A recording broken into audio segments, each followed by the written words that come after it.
record on this computer. So just so that everybody knows, every day we do record, and the recordings are available or will be made available on the WhatsApp group a couple of days later. So don't ask me tonight for the recordings. You're not going to get them tonight. But the recordings will come available very, very soon, and you'll have lifetime access to the recording. So the recording goes onto an unlisted YouTube channel, so no one else except you guys with the links can find them. Please, I'm sharing the links on the WhatsApp group in good faith. The purpose is for you and for you only. Do not share them with anybody else if you do not mind. Please, do I have your commitment on that? Just wave at me if it's a yes. It's for you for a refresher. You can go onto those recordings 6 months from now, a year from now. They never go away. They're always there, and they're there for you.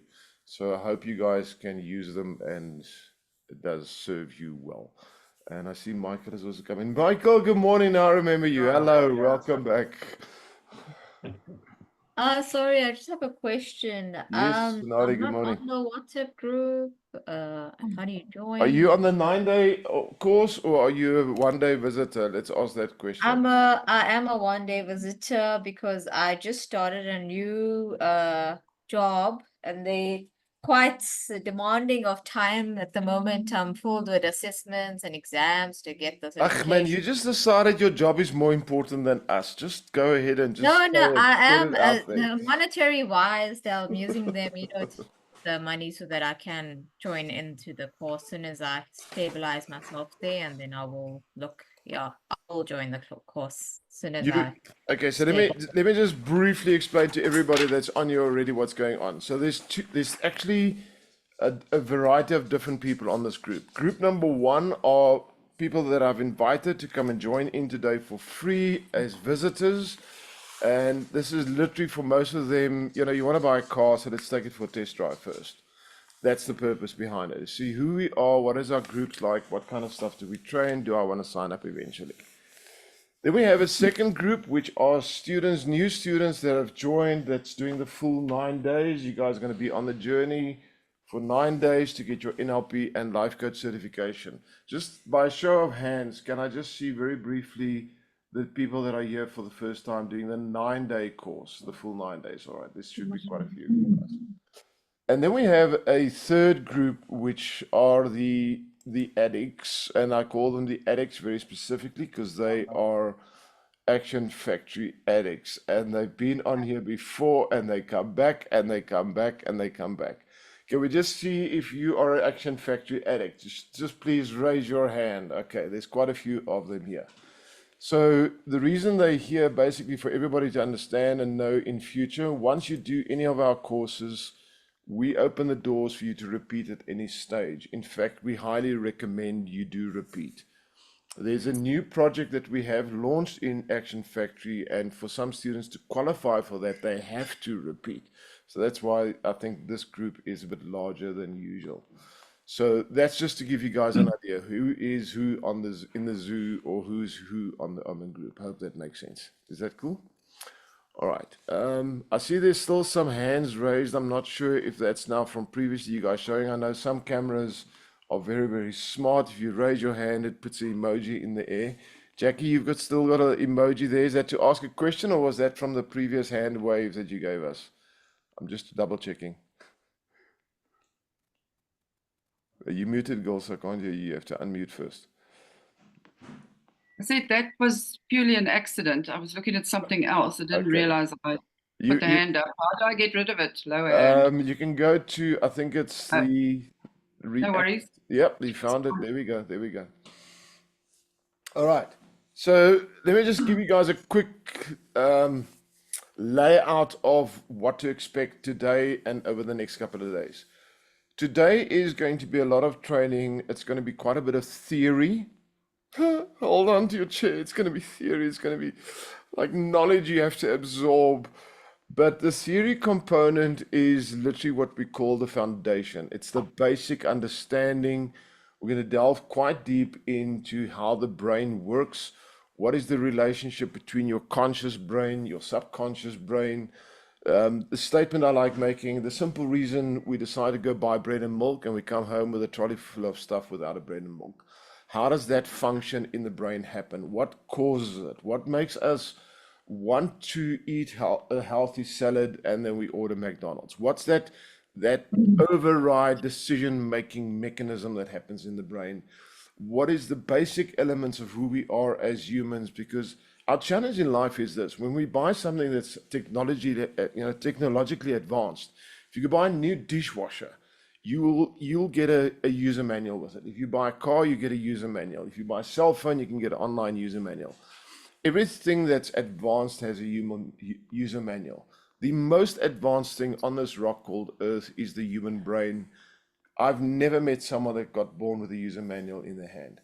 So we're trying to figure out things as we go, and a lot of people get confused about some basic elements.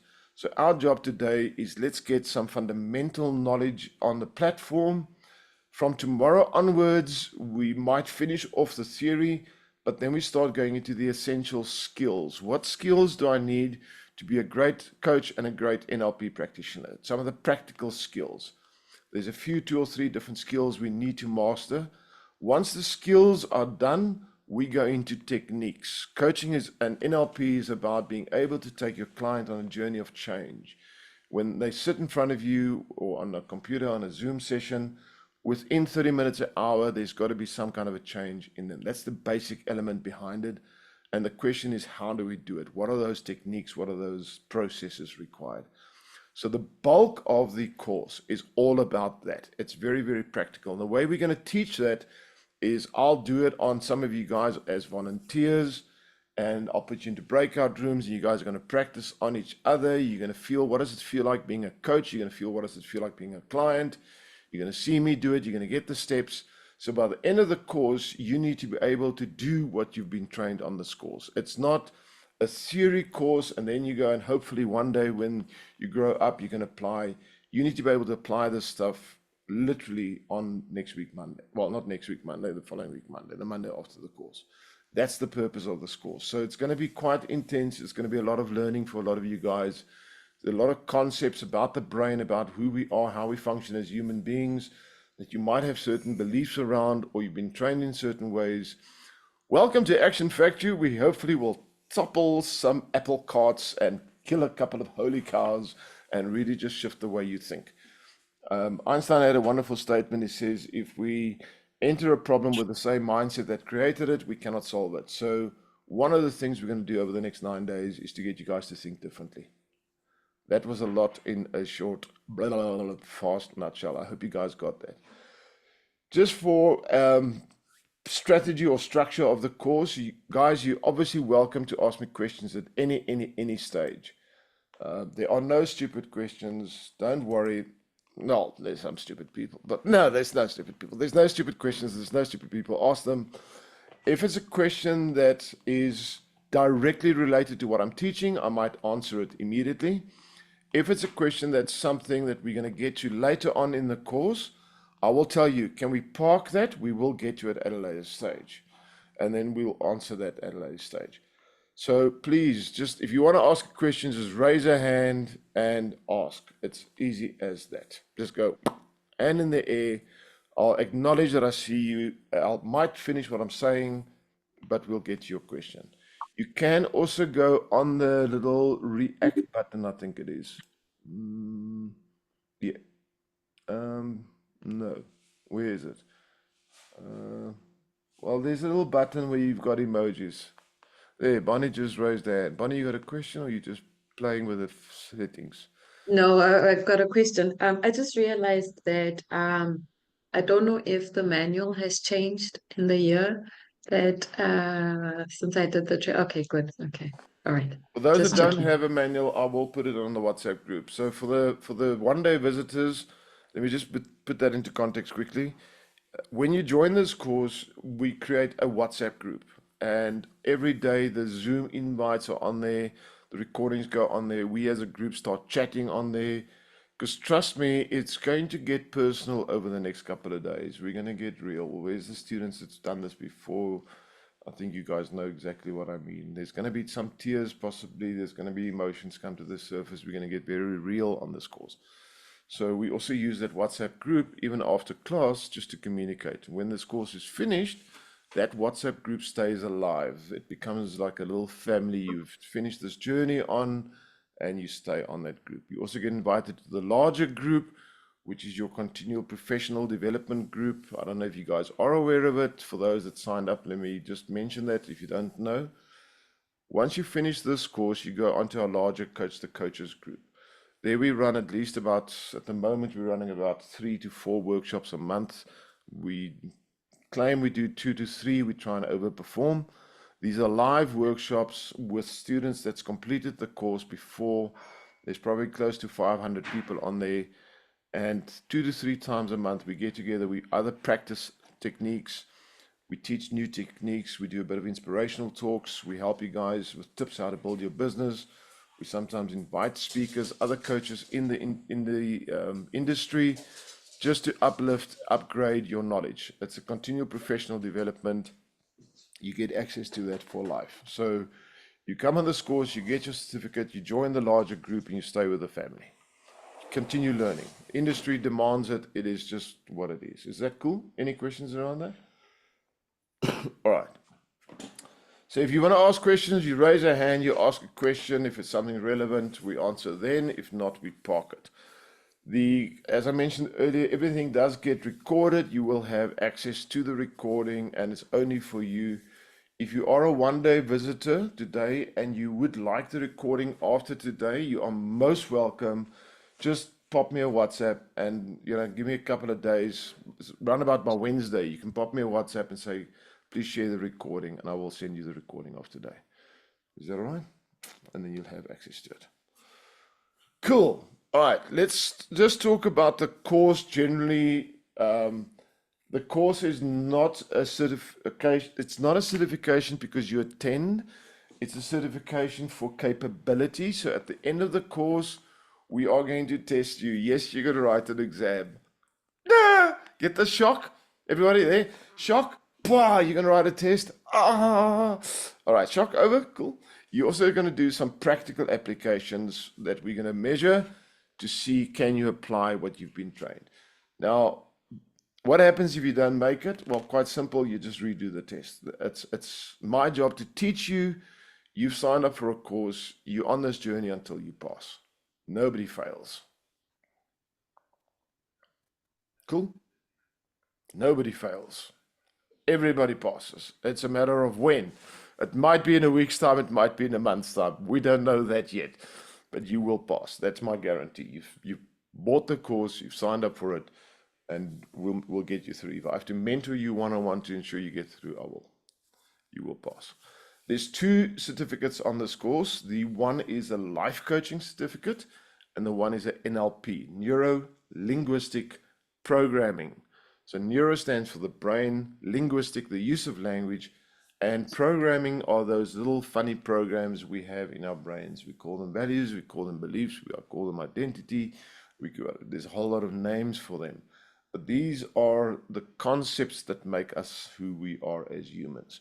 They create our responses, our reactions. They're responsible for our behavioral patterns.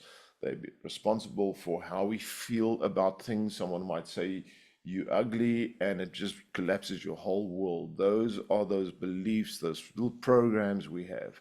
So NLP is very much focused on those programs. Those programs are part of your subconscious brain.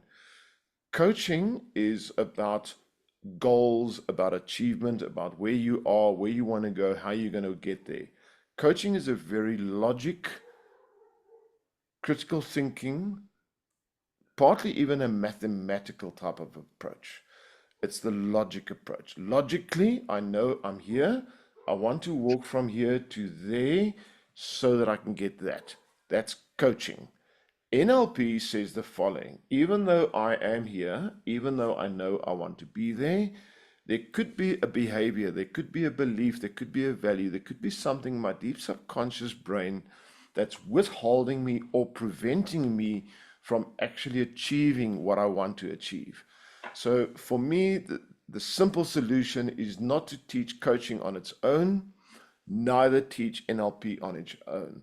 I do believe the two should be merged. It should be taught as one, so that when we deal with our clients, We are dealing with them on a conscious level, logic, analytical level, and we are dealing with them on a subconscious level. When the two parts are aligned, that's when we start achieving dreams, aspiration, goals in life. If the two are running in opposite directions, if logically, intellectually, I want to look like a Greek god, and I know I need to go to the gym to achieve that, but my subconscious mind prefers to be a couch potato and watch Netflix, then I am going to go into a lot of self-criticism, self-doubt. I'm going to look at other people. I'm going to compare them with me. And my brain is going to say, I'm not good enough. Look at me. I haven't got discipline. And we just go into this negative self-talk that spirals into depression, anxiety, and a whole lot of negative emotional states. So if I can get these two aligned and they know that both are going in the same direction, I increase, not guarantee, but I increase the probability of me achieving what I want to achieve in this world. Is that cool? So both of those disciplines will be taught on this course, and you'll get both and hopefully get them aligned. Any questions on that? All right. Your trainer on this course is going to be me, unfortunately, and as you've noticed, I have got a sense of humor. Don't know if that slipped through. For me, if I cannot make the training fun, I don't want to be here, and I don't think you guys want to be here. And that's the one part. The second part, why we try and make it as much fun as possible, is the human brain actually absorbs information better when it is in a great state. So let's keep in a great state for the next couple of days, and let's just have a lot of fun, and we learn and we go through the process, and we become better versions of ourselves. So I'll be your trainer. My name is Dion. I started Action Factory, where are we now? 2008, 2009, somewhere there. I've been doing this a while. I've trained this course a few times. In fact, we train this course every month, every year since we started. So, you know, there's a little bit of experience. I coach actively. We've got a whole variety of other courses. I do a lot of corporate work. So ask me questions. I do have a little bit of experience in the industry that I could share with you guys, and I'm going to try and share as much as I can over the next 9 days. Some of you guys are going to feel a little bit overwhelmed. I'm giving you a heads up. I'm going to share a vast amount of information. I know it's a 9-day course. Originally, I designed it for 21 days. I've learned a lot of things over the years. I've not removed things from the original course. I just train it and teach it faster. So it's going to be an interesting week. If you've got a lot of social activities in the evenings, I suggest you postpone them a little bit. You might want to go sleep earlier than usual. There is going to be a little bit of overload. Be prepared. Is that okay? Where's the ex-students? Who's the ex-students you felt there was overload, but you stuck through it? Please just inspire these guys. Tell them, Celeste, I see you came on morning. Just tell these guys what, just inspire them to stay if you don't mind. I'm putting you deep in, I know. Me? Yes, hello. Morning, everyone. Yeah, I felt exhausted every day, but extremely excited to get on today. So you are exhausted, but you sort of battle to sleep as well because you're so super excited about everything that you learn and how you're going to apply it. And yeah, my life's changed completely, Dion. Thank you so much. This is fantastic. So do not miss. I didn't hear that last part. I said the course is absolutely fantastic, so do not miss 1 second of it. You'll regret it. You're a sweetie, thank you. I've got someone's cell phone ringing in the background here in my house. Sorry for the background noises, but it's a real house with real people. All right, as I said, I'm going to be your trainer. My name is Dion. Started Action Factory. I'm young. You guys can see I'm young. Yes, everybody go. Yes. Come on. All right. I'm a young 61 and a little bit. I'm married. I've got absolutely the most beautiful, amazing, gorgeous wife. If you want to know what she looks like, stalk me on social media. She might come and say hello at some stage. I've been married to her now. In November, we will be celebrating 40 years of a happy marriage. Do you guys know what the secret is of 40 years of happy marriage? She's standing right here watching me. This. Yeah, you take it. All right. In our 40 years of marriage, we've had 3 gorgeous daughters.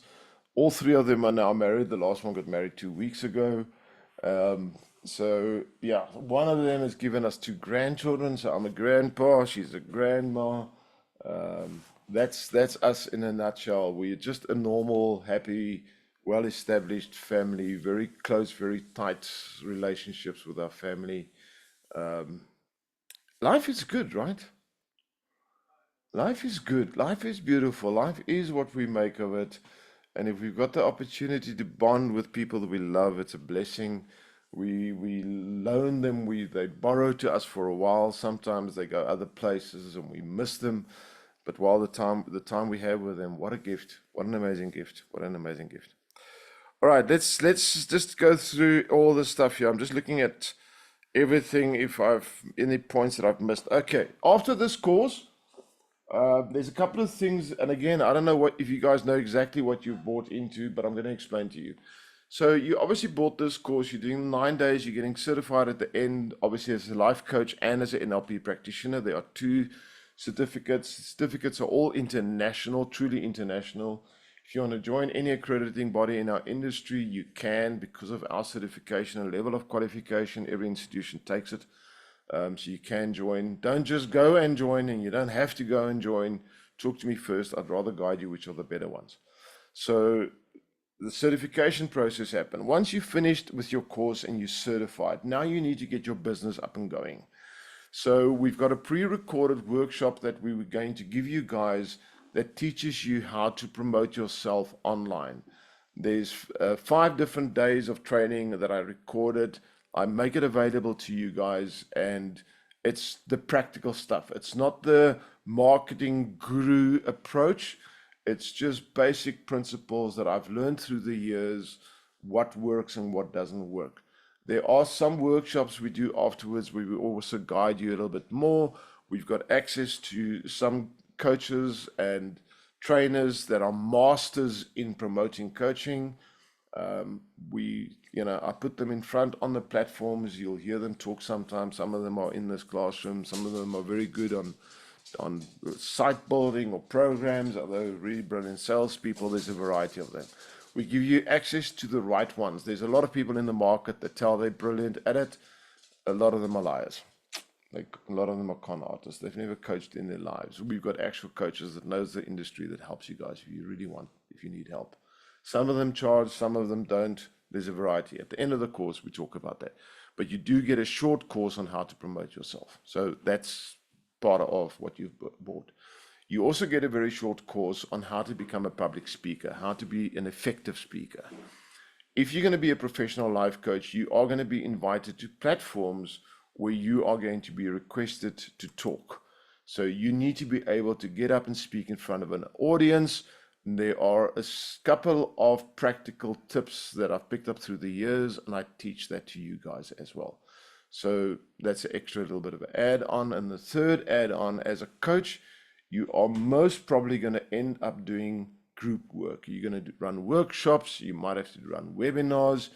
You need to know what are the pitfalls, what software to use that's available for free, how to run them, how to structure them, the basics of that. So you also get trained in that. Cuthbert, I see you got a hand up, buddy. You want to ask something? Yes, John. I guess that's the benefit of attending this course more than once. I mean, what you've said the last 20 minutes almost sounds new to me. I just wanted to find out so basically you were saying that you can do the NLP course and just focus on that and maybe train people on NLP. You do not have to become a life coach. Is that correct? No. Can you clarify that? I've got no idea what you're referring to. I never said you can do this course and then become a trainer. No, what I'm saying is you've drawn a difference between the NLP course and the life coaching aspect There's a of difference. it. That's why there's 2 certificates on this course. Every time you've been on here, we train coaching and we teach NLP. They're 2 separate Yes. things. Yes, but my point is that you don't have to become a coach. No, you don't have to. Yes. No, there's a lot of NLP Yeah. practitioners that never study coaching, and there's a lot of coaching that never study NLP. You don't have to. In the early days when I did it, I struggled to realize which cap do I wear. Am I now, a coach with this client, or am I an NLP practitioner with this client? And I struggled with that, to be honest. And then I realized, but wait a minute, I shouldn't be struggling with this. They should flow naturally. I shouldn't switch from the one to the other. I should instinctively use both, and sometimes use both at the same time. And that's just to improve the results that my clients get. That's the reason I teach. That's why most people, NLP practitioners or life coaches, come on this course, say the course is completely different. It's simply because those 2 disciplines are merged into this course. In the next couple of days, I'm not going to tell you guys I'm now teaching coaching or I'm now teaching NLP. I just teach. Your brain just absorbs it as one concept. That's why you're separating or struggling to separate the 2, Cuthbert. Because I've trained you as one concept. In your brain, it's one, but technically they're 2. Make sense now? Awesome. All right. So you get a couple of workshops after this. You also get a little bit of help how to get your brand strategy. So for the coaches that hasn't been gifted that yet, and you've been some of our courses, we recently launched a whole process where, and at the end of this course, I'll share it, where there's a little of a questionnaire you need to complete.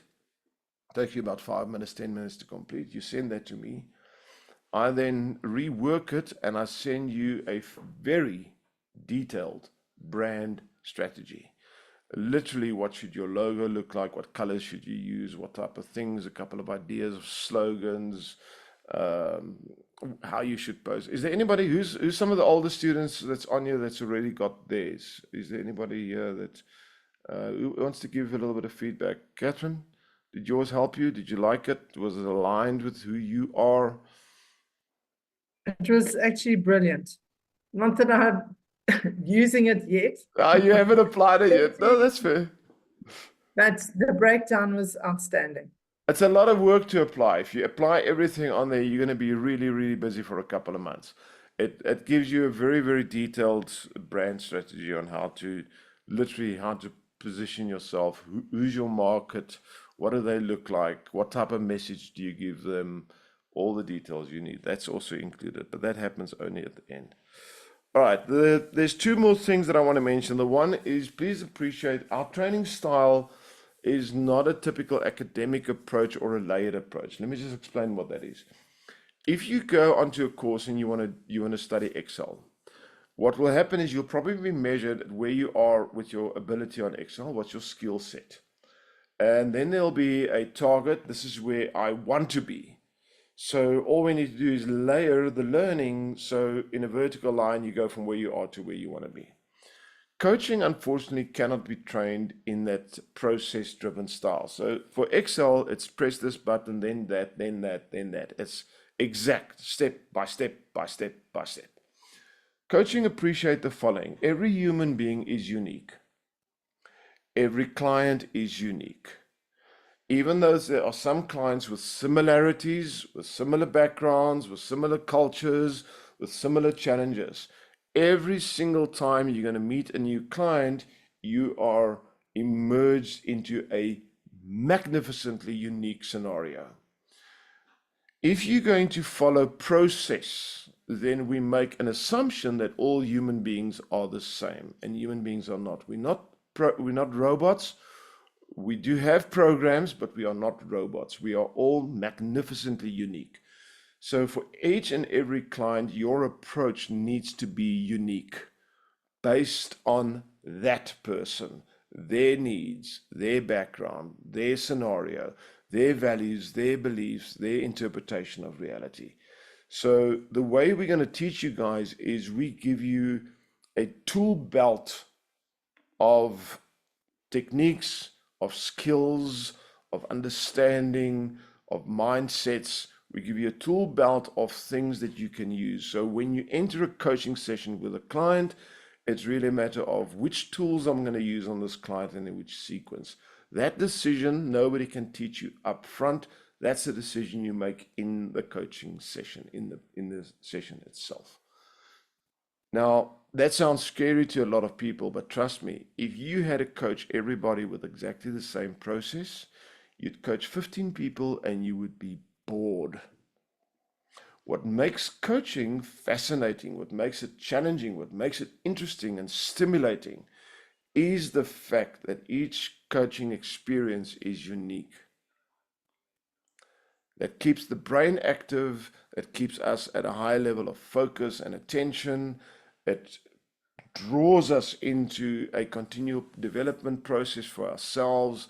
It's part of the industry, so just be comfortable with that. Cool? So the way I teach, in the tool belt, it's not process. I teach things and then I throw a nugget, and I teach something else and I throw a nugget. So one can say is I scatter information all over. I expect your brain to pull all those dots, connect them, and make it yours. You have to take the knowledge, integrate it, connect the dots, and grasp it for you to be able to use it. That's one of the reasons why a lot of people say they get overwhelmed on this course. What happens is your brain is connecting all these dots, and your brain works a little bit harder than what it does on some days. That's what that exhausted feeling is all about. Is that cool? So don't think when I'm talking and you go, what the hell is that? What I had done? Allow your brain sometimes just to process. When you go to sleep at night, you know, your brain will start process. Okay. Leonie, are you still connecting? Leonie, you did the course when? You did the course before cell phones were invented. I mean, where's Leonie? That long ago, Dion.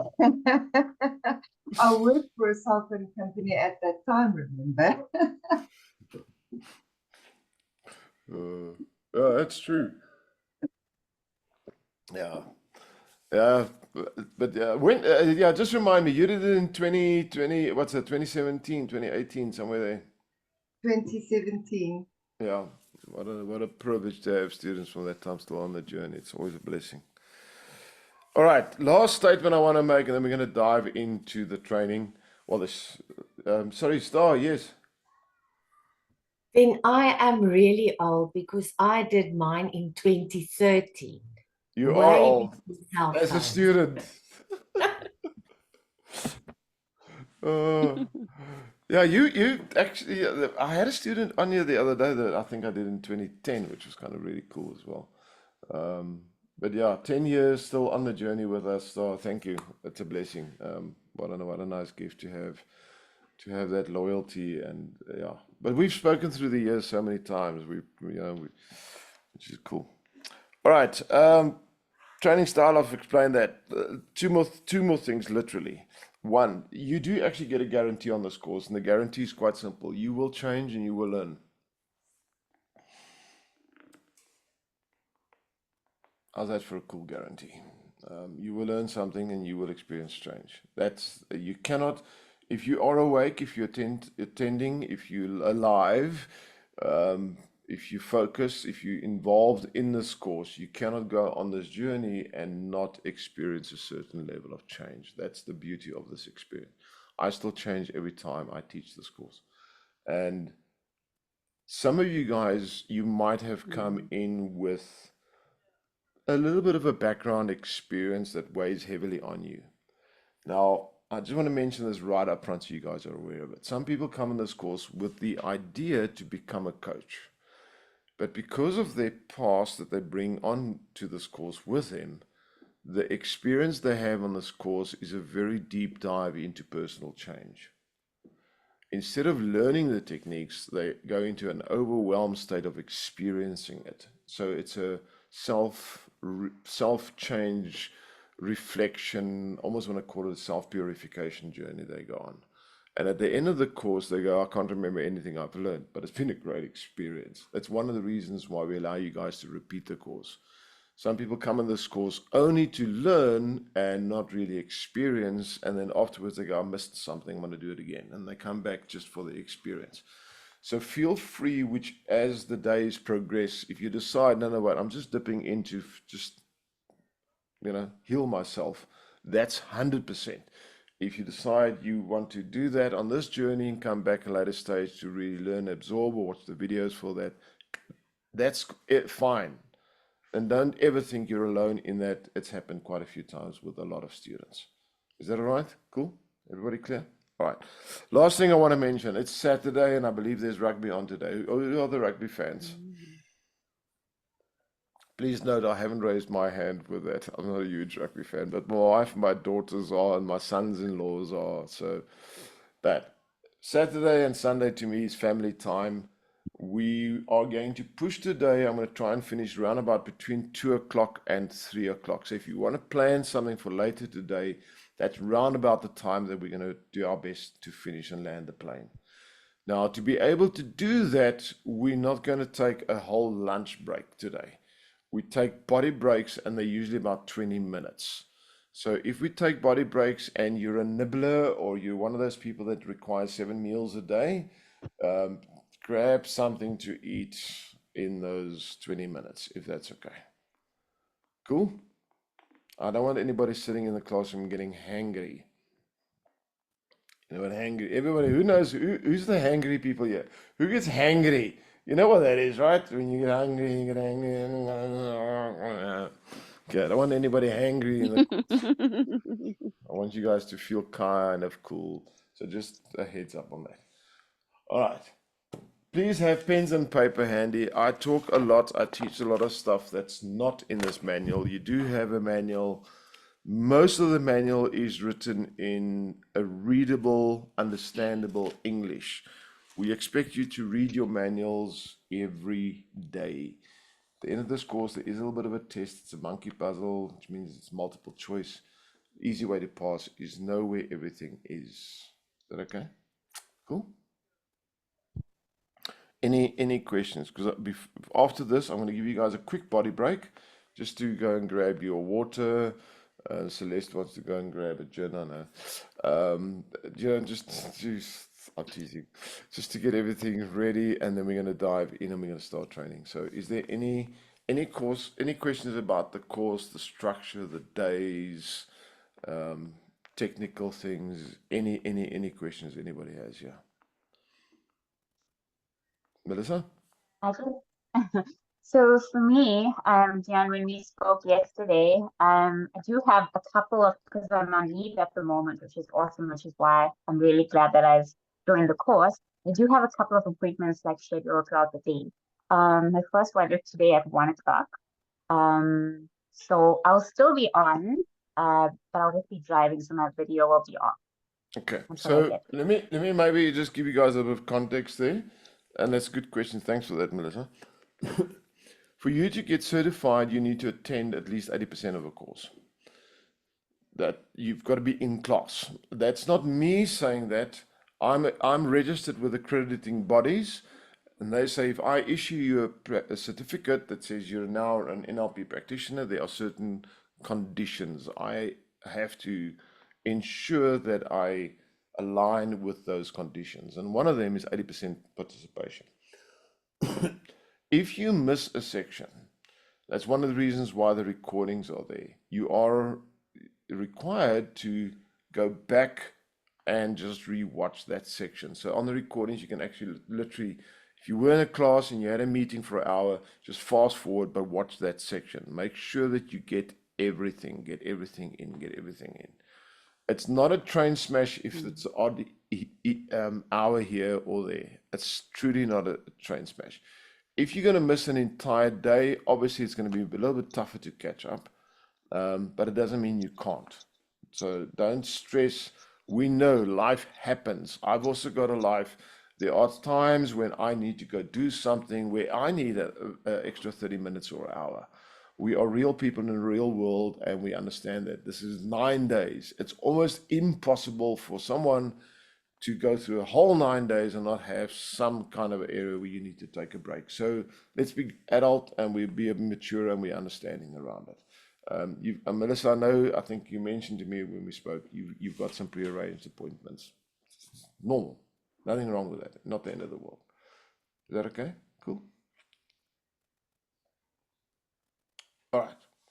So I'm going to give you guys a quick break to go grab whatever you need. We're going to come back and we're going to take a deep dive and we're going to start learning. It's about training. It's about learning. It's about knowing. And the sooner we start, the better. So a quick 20 minutes body break, and then we'll come back and we'll dive in deep and get ready. So get a pen and paper handy. See you now. All right, everybody back? Who's not back? Just put your hand up if you're not back. All right, let's talk about who we are and how we function as humans. Let's dive into the brain a little bit. If you're new, guys, a lot of the stuff I'm going to teach today, you're probably not going to find in the manual. Some of it you might find a little bit. If you've done this course before, I might teach things that you haven't heard from that angle before. So take notes if necessary. If you don't want to take notes, don't stress. You don't have to take notes. And the reason is quite simple. You've got a recording. You can always play the recording and take notes from the recording. So we try and make life as easy as possible for you. So human beings are basically constructed with 3 elements, if I want to call that. There's 3 elements that we use that creates our experience, that makes up who we are. And when we coach, as a coach or as an NLP practitioner, we always have to keep these 3 elements in the back of our minds as coaches, because whenever my client verbalizes something, these 3 elements would direct where am I going with a coaching conversation. So I want to start off today and just mention those 3. The first one is, we can call it my internal programming, but the easy name for it is thinking. My thoughts, the ability of human beings to think. Now, we need to understand what are thoughts. Thoughts are not something magical that happens as a singular action in the brain. If you really go and think about your thinking, if you become aware of your own thinking, if you go and sit quietly and become mindful of your own thinking, what you are going to realize is that your thinking is actually an internal dialogue. It's a conversation. When we think, we actually have more than one voice in our heads. You know, when I was a youngster, we had a cartoon of a character, and the one shoulder he had a little angel, and the other shoulder he had the little devil. Who remembers those little cartoon characters? And they were always, the one was saying one thing, and the other one was saying something in the opposite. In retrospect, that's actually a fairly accurate depiction, with one small difference, and that is there's not just 2 characters, there's multiple. Thoughts are actually a variety. It's multiple voices inside of your own head. I tease usually about this. I say we are all internal schizophreniacs because we've got this multiple personalities. In essence, if you want to, if you're in the kitchen and you want to work on the stove and the plate is hot, there's one voice that says put pot on plate. Another voice says careful, plate is hot. Another voice says grab by handle, check if handle is fixed properly to pot. Another voice is going to say, careful, don't spill something from the pot. Another voice is going to say, I'm hungry. What I'm making now is going to taste nice afterwards. Another voice is saying, I wonder if my partner is going to enjoy this as much as I want to. Our thoughts are extremely fast. Our thoughts are very frivolous. Our thoughts change direction extremely quickly when there's something that distracts us or that grabs us attention. We can be thinking about one thing and zhoops, the thoughts go another way. It is so fast that very often we don't even realize that it has happened. We somehow have this belief that we control our thoughts well. On this course, I am going to teach you guys how you can actually retrain your brain to think better, to think differently, because there's different ways of thinking. I might as well dive into it now. So usually when we think, there's no interaction. We think about things, we don't always verbalize our thoughts, we don't always write our thoughts down. So you have a thought, and let's take something like a dream or a goal or an aspiration you have in life. You might be watching a movie and that thought might, something in the movie might trigger it. You think about it, you get an idea, you have this internal conversation about it, something else in the movie triggers you, boom, you're there again, and you forget what you thought about. Sometimes you wake up at 2 o'clock in the morning and your brain is in a slightly different state. We'll unpack that later. And you have genius thoughts. You're solving all your problems in the world problems. And it's brilliant thoughts. You wake up tomorrow morning and you try and remember what you thought and you realize you can't remember. And you go, oh man, I was so smart. I should remember. Why can't I remember? The reason is quite simple for a variety of reasons. When the brain thinks, it thinks with two separate parts. Inside of our brains, yes, we've got a cortex and we've got all different, medical parts. But in essence, we've got a left and a right brain. But in essence, we've got a conscious and we've got a subconscious. In reality, we've actually got a third, which is also the unconscious. So let me just unpack those to give you an idea on how thoughts work. So the unconscious part of the brain, we don't really have much awareness about. We don't really have any control over, really. It's really tough. Very few people in the world can actually learn to master the unconscious brain. That's the part of the brain that tells your lungs how much air to take in. That's the part that tells your heart how many times to beat. If one of your organs is ill or struggling a little bit, that's the part of your brain that says pump more chemicals, more blood, more oxygen, heal that organ. That's the unconscious brain. The unconscious brain is obviously in your skull. It's connected to your brainstem and it's connected to your entire nervous system that creates a data loop. So information goes from your brain through your body and back again continuously 24/7. The unconscious brain does not slow down, doesn't rest, doesn't stop, doesn't take a break. If it did, you'd stop breathing, your heart would stop beating, and you would most probably die. So the unconscious is let's call it the behind the scenes engine that keeps everything going. It doesn't have, as we would explain, thoughts. The unconscious brain is merely, and one can probably use the word, it's an instinctive reactive mechanism that functions based on the information it gets and adapts accordingly. So, for example, when you get a fright, your heart rate increases, your focus shifts, there's a physical reaction. Some people actually become a little bit stronger or faster even. Most of that is an unconscious functionality. It happens automatically. Fear, anxiety also triggers a lot of the unconscious functionalities in the brain. So when we get into a state of fear, our physiology shifts and changes. These are all unconscious functionalities. So that's one part of the brain. But that part of the brain doesn't have an awareness or a conscious thought process as the subconscious and the conscious do. So let's firstly then go to the conscious brain and understand how that one thinks. The conscious brain is the part of the brain that most of us, when we get brought up, are inspired to use. That's the part you would need to be able to read something. That's the part that you would need to enter into conversation with someone. If you want to do a calculation, what is 3 times 3? Originally, when you're at school, you need your conscious brain. Your conscious brain is actually very limited.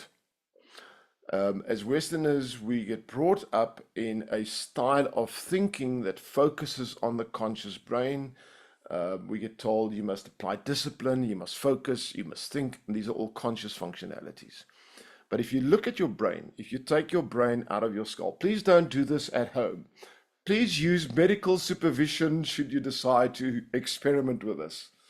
But your brain is roughly the size of 2 of your fists put together. So if you take your 2 fists, put them together, that's roughly the size of the full gray matter that's inside of your skull.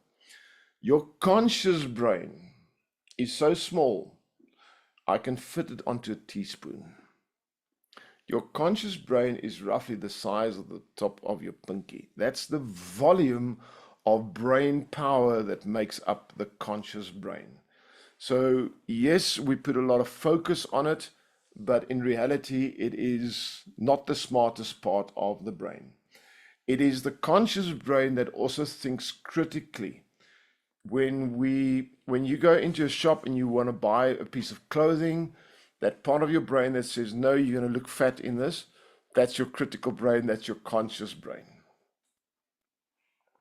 There are some elements to the conscious brain that's totally different to the subconscious. The one of them is the conscious brain understands the concept of time. Time exists on a conscious level. We'll talk about the subconscious later. Time does not exist on the subconscious level.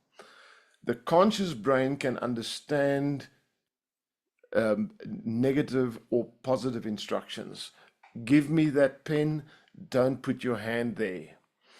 The conscious brain is analytical, it's critical, and it is to a large extent also a large part of the brain that has prevented us from doing really stupid things. The conscious brain is the part that says, don't walk in the dark without a flashlight. Don't light your hair with a match when you braai.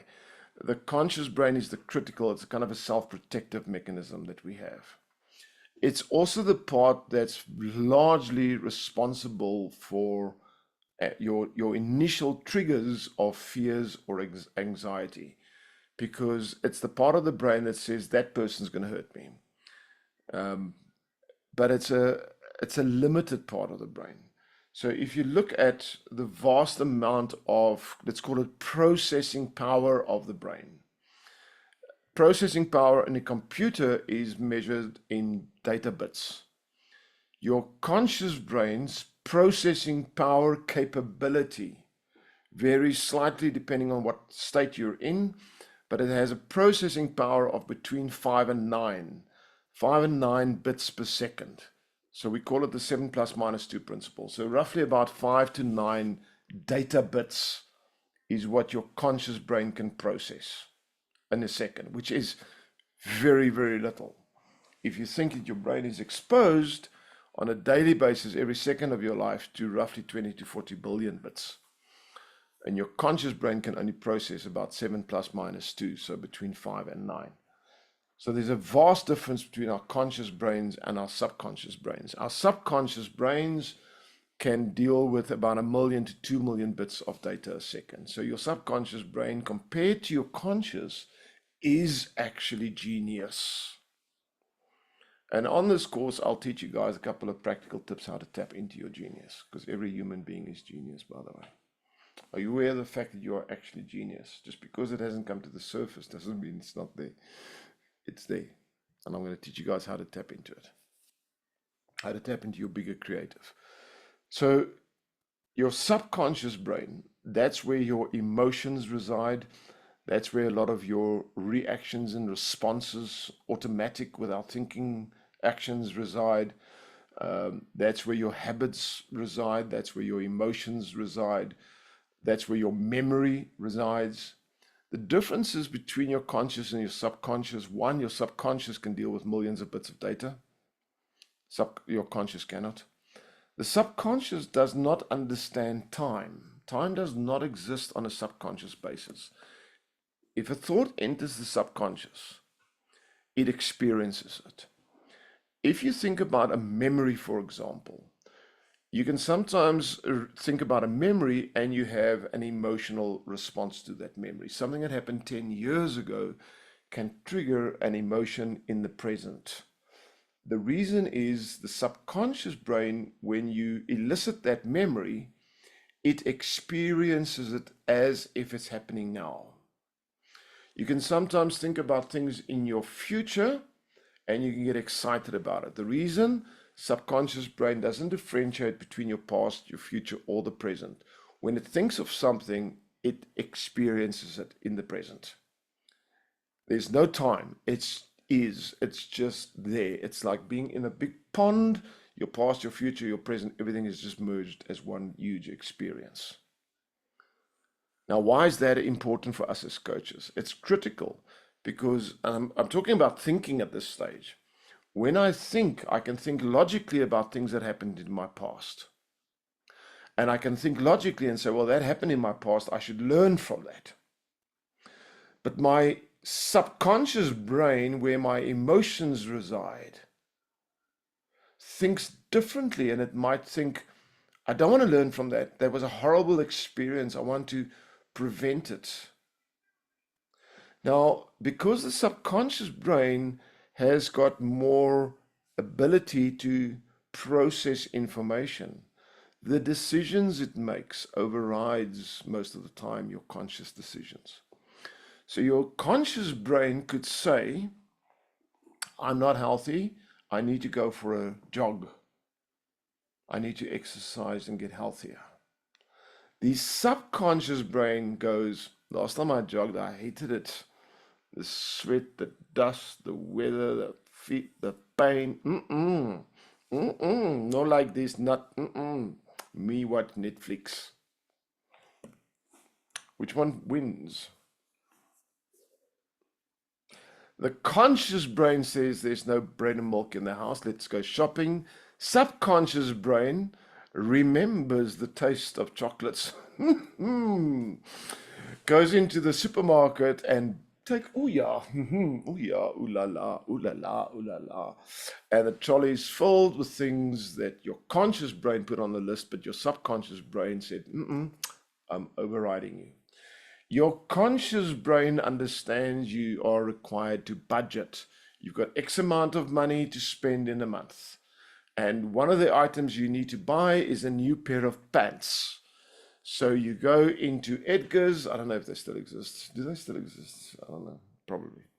You go in. I don't buy my own clothes, clearly. You go into Edgar's to buy a pair of pants, and you walk out with the entire new wardrobe. Come on. Be honest. Be honest. You know you should be eating salad, and you order pizza. You're in a relationship with someone you admire, you love. I've been married almost 40 years and I call her my gem. My wife is absolute the biggest jewel in my life. I love her to bits. But there are times when I'm in conversation with her. Logically, I know I respect her. Logically, I know I treasure her. Logically, I know she's my princess. Logically, I know I should be a gentleman. I should be elegant. I should be sensitive. I should be empathetic. I should be nice. I shouldn't be rude. I know all these things on a logical level, but there are times that words come out of my mouth. And as they come out, I go, oh my goodness, what did I just say? Did that just come out of me? Anybody else have that? Or is that just me? There's a difference between our conscious and our subconscious brain. The sooner we realize that, the better. So what is the differences? Well, the first difference lies in its ability to think. One interesting element about the subconscious brain as well. It doesn't understand language the way the conscious brain does. We very often focus on what we say, how we say things. Most of the time we use logic words. And we make the assumption that when we use logic words, it'll have the effect we were hoping for. But I think most of you guys, when you realize that, you've noticed that you've been surprised. Why is that? Because one of the parts or the interesting facts about the subconscious brain is it doesn't understand language the same way. It doesn't understand negative language. So let's test it. I'm going to give you guys an instruction. And I love playing this game. I'm going to give you guys an instruction. Logically, hear what I'm saying. I do not want you to follow my instruction. I'm going to give you an instruction. I do not want you to follow my instruction. I do not want you not to think about a pink elephant now. Now, do not see a picture of a pink elephant in your mind. And whilst you are not seeing one pink elephant in your mind, do not add a second one that's smaller. Don't have one big pink elephant and a smaller pink elephant running around in your brain, and don't allow the one to lift its trunk and make noise. Don't hear the noise it makes. What's happening? For you to be able to not think about a pink elephant, your subconscious mind just goes, pink elephant. It's one of the reasons if you take a 3-year-old kid and you give him a very ripe tomato, you put it into his hand. If you've got a 3-year-old kid in the house, who's got a 3-year-old, maybe friends or family or someone around you, play this game. Go buy a tomato, wait until it's really, really ripe. Really ripe. Put it in his hand. When he stretch his arm out, put the tomato in his hand, and then tell him, don't squeeze. And then watch his face. What do you think is going to happen? That fist, very slowly but certainly, will squeeze the tomato. Why? Because consciously here, don't squeeze. Subconsciously, the brain creates a construct, almost like an image, a movie of it happening. And it triggers pleasure, interest, fascination, curiosity. Ooh la la, I've never done this, let me do this. New adventure, new experience. And now all at once, because here's the thing, that image it projects is actually a future image. But the subconscious doesn't differentiate. It just experiences it. And it feels that pleasure. Now it wants more of that stimulation. So now it will respond. It will act accordingly. Does that make sense? So when we coach as NLP practitioners, as life coaches, we need to learn to differentiate in the types of thoughts my clients talk about. Are they conscious thoughts, logic, critical thinking, analytics, hypotheses? Or are they subconscious thoughts which will trigger emotions, which will trigger unwanted reactions, which will trigger feelings, which will trigger different types of behaviors, unwanted behaviors? Which type of thoughts are they referring to? Because my approach should be aligned with that type of thought. If the limitation is on a conscious level, then my approach would be logic analytical. If the limitation is on a subconscious level, my approach cannot be logical analytical because the subconscious doesn't understand it. I need to speak differently. So one of the techniques we're going to teach you guys is how do I communicate. How do I structure sentences? How do I use words that bypass the critical analytical brain and speaks directly to the subconscious brain? Yep. A lot of the techniques we're going to teach you guys are very focused on shifting, bringing change on a subconscious level. And the reason is quite simple, because the subconscious is more in control of your life than what you might think. Your subconscious mind makes over 96% of all your decisions. You might think you're in control of your life because you've got an intelligent brain, you can think critically, you can strategize, and you can structure and everything else. But unless your subconscious brain is trained, because it doesn't happen by chance, unless it's trained to go where you want it to go, it might go somewhere else. The analogy, there's a story in your manual about a mahout on page 16. And there's a picture of this elephant and then a rider on the elephant. This is a story that comes out from the East. It's a beautiful concept where they take a young boy and a baby elephant and they literally mature the two together, and the young boy learns to ride the elephant. Now, this is a tradition that started because years ago they didn't have caterpillars. They didn't have earth-moving machinery. So they had to use what was available. And those big things that can move stuff, they were called elephants. So they trained young boys with a little stick how to control the elephant, and that was used to clear forests and move things around. So that little rider was called a mahout. Now, that mahout is a young boy. They're fairly small. They chose them for their lightweight, and they would ride this elephant and control them with a little stick. Now, here's the thing. Did the mahout believe he's in control of the elephant? On a logic level, the answer is yes. Because he would tap the elephant this way, and it'll go right, and he'll tap it that way, and it'll go left, and he'll take it to the tree trunk, and he'll say pull, and the elephant will pull. So the mahout kind of believed that it was in control. Correct? But who was really in control? If the elephant decided, I'm not going, I'm hungry, there's an apple, I'm going here. That mahout has got no control. If the elephant decided it wants to go somewhere else, it would go. The mahout can scream, shout, kick its legs, hit it with its stick. The elephant would do what it decided to do. But it's through conditioning that most of the decisions the elephant made was aligned with the instructions of the mahout. Through conditioning. So how does the subconscious work? Through conditioning. The moment we understand that, we can teach the subconscious through conditioning to think differently. When it thinks different, it makes different decisions. Cool. A lot of the course we're going to do are techniques, how to get the subconscious to think differently, how to get it to make different types of decisions. Conditioning, because that conditioning in the subconscious can be interrupted.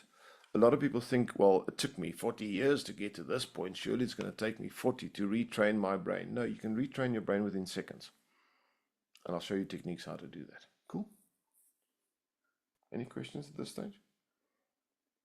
Everybody still on the same page?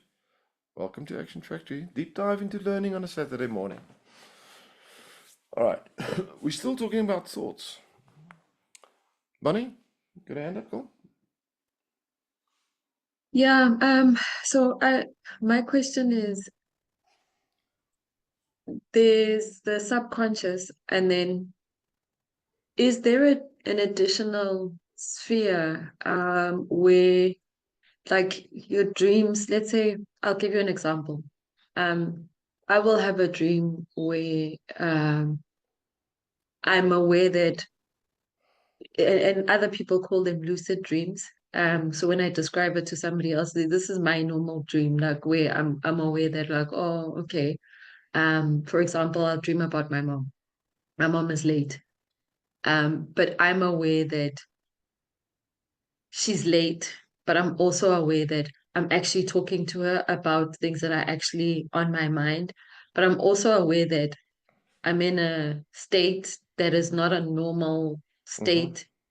Okay. So I'm just curious, because you're talking about how the subconscious understands, doesn't speak the language that we use, like English, and I'm also aware in that state that I'm not necessarily using language, but I'm having the ability You're to experiencing communicate. So as if in a movie. There's knowing. There's a different state. yeah. So one of the elements of the subconscious is there's no differentiation between what is real and what is not real.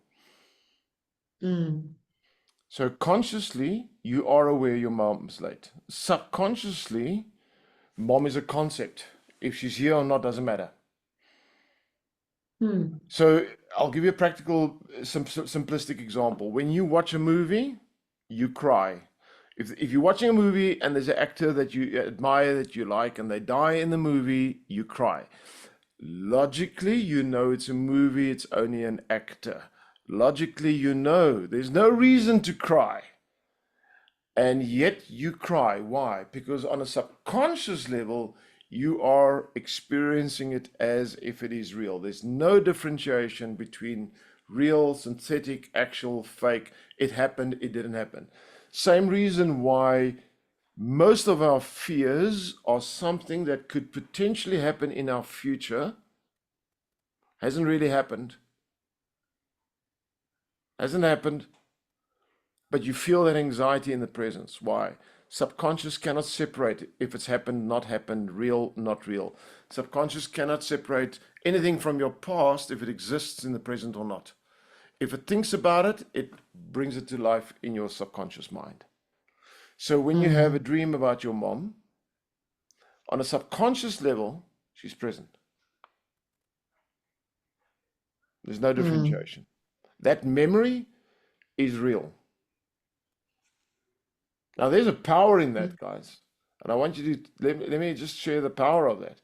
Are you aware now that you can create dreams, well-structured dreams on a subconscious level that could give you new experiences in the present?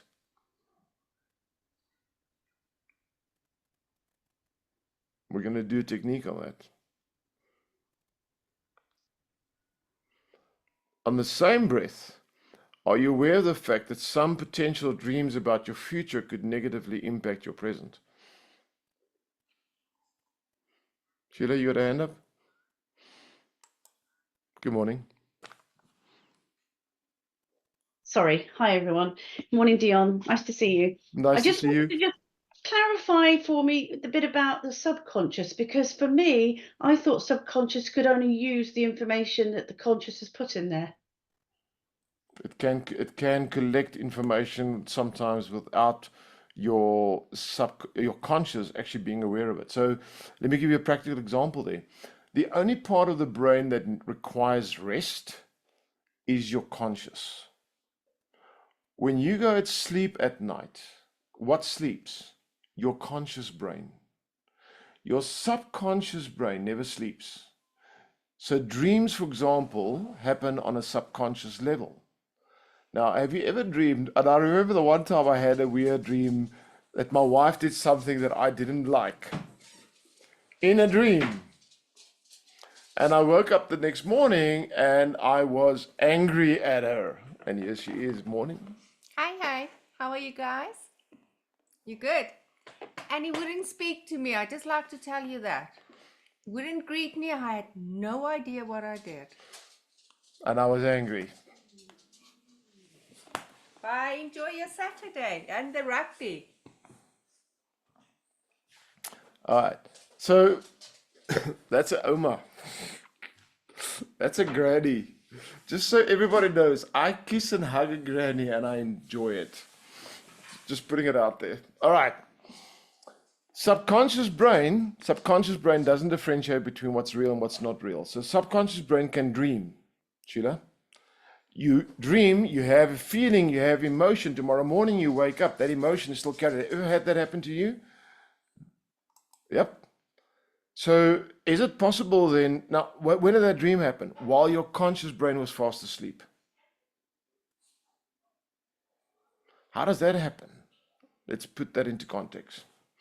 When we journey through the day, I love this group. You guys are asking good questions, by the way. I'm just going to share this. You know what I love about great groups is you draw stuff out of me that I just love giving. So yeah, Sibo, I see your hand. I'm going to be with you in a minute. All right, but so here's what I want you guys to understand.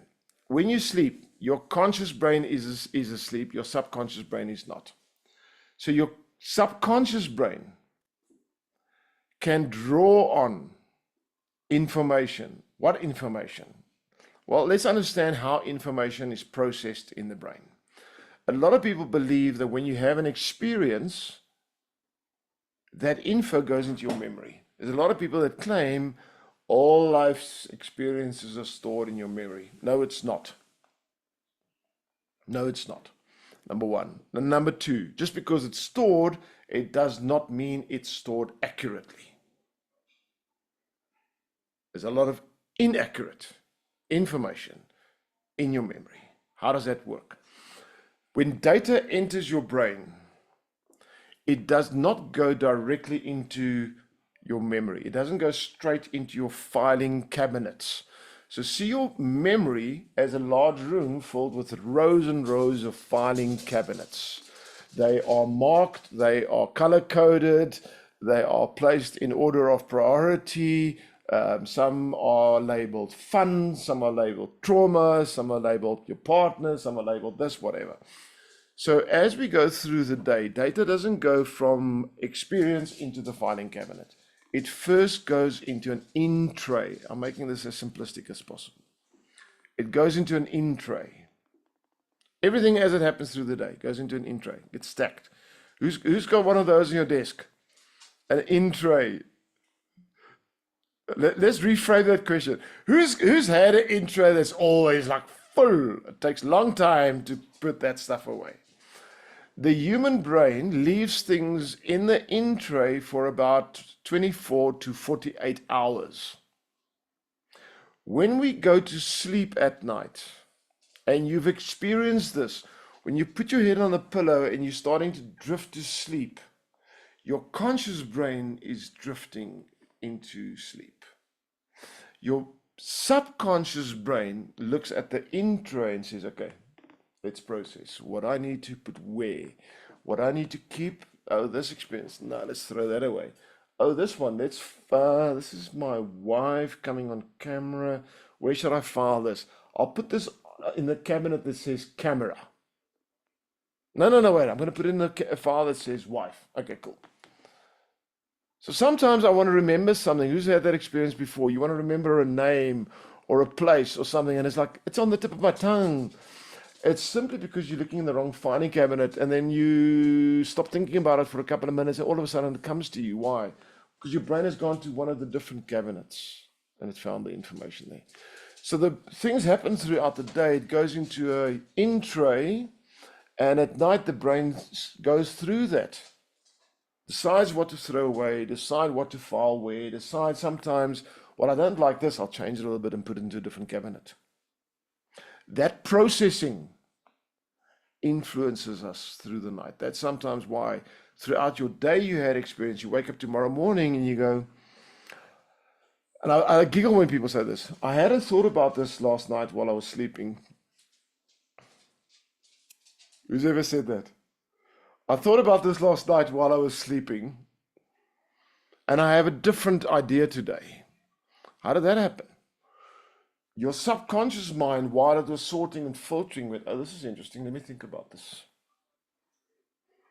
In fact, this is so interesting. I'm going to make a whole movie around this. That's what we call dreams. We dream every single night. We can't always remember the dreams, but we dream every single night because all this data is just running through the subconscious and creating concepts. Sheila, did that answer you? It absolutely did answer it, but it also created one more question, if I may. I'm sorry to dominate. I just wanted to ask, when you said when it's filtering through and sorting out and filing, you said there's going to be things that you just throw away. Yep. Now, I wondered whether that was trauma and it goes into some distant cabin, or does it just, because that's an area that I'm... Let's test it. Have you been traumatized in the last 3 minutes? No. Cool. Repeat word for word what I said in the last 3 minutes. Well, I can't, can I? Why, No. where did all of that information go? Into my in tray. Some of it didn't even make it to your in tray. Yeah, right. Okay. Do you like reading, Sheila? Do you like reading? I do. Yeah. Have you ever read a book and then halfway through one of the pages you realize you got no idea what you've just read and you got to start paging back to find your spot again? Yes, and repeat. Yes, I have. What happened to that information? I drifted off, I think. Yeah, no, absolutely. I understand now. Thank you. Yeah. So here's the thing. The brain actually does delete a vast amount of information in the second. And it deletes between incoming and in tray, and it deletes from in tray to filing cabinet. And when I open the filing cabinet and take something else, sometimes I drop things on the floor and it goes into the dustbin.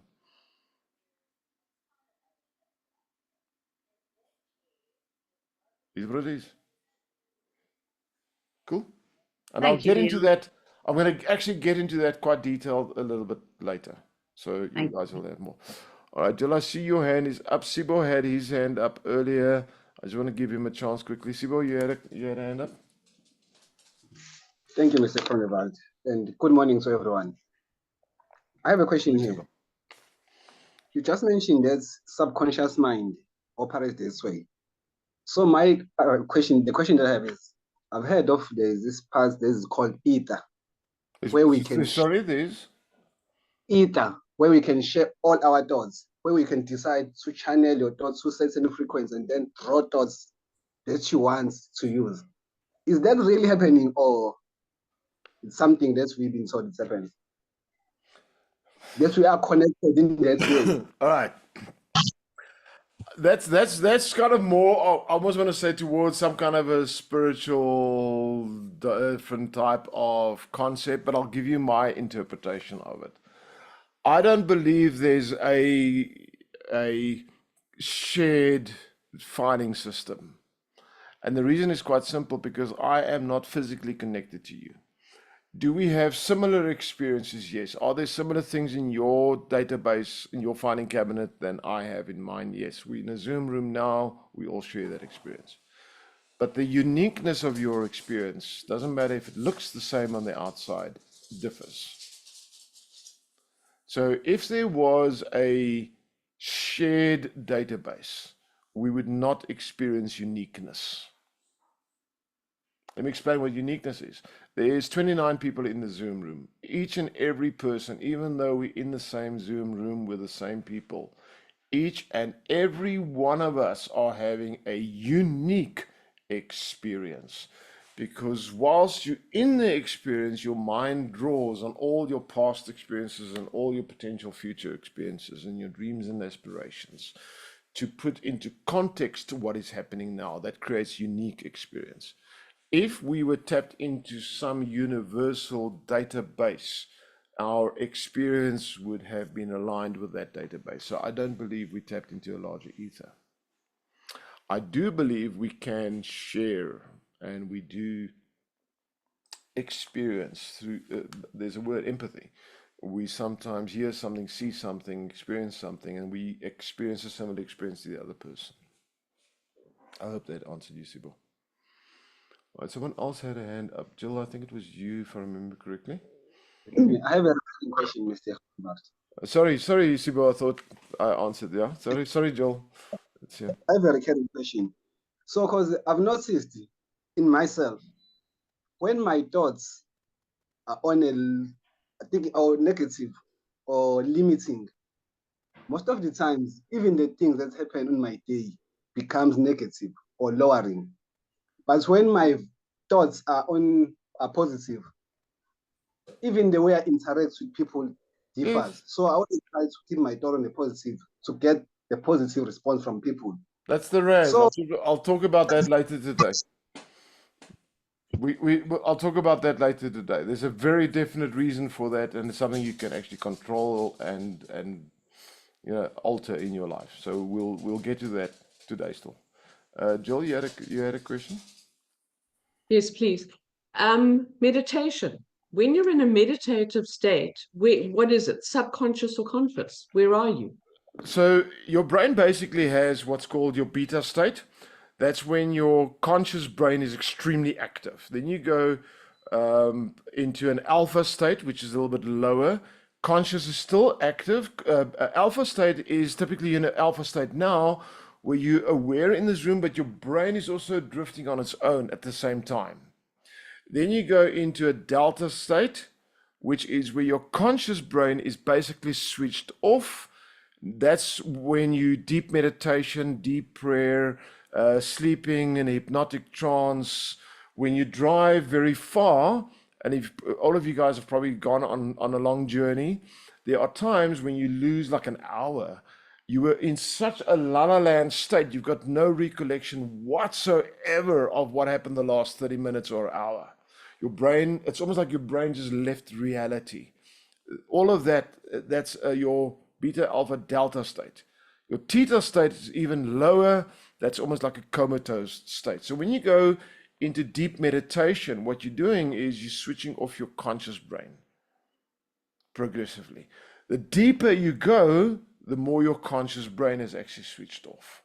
So deep prayer, deep meditation, people that do art, for example, musicians that play music, people that paint, very often enter similar states. They'll tell you, it's like I enter my creative juice. Your creative part is in the subconscious. Cool? And it's something you can practice. You can practice going into that. So again, and I'm going to say this, your subconscious is genius. One of the ways to tap into your subconscious is meditation. Because you're learning the path from your active critical brain to your subconscious genius brain. Cool? Everybody still with me? Who's still awake? Who's not awake at all? I have a question. Melissa, yes. I just want to know. Sorry, I just want to know, Dion, in our trainings, will you be tapping a little bit more about like meditation? About like meditation? telling us just like a technique. Yeah. Like, will you be giving us a little bit more information on that, like how it can change our subconscious stuck thoughts, beliefs, or something of that sort? There's a lot of the stuff that I go about the deeper subconscious, how to tap in and how to retrain it. A lot of techniques will be focused on that. I'm not going to focus directly on meditation. This is not a meditation training. Meditation is one mechanism. Prayer could be another mechanism. Self-hypnosis could be another mechanism. Creative visualization could be another mechanism. I'll give you a quick example. Do you know the saying, Melissa, when the penny drops? Have you heard that before? What does it mean? Like you realize that you come to a sort of Epiphany, state aha. realize Do you know where it comes from? subconscious. Well, yeah, but who coined, haha, that's a pun. Who coined the saying when the penny drops? So there's a couple of stories around it, but the one seems to be the truth. And it originated with Winston Churchill during the Second World War. He was appointed as the minister, and he had to really battle Hitler and what was going on in the Second World War. But he realized something that a lot of people didn't realize at that stage, and that was he had a genius component of the brain. So what he would do is he actually would have a penny between his fingers. When the penny dropped, he was British, they used pennies. He'd hold a penny between his fingers. He'd have a pen and paper on the table in front of him. He sat in a comfortable chair with armrests. Those years, the floors were made of wood. So if you would sit in a chair and you drop a penny, that penny would make a sound on the floor. So we'd go into a quiet space. You could go into a very deep, relaxed state, thinking, dreaming about everything that's happening. And when the penny dropped, so he was pinching it in his fingers, when will the penny drop? When he goes into a very deep, relaxed state, then the muscles relax and the penny drops. It's in that moment he wrote down what was in his mind. What was he thinking about?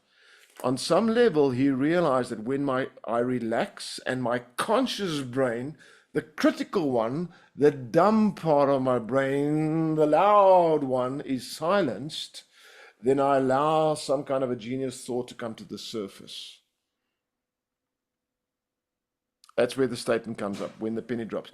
You all have that experience. You wake up at 2 o'clock in the morning and you are genius. You solve all your problems. You solve all the world problems. Why are you genius at that type of the morning? Because your conscious brain hasn't woken up yet.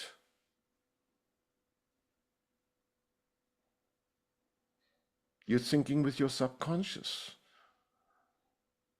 Think about this quickly. Seven, the number 7, compared to the number 2 million. Let's imagine this quickly in real life. Let's play a game. Imagine you're standing on a tennis court, right? Melissa, have you ever played tennis? Yeah. Okay. I'm not good, but I have. Let's assume for a moment you're standing on a tennis court, right? And I've got one of those machines that are shooting balls at you. Boof, boof. If I shoot 1 ball per minute, would you be able to hit them back? No. Oh, 1 ball per minute. Yeah. Of course. If I shoot 7 balls a minute. If I shoot 7 balls a second, but I don't want you to hit them back. I give you a huge net, and I say, catch these balls. 7 balls a second. Would you be able to catch some of them? Yeah. Kind of. What happens if I shoot 2 million balls at you every second?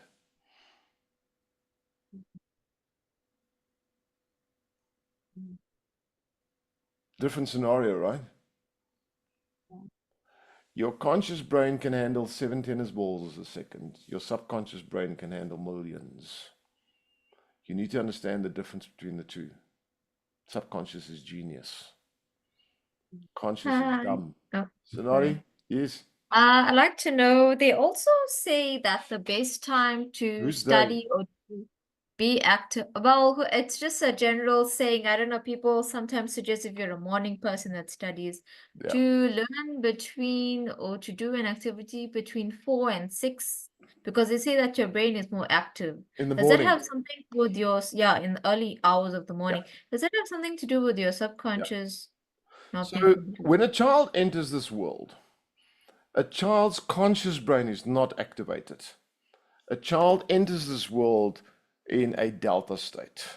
In other words, only subconscious is operating. It's only from about 2 years onwards that the conscious starts to function, but up until 5 or 6 years old, the child lives in a subconscious state. That's where your creative resides. When does a human brain absorb the vast or the biggest amounts of information? First 6 to 7 years of its life. Why? Because the conscious is not fully developed.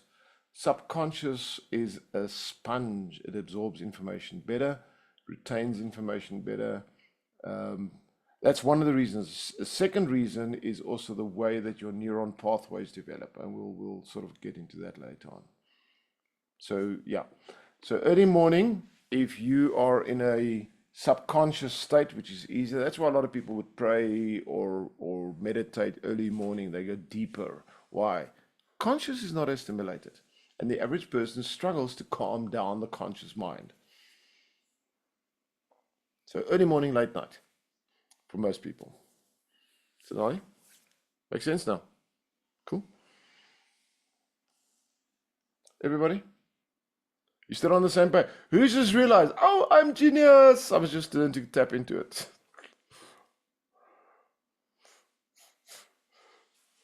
We are all geniuses. We are all geniuses. We just don't know. We're still talking about thinking. Now, you can train your brain to think better. The problem we have in our existing society, is the human brain is not being trained to think as it used to think. We are overstimulated.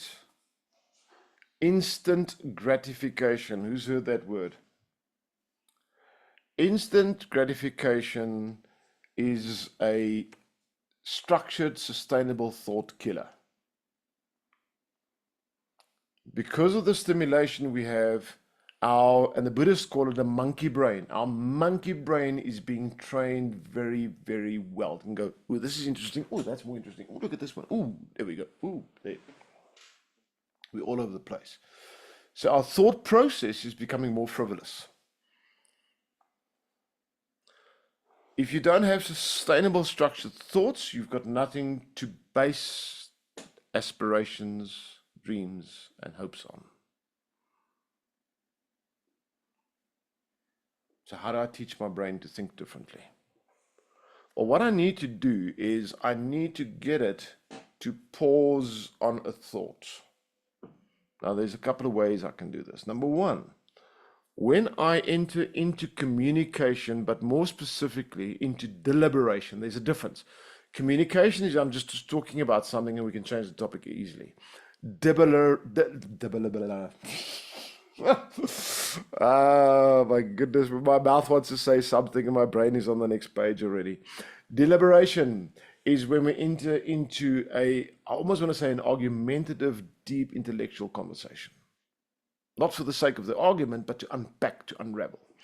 So the first thing that does, it pauses, allows the brain and teaches the brain to hang around on the same topic, to structure the way it thinks about it, to look at it from different perspectives, to analyze it better, to hypothesize around it better. So deliberation, discussion, entering into those discussions is a brilliant way of training the brain to be able to sustain a certain thought line longer, to think about it from different perspectives. You all heard the saying where someone does something and you look at them and you say, you didn't think about that, did you? They possibly did think about it, but it was a frivolous thought. It wasn't a well-structured thought that hovered around it, looked at it from different perspectives. Deliberation trains the brain to think better. When you have children in your house, please put those bloody cell phones down and enter into intellectual deliberations about things in their lives. Even if it's topics you don't want to talk about, what you're doing is you're allowing their brains to be trained to think that way. If you got friends, if you go out for socials, I'll be honest, I don't like to go to socials where people talk a lot of rubbish. I get bored, it feels like a waste of time. Bring me a group of social interactions where there's some level of intellectual conversation where I can deliberate. My brain loves it. It's been trained to think that way. It wants to think that way. Choose who you surround yourself with, because your brain is not the other people's dustbin. You might as well just clean it. Okay.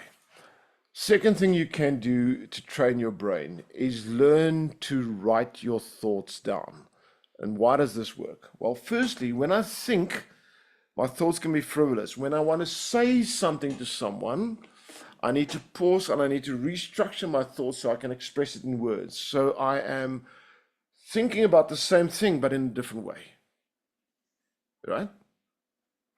When I want to write something down, my brain requires a different type of thought process. So when I just think about something, when I say something, and when I write it down, there's 3 different types of thought processes. For me to be able to write something down, I almost like I have to construct it, visualize it, and then I can put it into words on paper. But I'm now also allowing my brain and my body to interact. So I'm also stimulating the data flow, the information cycle between my brain and my nervous system and my body. So I'm not just thinking about it in here, I'm actually thinking about it in here. So don't type it on the computer, write by hand.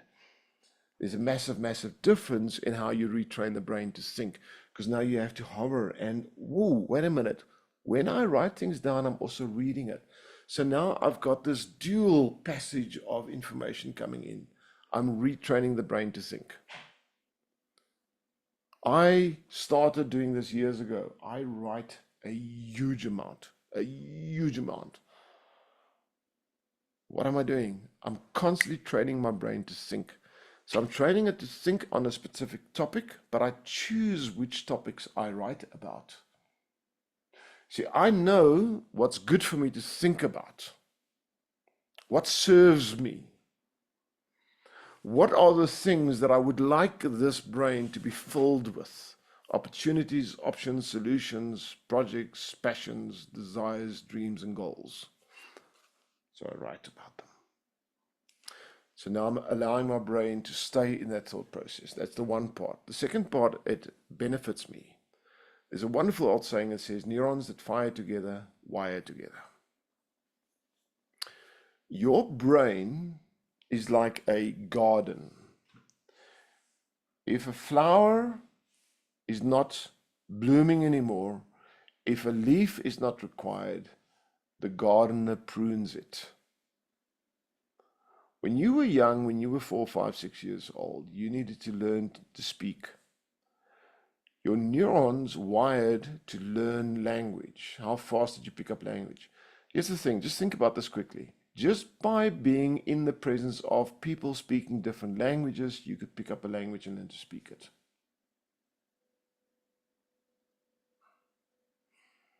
Go live in Portugal for a year and tell me you're going to learn to speak Portuguese.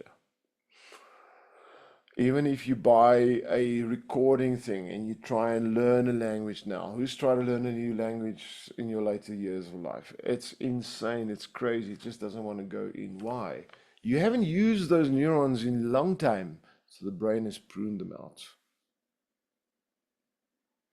Your brain develops neuron pathways aligned with the instructions you give it. What are the instructions you give it? Your thoughts, your words, what you write.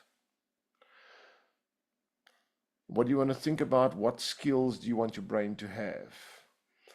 Talk about them, write them, think them. Neurons that fire together, wire together. Do you want to live in a world where your past dictates how you feel today? Well, then go write about your past. You want to live in a world where all the negatives from your past dictates your present? Well, go write and think about and talk about all the negatives of your past. You are training your brain to focus on that area. You want to live in a world where your past is a learning mechanism that you can utilize in the present to create a better future. Then go write about the magnificent things you've learned and how you're going to use it into your future. You are the architect of the person you're going to be a year, 2 years, 5 years from now. You have got no ability to to change your future, because your future does not exist yet. But you can put seed in the ground today and do things today that'll grow tomorrow. When you are there, they'll manifest and you can utilize them. You can't change your past either. So you might as well just use it for learning. Sibo, you got to end up with. I hope you guys are learning something. Thank you, Dion. Please allow me to test your subconscious mind. I'm thinking, as I'm listening to you, I love the way you phrase this. It makes. You love the way I love the way you phrase what you're teaching us. It makes so much sense to me. And I wish I could replicate the way you do this. Please don't. But please don't. I'm unique. Don't take my space. Where must I go then? No, you can't build a moment. puzzle and say, oh, this piece should fit here. No, wait a moment. I got my flavor. I put my flavor on it. You've got your flavor, yeah. Just imagine if you could hear me speaking about the same topic that you're talking about right now, but in my flavor, like style, because I have my background, I understand life differently. I went through things that created the me that I am today. In my flavor, but saying exactly the same things, make sometimes even some of those examples that you're giving, because they totally make sense for me. How will that land on you? Okay. So do you think I spoke like this when I was 5?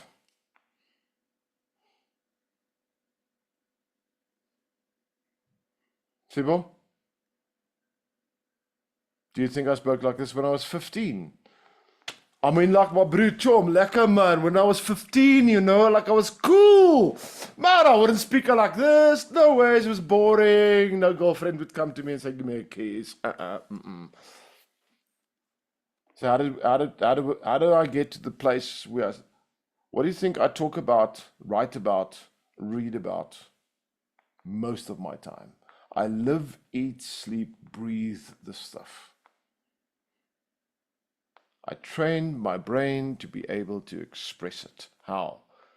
I write a lot. Exactly what I've just explained to you guys. Super? Got it? Cool. Wipe out a rainforest. Write a lot. No, I'm teasing. Oh, I've got a weird sense of humor. Sorry. My humblest apologies. Melissa, you also had a hand up. Yes. Sorry. So. Don't say sorry if you haven't done anything wrong yet.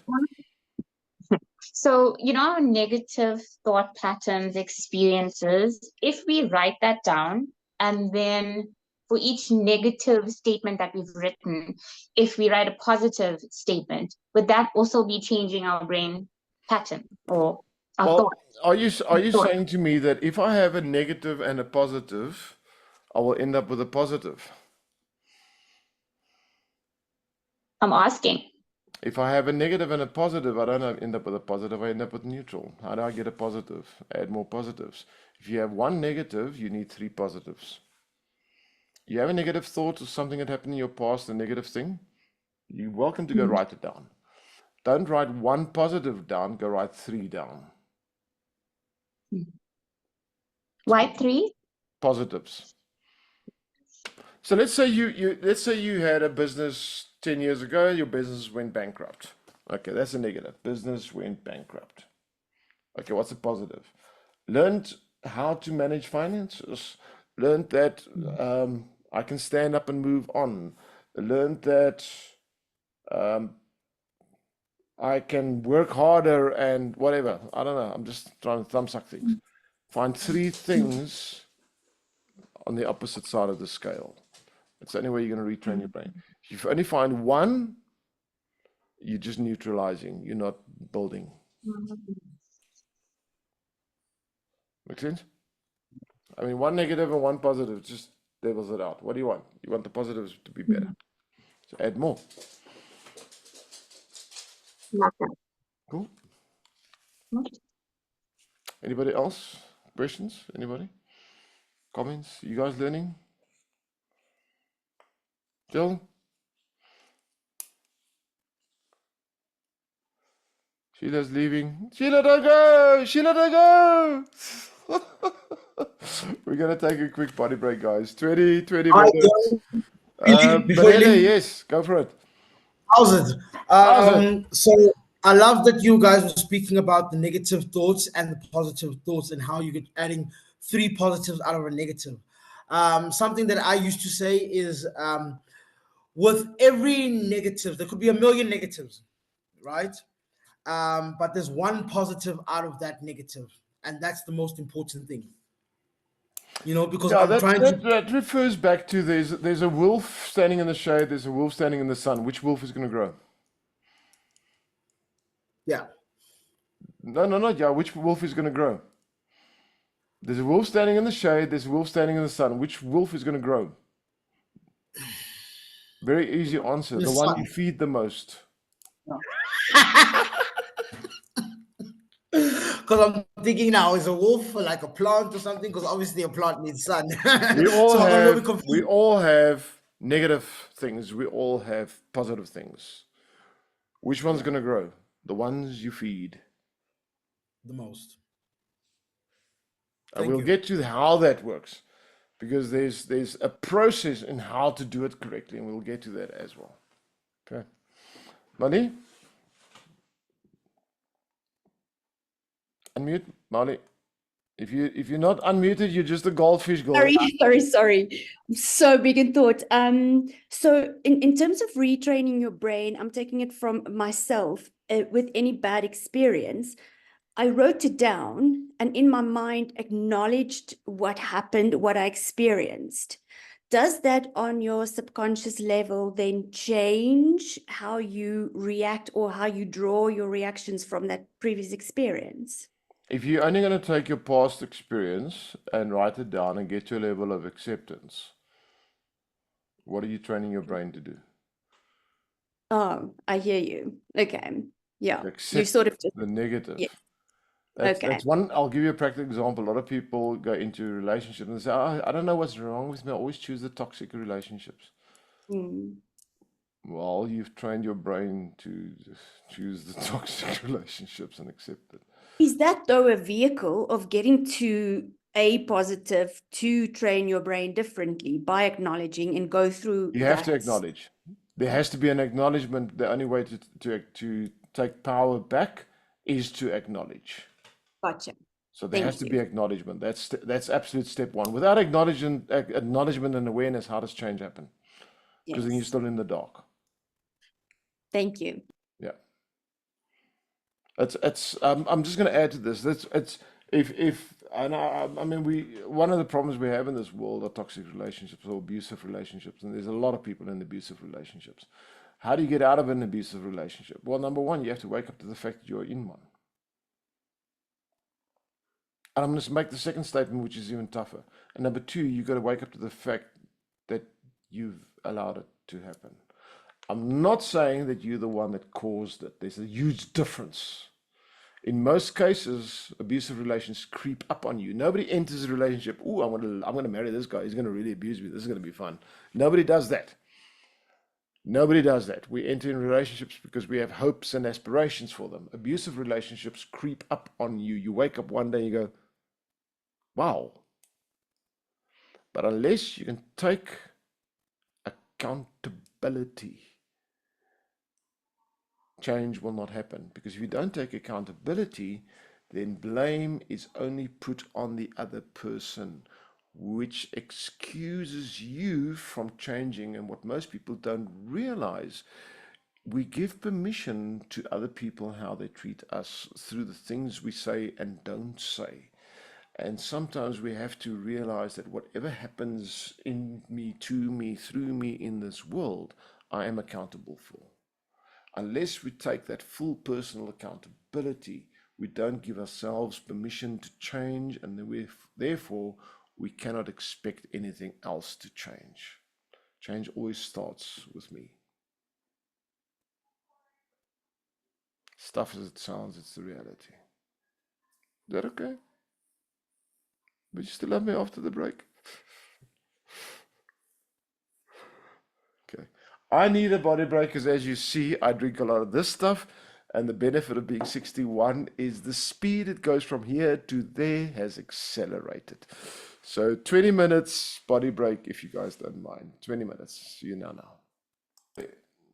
Let's get the recording. Give me 3 people. Give me a little bit of a nugget or something you've learned today. Someone that hasn't said much. Where's Doug? Doug, I haven't heard you speak this morning. Good morning.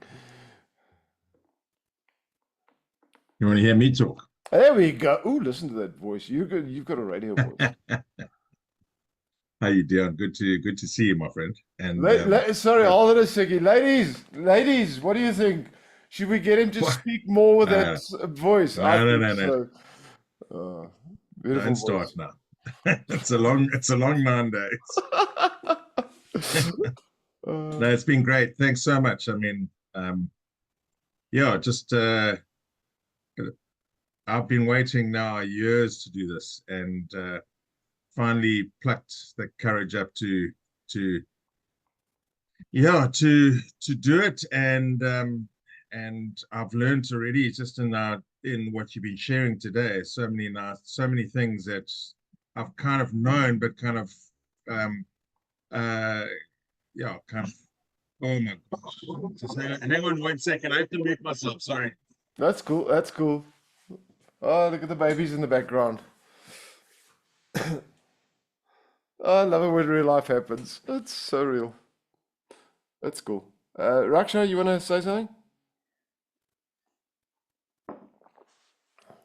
Thanks, Dion. Just because you asked for voices that you haven't heard yet. Hi, everyone. Yes, Lovely good. to meet Good you morning. and share in the space. I think for me, when you said, and so much of what you're articulating is so beautifully encapsulating a lot of, I think, what's happening very naturally for me and how I'm choosing to live life going forward. But I loved neurons that fire together, wire together. Yeah. You know, being very intentional about how I live my life, where I focus my attention, right down to creating space and time to think. Yeah. And also, which wolf do you feed? Just bringing that back into awareness. So thank you. I think one thing that you guys should realize is, and a lot of people think they come in these courses to learn. You actually don't learn anything on this course. Everything you hear, you've known. Doug mentioned it. This is like what you're experiencing is actually, and I know it sounds weird to some of you guys, you're actually not learning on this course. You are just merely recognizing things you've already known. On a deep subconscious, something in you already knew it. Now you hear it stated in a certain way, in a certain context, with a certain example, and your brain goes, yeah. That feeling that you have of learning is actually a feeling of recognition. This sounds familiar. I knew it. Aha. So it's just solidifying and strengthening the beliefs and the knowledge you already have. You are genius already. You just might not know it, but you are. The knowledge is already present. If you've made it past 20 years old or 15 years old, you've actually, just think about that. That's a lot of experience and knowledge that's been stored. It's the secret to life is not having the knowledge stored. It's bringing what you have to the surface, applying it, and knowing what you know, and utilizing it. That's kind of a little bit of a secret. So we'll tap into that a little bit more deeper. Doug, by the way, we love the dogs in the background.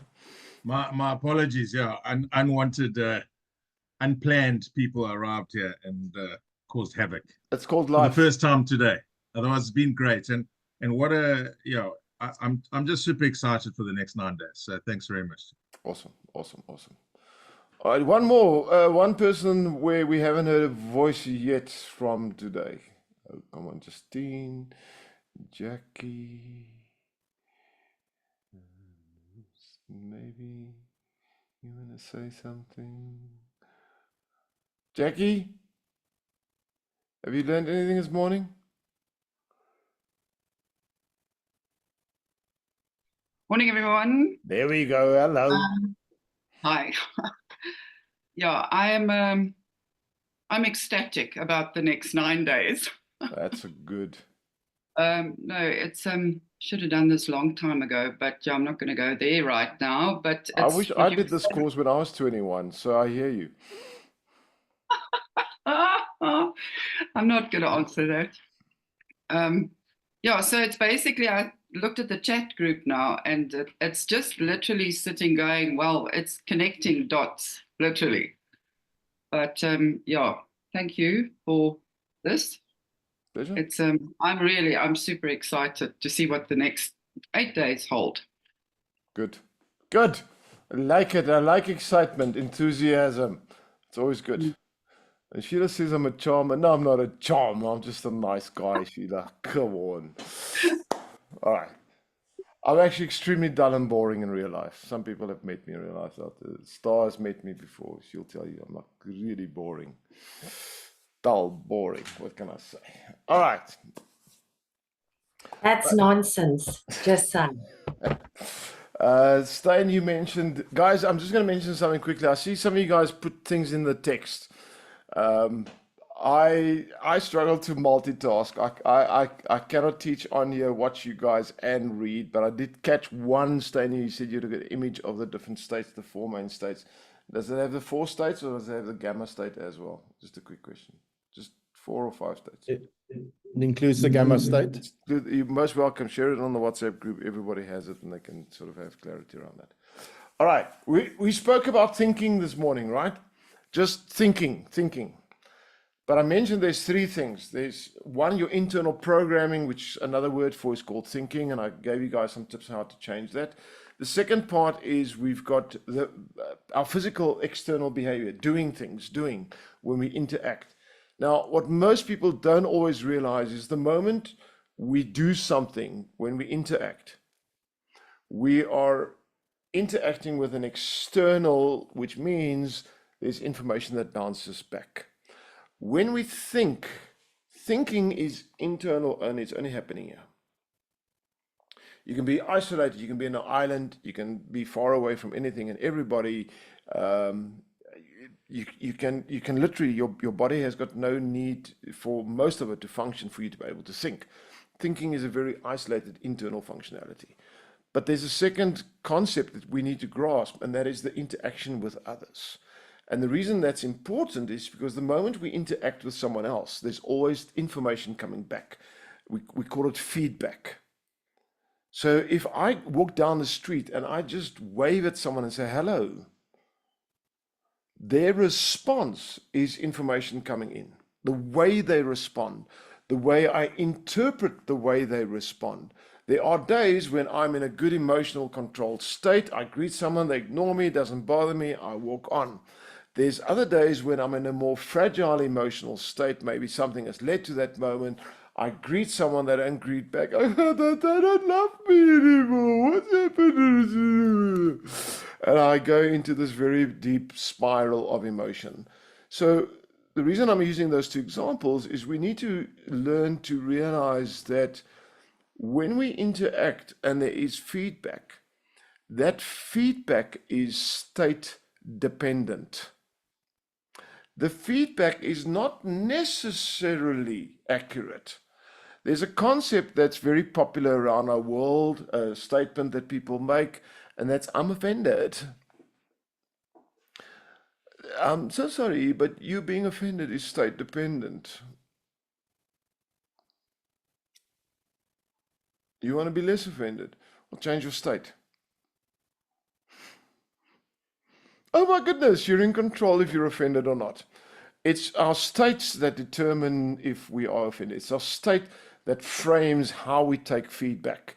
There are times in your life when you are very, very fragile. Someone can even give you a compliment and say, you look beautiful today. Why was I ugly yesterday? You could take it, you could reframe it into a very negative way. Everything we experience in life when we interact with the world outside is state dependent. So what does that mean? What it means, we've got an internal feeling, an internal strategy, and we call that emotions, feelings, state. There's a whole variety of words around that. Now, there are some people in this world that when you talk to them, especially if they're senior in corporate, they say, I'm not emotional. No, you are.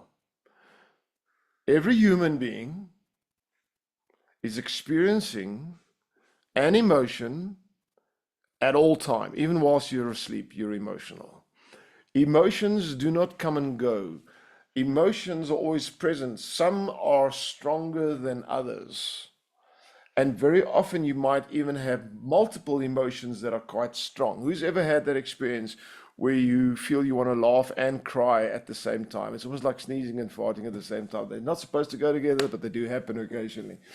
It's just like two emotions where you're angry and you're laughing, or you're fearful and you're excited.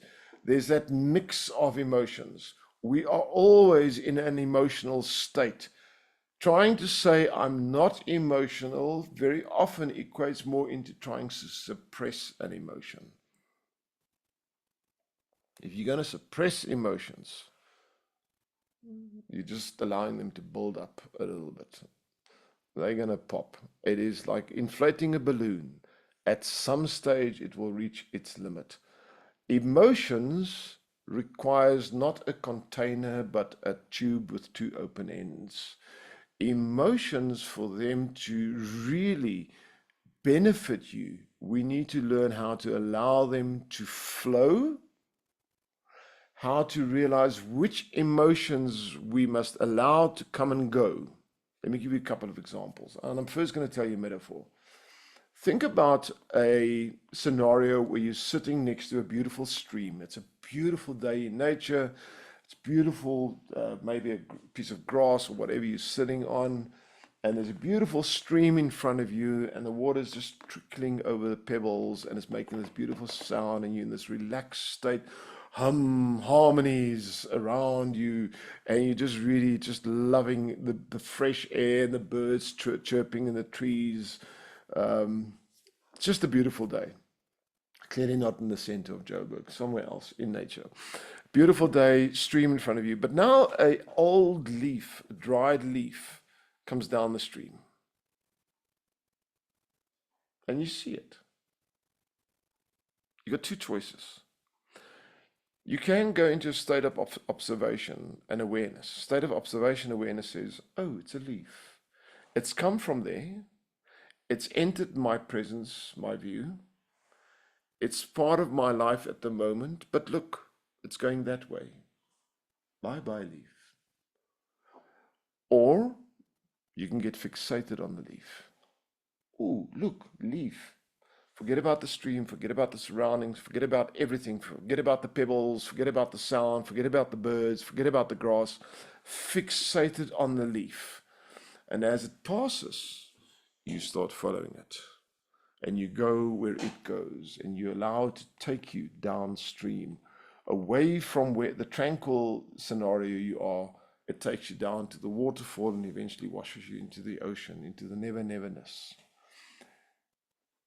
Feelings work the same way. Emotions work the same way. They come. Emotional maturity means having the ability to observe it, to recognize it for what it is, that it's coming from somewhere, that in the temporary moment it is actually serving you. A dried leaf for a temporary moment is actually something beautiful to observe. But after that moment, give it permission to continue on its own journey. Don't get fixated on it. Negative emotions, positive emotions work exactly the same way. There are people that get fixated on negative feelings and emotions. We call it, they make a storm or storm in a teacup. They have a pity party. Or we call it, they have a lot of trauma. I just said that. What happened? Something happened and there's a fixation on it. And you allow this to dictate where you're going for the rest of your life. Guys, forgiveness for that statement for some. I know we've all had our own traumas. I'll tell you some of mine, but it doesn't mean we have to get fixated on it. The skill in life is to realize that things come and go, and in that moment they serve us. Another emotion or a feeling that a lot of people struggle with is fear or anxiety. Most people that, they claim the biggest fear is public speaking, and a lot of people need to speak in public or they need to do something fantastic, and then fear or anxiety overcomes them. So I have a very, very basic question, because here's what happens. You're in a scenario, fear enters, you get fixated on the fear, and now the fear controls you and takes you downstream.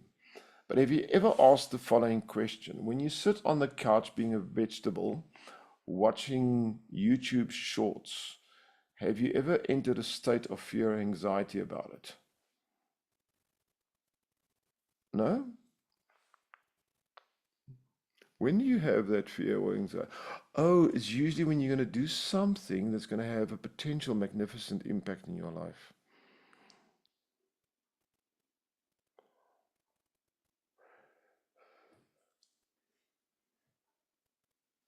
Fear or anxiety enters when we exit our comfort zones and enter new stimulation zones of life.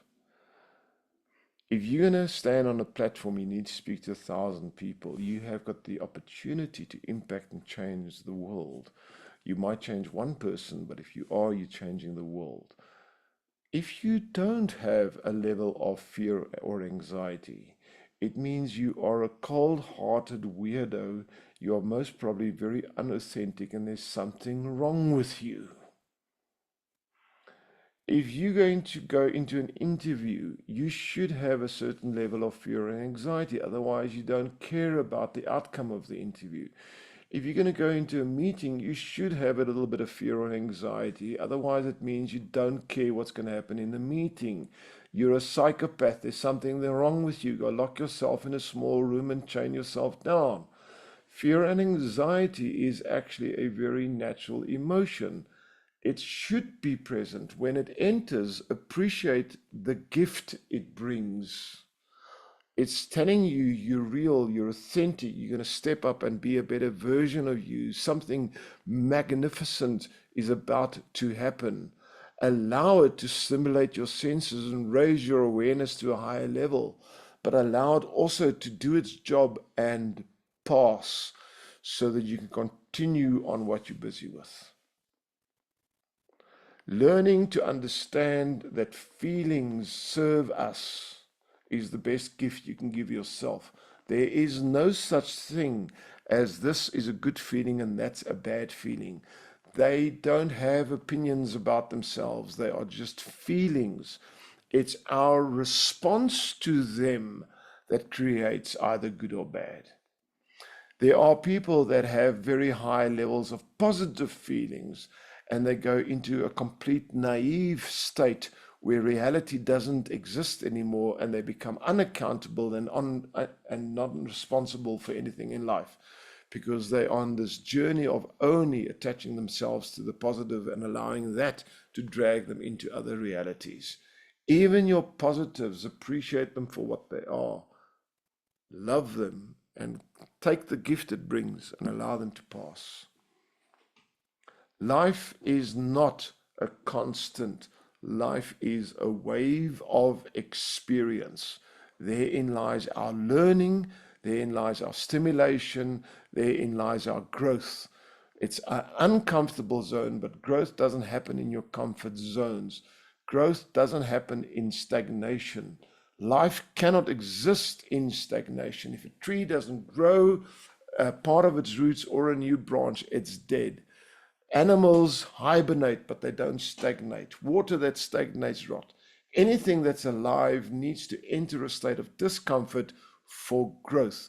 Our feelings, our thoughts, our feedback, our emotions, our journey of life is a journey of information and growth. Embrace it. Don't get fixated on single ones. Embrace everything that passes as it comes. Take the gift it brings and allow it to pass. Cuthbert, your hand up. Yes, Dion, I just wanted to share an anecdote. You know, I happened to be in a meeting with, this is at work, the HR manager. I was basically dealing with a conflict. I was so shocked that the HR manager said to this employee, because she was getting agitated, it says, "You're being too emotional." And that made her even feel worse. So after the meeting, I had to go to her and say, "Look, don't take it that way. Every human being experiences emotion." But it's amazing how even an HR person will tell someone that you're being too emotional. I think the word actually comes from you being too emotional. If you go back and look at our language and how we communicate, it originated on you fixated on a specific emotion. That's basically what they actually want to say. So maybe educating that HR professional in language, because here's the thing again. Emotions reside in your subconscious. Your subconscious mind does not understand a negative instruction.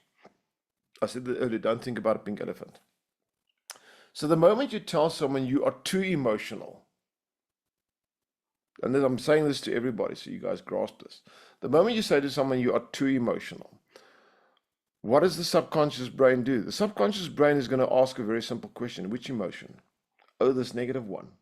It's one of rejection. What have I just done? I've just actually stimulated. I asked that question earlier. Which wolf will grow? The one I feed the most.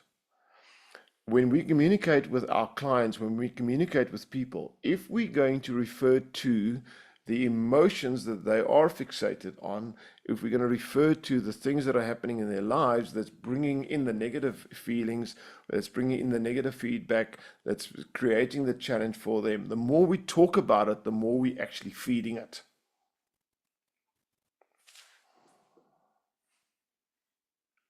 NLP and coaching is not problem-based. We are solutions and outcomes-driven. If we talk about problems most of the time, what the brain experiences is more of the problem. If we talk about solutions and outcomes more of the time, what the brain starts to experience is more outcomes than solutions. Some people have trained their brains to think problem-based the whole time. What you will experience is more problems. There's a part of the brain called the reticular activating system. In short, we call it the RAS. The RAS is basically responsible for the brain's arousal. Now, I know when you hear that word, you're thinking, arousal. Arousal just means your brain is highlighted, focused on something. Think about the last time you bought a motor vehicle. Who remembers that? The last time you bought a motor vehicle, a car. Do you remember a week, 2 weeks after you bought it, all of a sudden you started seeing a huge amount of those cars on the road? It's like they've never been there before. All of a sudden, there's a lot of them.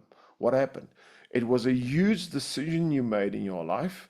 Your brain was aroused to this buying a new car, buying this new car, that particular model, year model, type, color, everything. Your brain is aroused. What your RAS now does, it filters through all the information of life and finds more of same information. That type of car, there were just as many of them on the road before. But because your RAS is now stimulated, you're not seeing the others, you're only seeing those. What we focus on is what we see. What do you focus on in life? It's challenges or it's opportunities? Your thoughts. What is 80% of your thoughts busy with? What's the bulk of your thoughts doing, focusing on? What's your mouth saying the most of? What your thoughts are busy with and what your mouth is saying and what your ear is hearing is what will arouse your RAS to find more proof and confirmation of. Dan, I don't know what's wrong with me. I always choose the bad boys to go into a relation. What are you telling your brain? Choose bad boys. You can choose the perfect person, the prince on a white horse, but your RAS will find reasons to make them a bad boy. Let me give you guys a quick example, and this is a story that someone reminded me of the other day and I forgot it. So I've got 3 daughters and I watched them through the years dating. My one daughter had this guy she brought home. I didn't like him. Well, I didn't like most of the boys they brought home, but anyway, this particular one I just had a distaste in. The fathers here would know exactly what I'm talking about. Just this distaste. You talk to him in a different language. But she thought he was Mr. Oh, Daddy, he's so cute. Oh, look at him. He was in a fist fight once. His nose was broken and standing. Oh, it's so cute. He smoked, his breath stank. It's so cute. He was, in my opinion, dumb as a brick and had no sense of humor. And he would catch a joke 3 days later. It's so cute. Everything about him was, it's so cute. Why? Because her brain was focused on, it's so cute. She was in love. The hormones was busy. The brain was numb. Everything. It's like, cute. So what was she focused on? Cute. What was the brain aroused to? Cute. So what, everything she saw, the brain would confirm. Cute, cute, cute. He came to our house in December. It was very close to Christmas. Joburg. One of those lucky Decembers where it's 35 something around about. Hot, humid. Who knows those? You're in the middle of the pool and you're sweating in the water. It's one of those days. And we were watching a movie in the house. He arrives with a pair of army boots, a pair of jeans, and a green V-neck t-shirt. I'll never forget that image because I looked at this and I went, boots, long pants today? Not smart. We didn't have an aircon, windows were open, everything was open, the fan was running.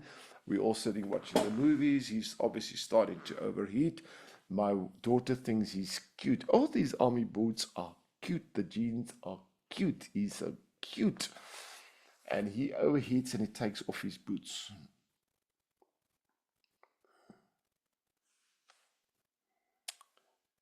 If smell had a color, it would have been fluorescent green. It filled the room very quickly. None of us, except him, could stay in the room. It was so bad, our social, distinguished, good manners left the room with the rest of us. I uttered something which was in a very, very definite, harsh South African accent, and it wasn't a polite word. It probably had a couple of rude comments in there, and I left the room. Now, my daughter has a thing about feet, fortunately, and all of a sudden, it's cute, went extreme opposite. There's something wrong with this guy. Very intense thought and feeling went through her head because she's got a thing, still today, thing about feet. All of a sudden, instead of, it's cute, there's something wrong. She broke up with him 2 weeks ago. Why? Because the nose wasn't cute anymore. There was something wrong with him. The breath, the attitude, the lack of sense of humor, you name it. Everything shifted from it's cute to there's something wrong. Why? Because that's where the brain was focusing. Same person, but she felt it shift. I'll give you another experience. Look at people that find a new job. When you go out looking for work, what's filling your thought process? I want a perfect job. I want a great boss. I want to work in a great building. I want nice people there. I want the traveling distance to be fun. I want to walk in and feel stimulated. It must be lovely. It must be lovely. It must be lovely. It must be perfect job, perfect job, perfect job. Because that thought is repeating through your brain, it's a high emotional desired state. Your RAS is activating. Now someone is nice enough and they offer you a job. And you know what your brain does? Your brain goes, oh, look at this. Perfect. It doesn't see everything. It doesn't see the complete picture. It sees what you told it to look for.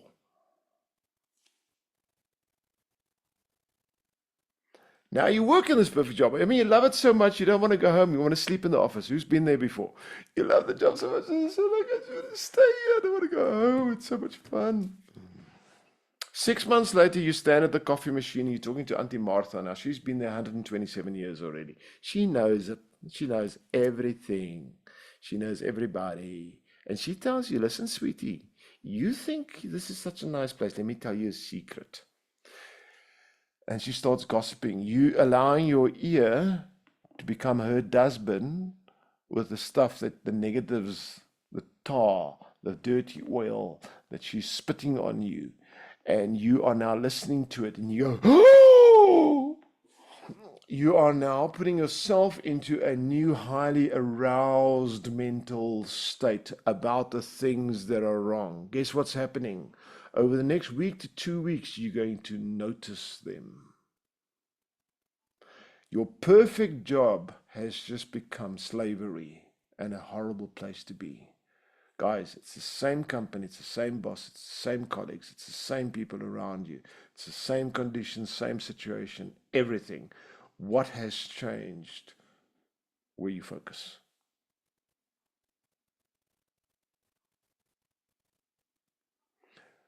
Maturity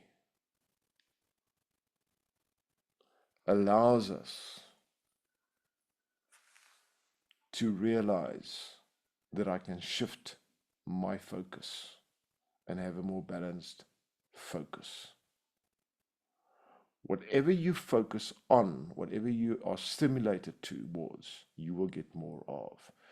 If it's bad relationships, you'll get more. If it's poverty, you'll get more. If it's lack of opportunity, you'll experience more. Have you noticed that there are some people in this world that just seem to spot opportunities? It's like, I've got a friend, he says, yeah, but Dion, you were born with this golden spoon in your mouth. Things just happen to you. No. I've trained my brain to spot opportunities, to think creative. When I meet a stranger, I don't look at the surface and wonder what's wrong with this person. I look at the person and I wonder what magnificence is hidden in the shell. Where we look is where we go. What we focus on is what we're going to experience. This life is not influencing you. You are creating perception inside your own brain. And that's determined by where you focus and what your RAS does. Learn to control your RAS. If you don't like what you're seeing, reframe it. If you're listening to a song and it sounds horrible, ask yourself, which instrument is beautiful? Some people say that we live in a horrible world. Guys, when you look through your eyes, you are painting art that no human can even comprehend. When you speak, you are making sounds so magnificent that no instrument can recreate it. Every single second of this life is a magnificent, beautiful gift, should you choose to take it. Bunny, you got a hand up. You got to ask something or say something.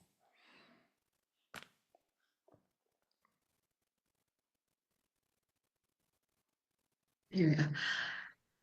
So I have two questions. The first question is, with the work that I do, I'm a recruiter. So one of the questions My that humblest frequently comes apologies. I up feel so sorry for you having to go through that trauma. is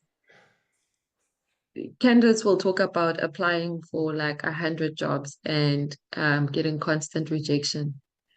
And I think as one of the shifts that I've had a significant growth in over the years is really being mindful about looking for the opportunity.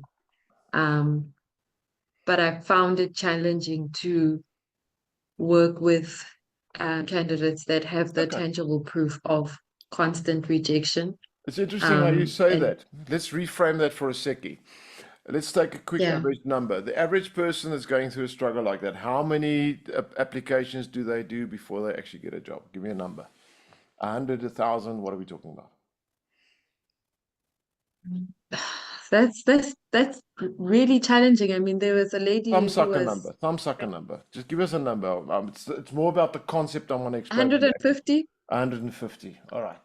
So for you to get a job, you need to do 150 applications. Basically, according to that theory. Now, once you've done 120, you've got two choices in this world. You've either had 120 rejections, or you've had 120 tick boxes and you're only 30 from achievement.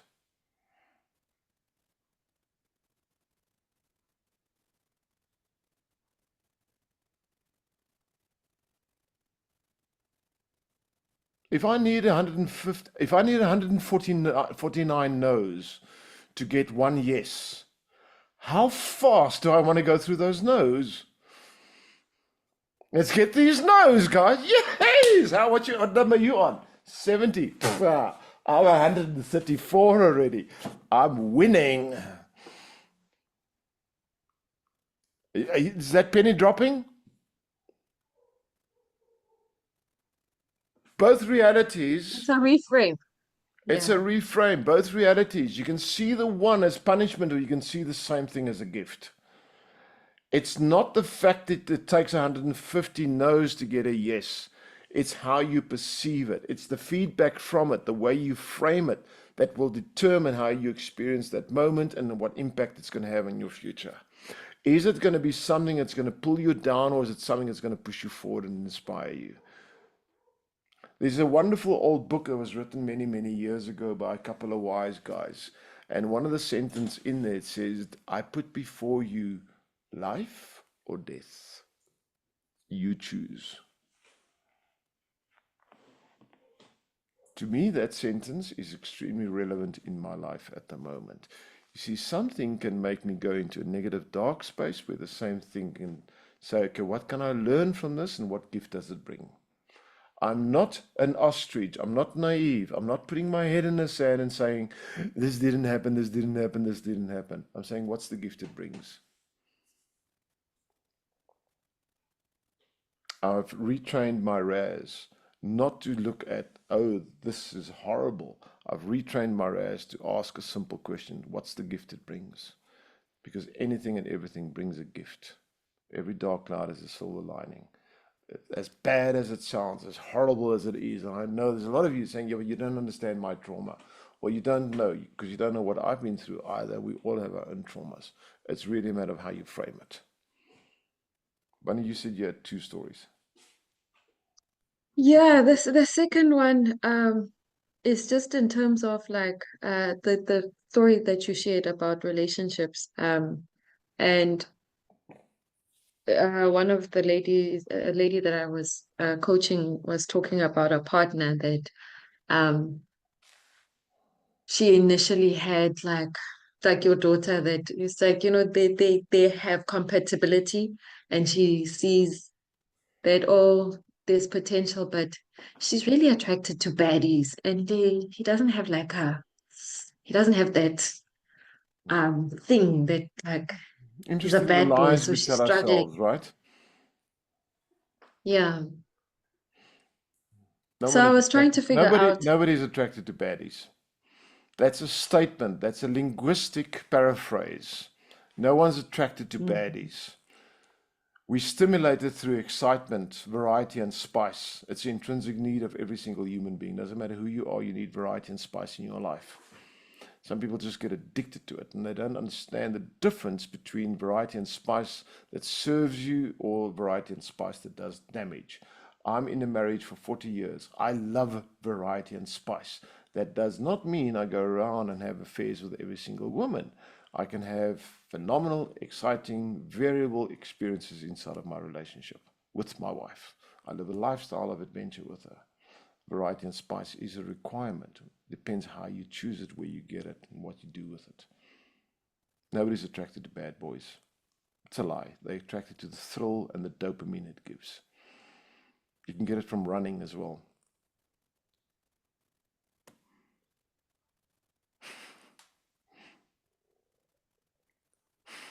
Is that okay? Yes. Yeah, because I got stuck with like, okay, how am I gonna help her find a baddie in her person? How am I gonna help her? Because I mean she's on the fringe of starting an affair because she thinks this person who's a really good quality person is boring. Yeah. Everybody's boring at some level. Everybody's exciting at another level. I'm going to say this again. Wherever you look is where you're going to go. Whatever you focus on is what you're going to get more of. Really, it's as straightforward as that.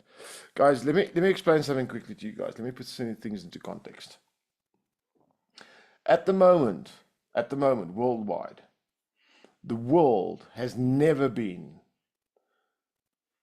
in a worse mental health state than what it is at the moment. Can I take that and just make that statement out there? The world has never been in a worse mental health state than what it is at the moment. Why is that relevant? It's relevant because most therapists, psychologists, coaches, counselors, people that work in the personal development that's trying to help people, think, you need to hear this very clearly, they think the same way as the rest of the world. You've got to understand something. When you're going to see a client, your client's going to come to you with a problem, with a challenge, with something they want changed. They have already, most probably, had conversations with other people around it. They've heard the solutions. They've probably gone onto Google, YouTube, AI. They've already investigated outcomes and solutions. They've most probably applied a lot of them.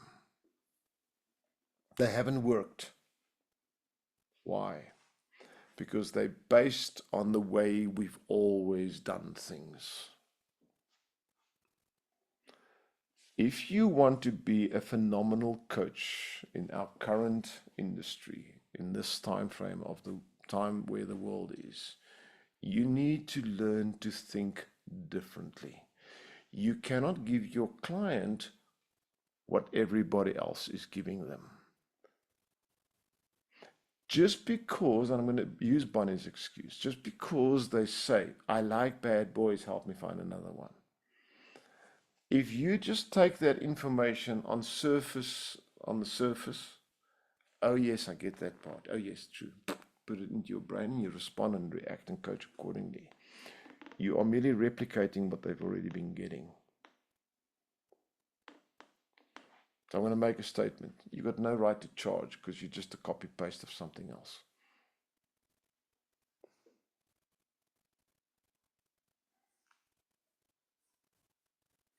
You cannot solve a problem with the same mindset that created it.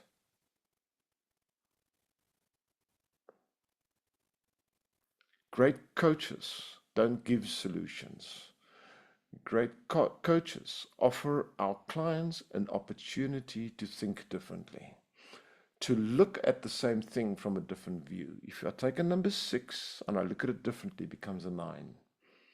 If I look at it from a different angle, it can become a comma. If I look at it from a different angle, it can become a hyphen. If I look at it from a different angle, it can even be a musical note. It's not what it is, it's the angle, the lens I use when I look at it. There are no facts. There are no cast in concrete things in this world. Everything changes based on the lens we use when we look at it. If you want to be a change catalyst in this world, learn to look through a different lens. Don't allow things on the surface just to enter your thoughts and then you react. Learn to take things in, reframe, and respond in a different manner. How do you do that? Train your brain to do it. Start speaking, deliberating, writing. Penny drop.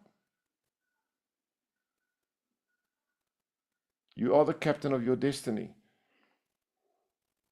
You got two choices in this world. You can either make a decision in this moment and start changing so that you reap the benefits in your future, or you can allow external conditions and your environment you're in to decide where you're going. It's literally like a ship on the ocean.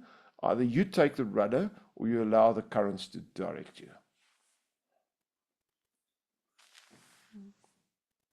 Where do you want to go? Hope you guys are getting that part. It's a huge statement. Onion. Hello, Benere. How's it? A lot of what you're saying and what you are discussing now, I relate to a whole lot. At this current moment, I'm at a rehabilitation center, yeah. right? I'm working here. I was once a client, and now I'm like making this transition towards staff. Good for you. So a bit of my background. So I've had a lot of traumatic experiences. I've been in prison. I've been shot. I've got a criminal record. Who shot you? Well, I've been through some criminal activity. So let's just say I've got this type of past. Okay. Well, okay. I'm very glad that whoever shot you was not a very good. Okay. So now a lot of where I'm at is I look at all these negatives that, you know what, I've got a criminal record, I don't really have a future, all the studies that I got have basically, I've gone down the drain type of thing. And as soon as I change my perception of it, or let me just say what word am I looking for? The lens you look through. The lens I'm looking through, how I'm looking through it, like but there's this word that I'm looking for that starts with a P. Perception. My perception of it, then it changes a whole lot. You know, I look at things and more like, okay, I'm in rehab and I'm being told what I should be eating and what I should be doing, and I shouldn't be walking alone, having accountability. And I look at all those as opportunities, you know, because I have these certain challenges in my life where I'm not able to live life like a normal person. So I take these opportunities as discipline or accountability and that sort of thing. So yeah, so a lot of what you're saying right now I resonate with, because I see all these negatives, and it's only how I see them that I want to ask you a couple of questions. I want to ask you a couple of questions quickly. Banele. Yeah. Does 4 April 2017 still exist? No. Okay, why not? Because it's gone. It's in the past. Okay. Does 4 April 2027 still exist? Or does it already exist? No, it hasn't happened yet. Okay. So that's fascinating. So my past doesn't exist, neither does my future. Yeah, because my past has gone, well, it existed, it doesn't exist anymore. My future hasn't happened, so it's not existing now. So my past doesn't exist and my future doesn't exist. What time does it correct, exist? yes. My present. Isn't it amazing that it's called present? Yeah, it's a gift.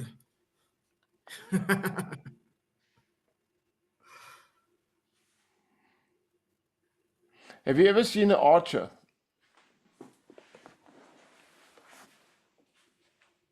Do you know what archery is? Sorry, I'm just tying up a shoelace. Do you know what archery is, Okay. right? Like an arch. Bow and Oh, arrow. an arch. Yeah. Okay. So I created a little image in my own brain for myself. Right. Because I've also got stuff from that time frame that doesn't exist anymore that I can refer Yes. to. So here's the concept, and see this little image. If an archer wants to shoot an arrow, it draws it from the quiver, places it in the bow, and it aims Yeah. for a target there. We Yeah. draw from our past to empower ourselves in the present so that we can create a Yeah. better future. That's correct. That's correct. Yeah. And I strongly believe that because look, if it wasn't for my story and my past, I would not see this as an opportunity to now shoot through to my future. Can I say something else? And guys, if you agree with me, please raise a hand. I love your vibe and your energy, and I want to see you on stages and platforms telling your story and sharing it with the world. I absolutely love it. Anybody else? Give us a wave if you agree with me on that one, guys. And I'd love to do it because look, I'm in the industry now where I'm saving lives.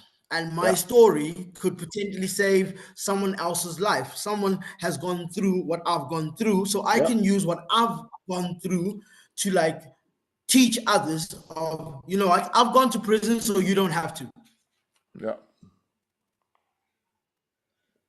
I love it. I love it. I love it. And I love your vibe. And quite honestly, I'd love to hear more of your Thank you. stories. Hopefully, over the next couple of days, we can hear more of it. I think it's a cool story. Absolutely. It's a beautiful story. I love where you're focusing. You're not focusing on the negatives of the path. Because what you're doing is and I can hear you've told your brain, what am I learning from it? What's the benefit? What's the gift? What's the gift that brings to me now? Yes. Yeah. Cool. All right. Are you guys learning anything? Give me a hand in the air if you are learning. All right. For the new guys on this course, can I ask a quick question? Is this slightly different to what you expected it might be?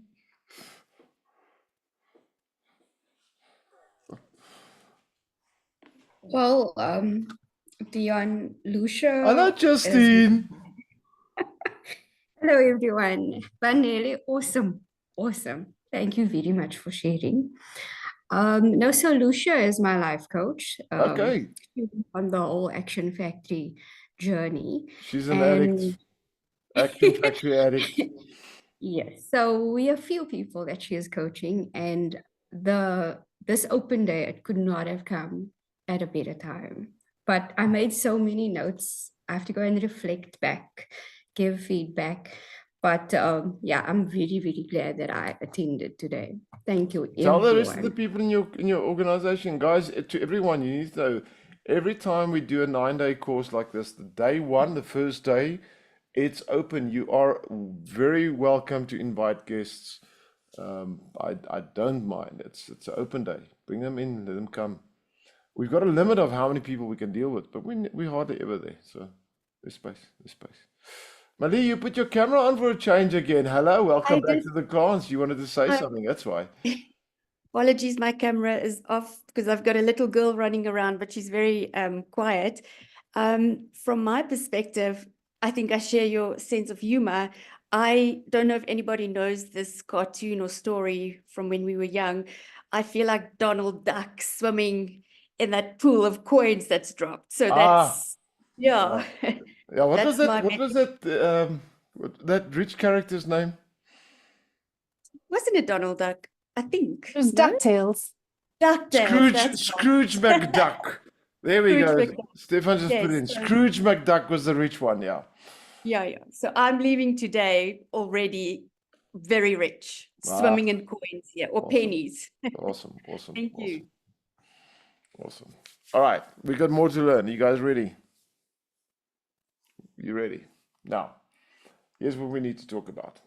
So we now understand we got three things. We got thinking, we got doing, we got feeling. Let's take that, park that. I want to teach you guys something else. When we journey through this weird thing called life, and I've explained this already, your conscious brain can deal with about 7 plus minus 2 bits of data. Your subconscious brain can sort of run around about 1 million, 2 million. But on the outside of you, the outside, because you've got an inside and you've got an outside. Yeah, you got a brain inside, feelings inside, emotions, movies, thoughts, everything, experiences inside, perception, all of that's inside. But then on the outside of you, there's nature, there's trees, there's buildings, there's life, there's people, there's jobs, there's cars, there's traffic, there's politics, there's finances, there's homes, there's environments, there's a whole lot of stuff outside of you. As we journey through life, we are consistently, every single day, every moment, every single moment of your life, we are exposed to this outside world. This outside world is throwing tennis balls, billions of them, every second. If our brains were to focus on and absorb everything, we would go nuts. It would be an overload of information. And the reason is because we take in information through our senses. We use our visual sense, we call it the VACOG, our visual sense, so what we see. If you look around you, look around the room you're in at the moment, guys, how many patterns, how many colors, how many shapes, how many words. Quickly look around the room, and let me give you an idea quickly. Everybody, look around the room and scan very quickly. How many things can you see that's red? Look around the room, quickly, find all the things, count them. 1, 2, 3, count all the things. How many reds can you find in the room? If you've got a bookshelf like me, 2 bookshelves, a lot of reds.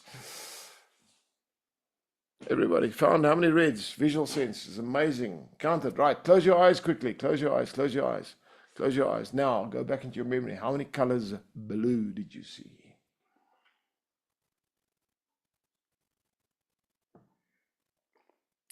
Now, open your eyes and count how many blues are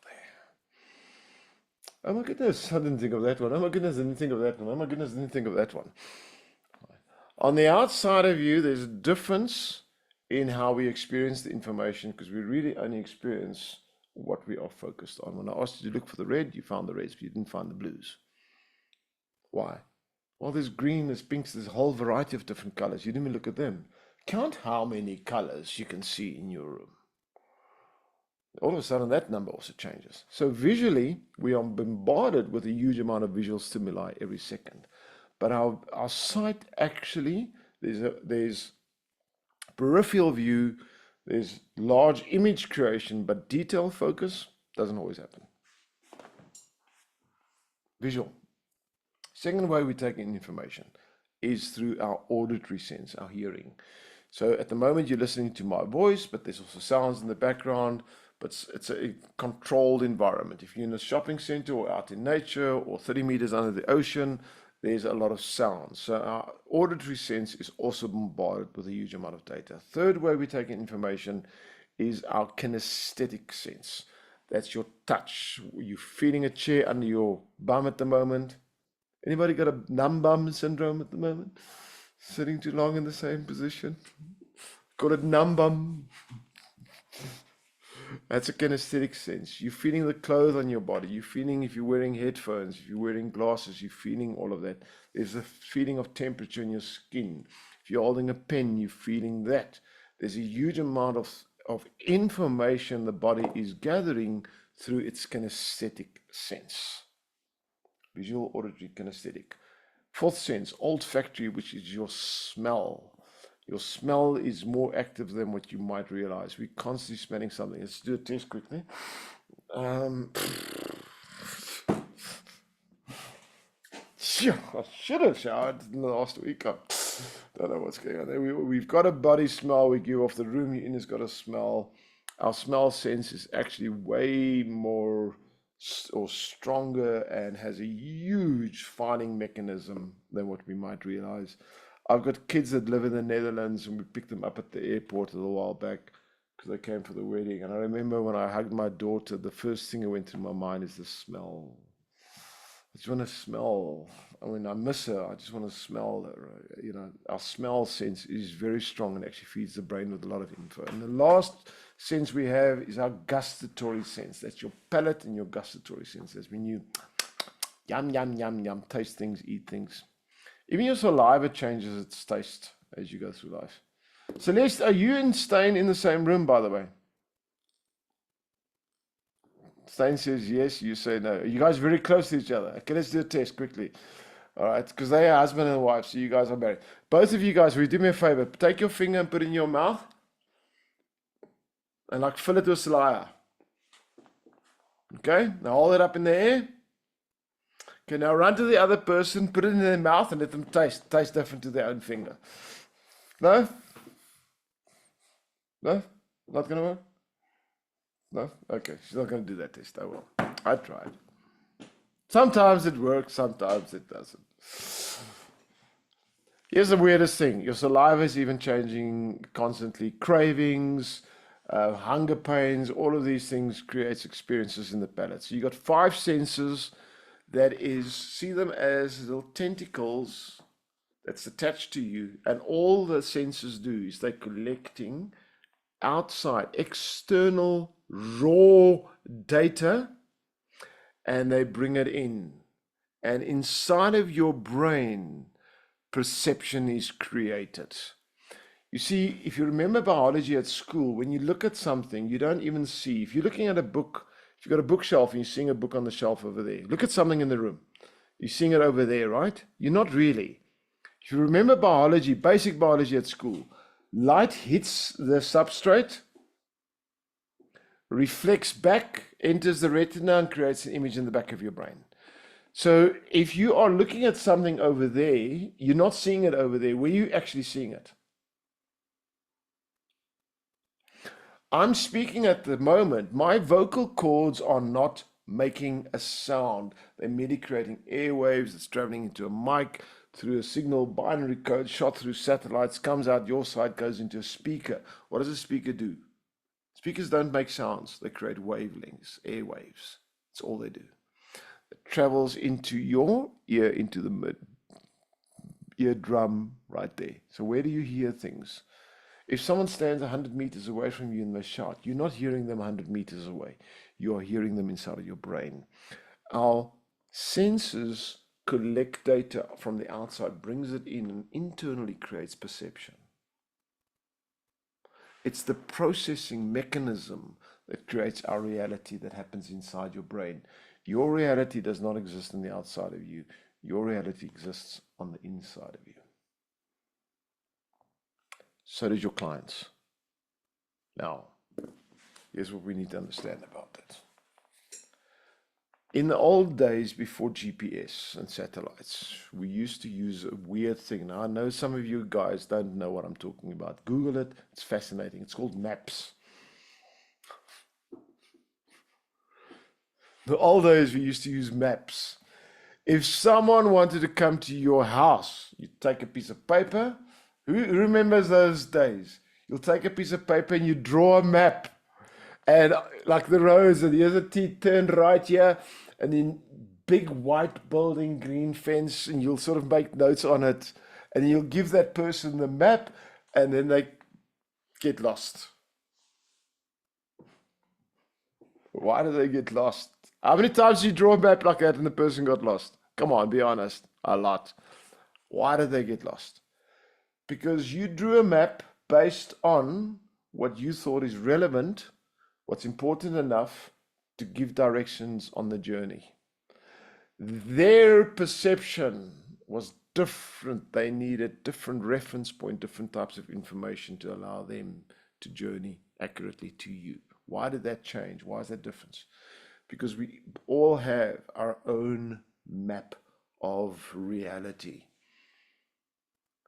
What we do inside of our brains, we create our own representation of what the world is. Now, I live in Johannesburg. I can go to a stationery shop and I can go and buy a map of Johannesburg. The map does not contain all of the information. The map contains the information that the map maker believed was relevant for someone to be able to have comprehension of Johannesburg. Your brain is a representation of what you believe is sufficient and the correct information for you to be able to journey through life. Internally, you have a map of reality. Your client has their own unique map of their reality. Every human being has a unique map of reality. There's not a good map or a bad map. There's a map that gets you to your destination and a map that gets you lost. There's a map that serves you or a map that doesn't serve you. If your map, your perception of reality is not getting to where you want to go, it's not serving you, just change the map. Doesn't mean it's a bad map. It just means maybe there's a building or there's a landmark that's not highlighted. Maybe there's another road or turn off you must take. Maybe you missed a turn. Just look at the map and change the map. When I coach my client, here's the thing you need to learn. I coach them based on what's on their map, not what's on mine.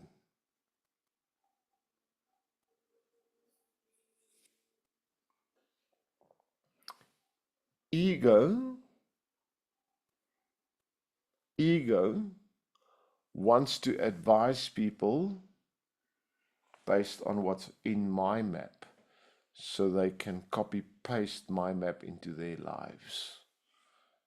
Advice is when we are trying to copy paste what's on our map into the maps of others. We do that with our children. We do that when we mentor people. When we meet someone that's a mature adult that's coming for coaching, it's not our job to copy paste our map into theirs. It's to guide them through a process where they find their own changes they need to make in their maps. Those are the techniques we're going to teach you guys.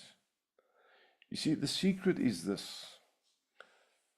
When our brains are challenged with a dilemma, when our brains are challenged with a problem, when our brains are challenged with something that's not happening the way we want it to happen, did you know that the only way the brain can know it has a problem is by being able to think in duality and also recognizing the solution? Let me give you a practical. If you look at a window, is there a window? All you guys, look at a window, find a window you can look at. Let's assume for a moment there was a massive crack on that window. How would your brain know there's a crack? Let's test someone. Let me grab a volunteer. Jill, let's get an answer. If your window's got a huge crack on it, how would your brain know there's a crack? You see it. How does your brain know it's seeing a crack? It's a trick question. Because because you know what you thought it should be like. You know. There's the answer. You know what a window looks like without the crack. Yeah. It's because your brain, guys, you need to grasp this. It's because your brain knows the solution, it has the ability to identify the problem.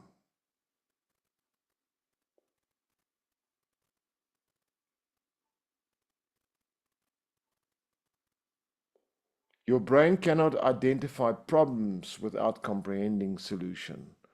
Is the strategy of the solution as clear as the problem? Let me tell you, just connect a couple of dots here. And I mentioned this earlier. Your conscious brain is also called your critical brain. The conscious brain is the one that identifies the problem. The subconscious brain is the one that identifies the solution. Unless you know how to listen to both, you're only going to hear problem. You're not going to hear solution. What do we do in NLP? Our job when my client brings me a problem is not to give them a solution, but to do a technique or a process on them to bring the solution that's already inside of their subconscious brain to bring that solution to the surface. That's all I need to do. Joel? You say you know what it is meant to look like, or you know what the solution should be. Your brain can Okay. only your brain can only comprehend if it thinks in duality. So I'll give you another example. You can only comprehend up if you have understanding of down. You can only comprehend left if you have understanding of right. But Left what does, happens if left does not exist without happens, right. Problem does not okay, exist without solution. but what happens if you think the solution is X, but meantime it's supposed to be Y? Well, how do you I know? can't Hold on. How do you, hold on. Is it X according to you or according to your client? according to the client, if the client had to think that they always will go to men, because that's the area I work in is relationships. They always attract the wrong men. They always whatever. And that's because of how they grew up. I have a client like this at the moment. So you've just given me 3 or 4 clues already in that statement. We're going to get to one of the first skills and techniques that we're going to teach you guys, and that's how to listen to what people say and know how to ask the right questions so they can look at the same scenario from a different perspective.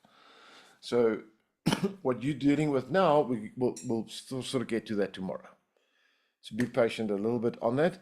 I need you for now to grasp problem cannot exist on its own inside the human brain. It requires the duality for comprehension. If a client says, my husband has a problem, for them to be able to identify the problem, the potential solution must also exist in the brain. The one cannot exist without the other. If the client has a problem or can identify a problem, it means they also have a solution and can identify a solution. That's the basics we need to understand. Because if we don't grasp that, guys, then we are going to want to give them the solution, number one. Number two, the solutions we're going to give them is going to be from our map, our reference point of what's right and what's wrong.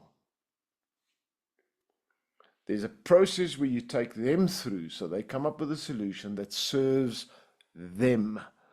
There's a due diligence process. I'll teach you guys how to do that so that their solution will serve them in the present and in their future. So I hear you, Jill, but you need to understand that concept. So grab that duality of the thought process first, and then we'll get to the second level. Cool. Sheila, you're also going to Yeah, I just wanted to, as a side thought really to the concepts we're talking about, and that is that it almost makes me think we've already made that decision before we speak. Although we think when we speak, we're making the decision at that point. It sounds like to me that the decision's made and then we're just voicing it out. If that makes like a bubble. You cannot speak before you think. Yeah. You know, it's unfortunate. These are prerequisites of the spoken word is the thought, but our thoughts are extremely fast. So we sometimes think faster than what we might realize. When we're speaking, we're actually thinking so fast. We're not consciously aware of the thought process. We speak faster than what we can consciously be aware of our thoughts. So yeah, there are sometimes things that come out of our mouths. There is a pre-thought to it. But anything we do in the moment, anything we do, be it what we say, be it how we react to our decisions we make, things we say, in that particular moment, we do believe it's the best choice available. Interesting. A split second later or a month later, hindsight very often says, oh, that was a bad choice. Yeah. But in the moment, the brain makes the best decision it thinks it can at that moment with the available information it has access to in the moment. Right. For self. We always make what we think is the right decision for us. We always do the things we think is the right thing for us to do. But that's in the moment. And we've all been there. How many times have any of you guys, you've done something and literally like a split second later you went, that wasn't a good idea.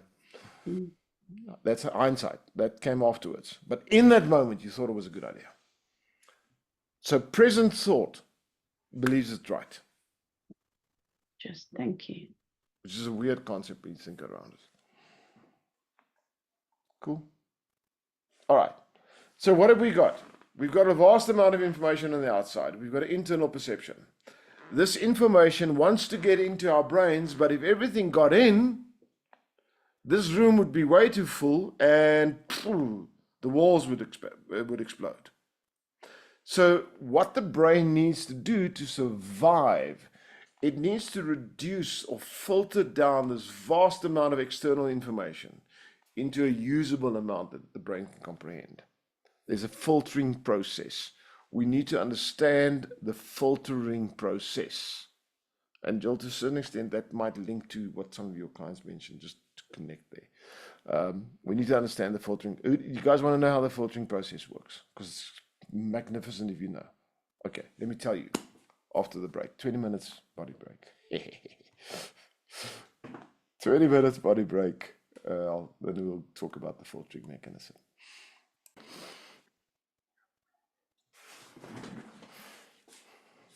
Sheila, what you munching? I love asking questions when someone has got a mouthful. My husband makes biltong. Oh, cool. Yeah, Nice. it's yummy. I can't get enough of it. Yep. Of the So husband. good. My husband, yeah. So what's yummy? The biltong or the husband? Both. Okay. Good for you. That's the right thing to say, isn't it? That is, it is. Yeah. It's genuine. It's genuine. It's yummy. Nah, what a pleasure. I What a gift if we have someone in our lives that we actually love and care about, right? Yeah, for sure. Yeah. I went Yeah, on me. holiday to South Africa, and most people bring back a present of sorts. I don't know, some sort of craft or something. No, I brought back a husband. Well, that is a sort of craft or business. Oh. All right, let's move on. Let's talk about filters. Let's talk about filters. I said I'm going to try and finish between 2 and 3 today.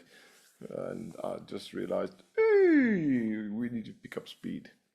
Now, so what's the concept of filters? There's a vast amount of information in this amazing thing called this cosmic pot of soup called life. And it's constantly coming towards us every second, even whilst we sleep, because our senses are not off when we sleep. They're relaxed, but they're not off. We hear, come on, guy, we feel, if you're cold, you wake up. Our senses are active. So we are collecting data even though we are sleeping. So every day, 24/7, we are exposed to information. If we took in everything, it would be an overload. We would go bonkers. We would be insane. If we had to focus on everything and think about everything and be actively involved with all the external raw data, we would be nuts.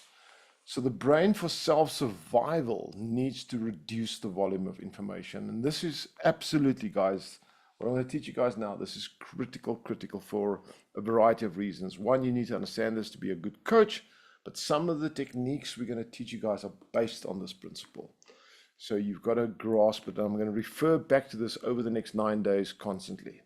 So the brain mainly does 3 things so that it can cope with a vast amount of information. Number 1, it deletes a lot. And I touched on this earlier. When you read a good book, there are times whilst you're reading, your brain just deletes that information.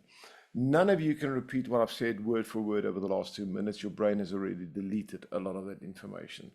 Sometimes the brain deletes very quickly. If you are someone that wears reading glasses like I do, and I see a few of you do, who has ever been looking for their glasses? Sweetie, you know where I saw my glasses.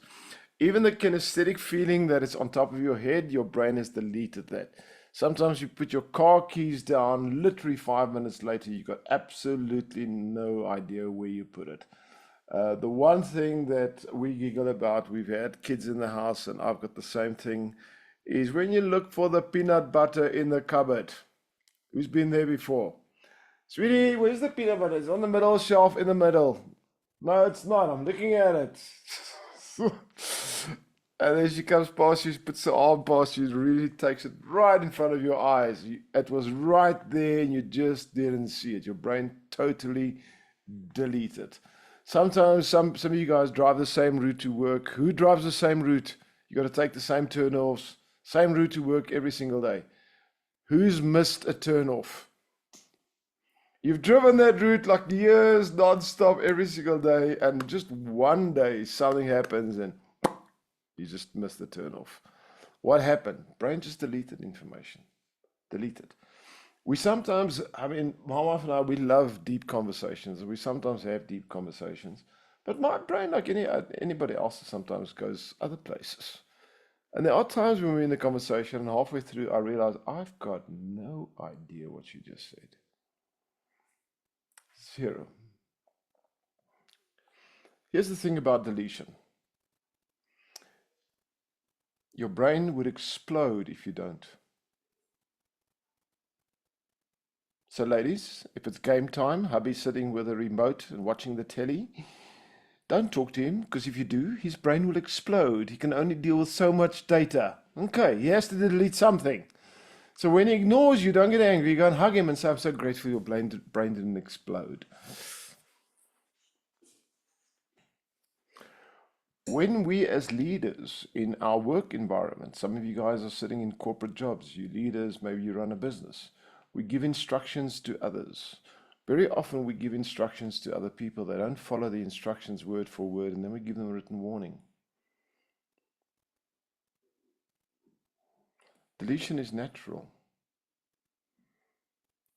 If you're going to say something which is so important that the world will stop turning on its axle if the other person doesn't hear it, say it in such an exciting, interesting way that they might just hear it and not delete it. As coaches, we take accountability for our communication. If I'm coaching my client, there are some crucial facts that my client might share with me, which they will delete. There are some crucial facts that they are going to share with me, which my brain, in listening to them, will delete. I need to learn to listen not only to what is part of the conversation, but what is also being deleted out of the conversation. What is being said is as important as what is not being said, especially the sections that are deleted. What the human brain does, we've grown accustomed to the deletion process. And we fill in the blanks with our own thoughts and our own map, our own references. We call it coming to conclusions or making assumptions. So I'll give you guys a quick example. Who wants to be my guest coach? Who can I play with? Yeah, anybody. Come on. Anybody? Volunteer, one person. Just put up a hand. Sheila, your hand went up first. Let's assume quickly that you're a coach, I'm your client, and I come to you and say, Sheila, I'm a female. I say, Sheila, can you coach me, please? I've got a massive problem. What's your answer? What's my answer? Tell me about it. My husband beats me every Friday night. Oh my goodness, you've got me. Can you tell me some more? What Okay, let me ask you this question. Your brain has already created a movie, right? Yeah. What's the It movie? has. The What are you movie, seeing? What's happening? Yeah, I'm seeing a lounge. I'm seeing a woman sitting on a sofa, which is me. I'm seeing him ranting and raving, and he's drunk. And I'm really in there. Who's already felt a little bit of empathy for this poor woman being beaten up on a Friday night by a drunk husband? He's gone to work, he went to the pub, he got drunk, he came home, and now there's domestic violence. Put your hand in the air. If that was your image, put your hand in the air. All right. Maybe they were playing a game. Yeah. So here's the thing. I gave you information, but I deleted a huge amount of critical information. Yes. And your brain went and said, let me color in the picture according to what's in my brain. You see, what happens on a Friday night is they play chess. Okay. Can you coach me? Yes, sure. Why? My husband beats me every Friday night. Doing what? Playing chess. Okay. Different story? Did you guys notice how fast you jumped to your own conclusion, made your own assumptions? That's the risk when there's a conversation and there's critical information deleted. Your role as a coach is not to jump to your own conclusions or color in the picture. Your role is to listen actively and hear not just what's being said, but hear that, hold on, here is a lack of information. There's a vast amount of critical data that's deleted. Retrain your brain to listen differently. And the only way we can listen differently is we need to learn to listen actively. In other words, don't try, and this is something we do very often. When someone talks to us, we try and think what we're going to say next. So we can sound smart. That's not listening. That's thinking. You cannot think and listen at the same time. You can't really do that multitasking accurately. Switch off your own thoughts, switch off your own ego, switch off your own assumptions, switch off your own reality. Everything is on what is the client saying and what are they not saying. Learn to listen to the facts, the words, and learn to listen to deletion. Because for you to be a great coach, you want to coach your client accurately, and you need a full picture to be able to coach them accurately. Cool? Proper nuggets, what you've just said. Sorry, Doug, just I think those were proper nuggets. Those hit hard. That's Those hit real. That's real good stuff. What you've just said. Yeah, we delete. The problem is, and I am going to frame this in this way because I need you guys to grasp it. It is our ego that gets offended when other people delete.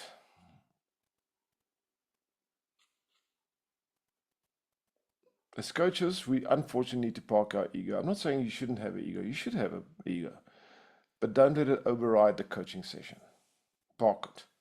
Learn to listen actively. If the client, and here's the thing, even when you talk to your client, you've got to appreciate that they are going to delete some of the things you say. So even when I teach, I know you guys are going to delete some of the things I say. So what do? I say the same thing. If you listen carefully, I say the same thing from a different angle, with a different metaphor, with a different story. I actually repeat myself about 3 or 4 times with everything I say. So what am I doing? I'm trying to find different angles with the hope that one of them actually is not being deleted. It's called effective communication. Cool? As a coach, don't say something once and assume the client got it. You can do a backtrack, so you can ask them, is it clear? Tell me how you're experiencing it, what your thoughts around it. So you're getting that feedback. Or if they say something to you, you can backtrack. So what you're saying is, and then you repeat their own words back to them. That gives you that understanding that I heard what they said, they heard what I said, we now know what each other is saying. How many times have we been in a conversation, someone else repeats what we've just said, and we go, no, that's not what I meant. Because we've deleted some of the information, and we want to rephrase it, and we want to make sure that they get the accurate information. Yep. Cool.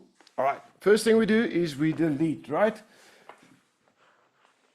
Have you guys got that, or have you deleted that concept? Aha. All right. Second thing the brain does. And this is the one that I really enjoy. I find this so fascinating. The brain distorts. So I mentioned earlier we create our own internal map. And when I told the story about, my husband beats me every Friday night, what the brain does, it goes back into our own reference, our own map, our own experiences, and it colors in accordingly.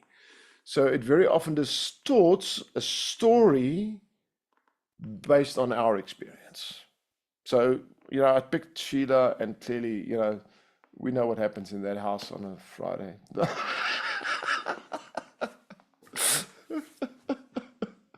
So I just had to pick that joke. Just easy. But at the moment, a lot of people fall for that story simply because domestic violence is a big thing in most of the world at the moment. So all of our heads, we're exposed to it. So if someone says, my husband beats me, that's where the brain goes. Why? because that's what my experience is filled with. We hear things based on our own experiences. So I'm going to do a quick little test with you guys. Just something I want to do with you guys for a sec here. Give me a moment. Screen document. Ugh, I'm going to change these things. I don't want to do a full screen. Where's the whiteboard gone on this thing? I think it's that thing. I'm not sure. I think this might be my entire computer screen. It's okay. Can you guys... yeah, you see my whole screen, right? That's not what I wanted. All right. I don't know how to do the whiteboard anymore. I'll have to figure that out. Click on the 3 dots where it says more on your bottom thing. It'll say more. You click there and there it says whiteboard. Why do they make it so complex and move it to where the other thing, where it used to be? These guys. I hate it when they don't realize I'm over 60. I'm slower in staying abreast of what's happening, but I do my best. All right, it is taking its time to load the whiteboard. So yeah, let me entertain. Should I sing and dance for you guys while we wait?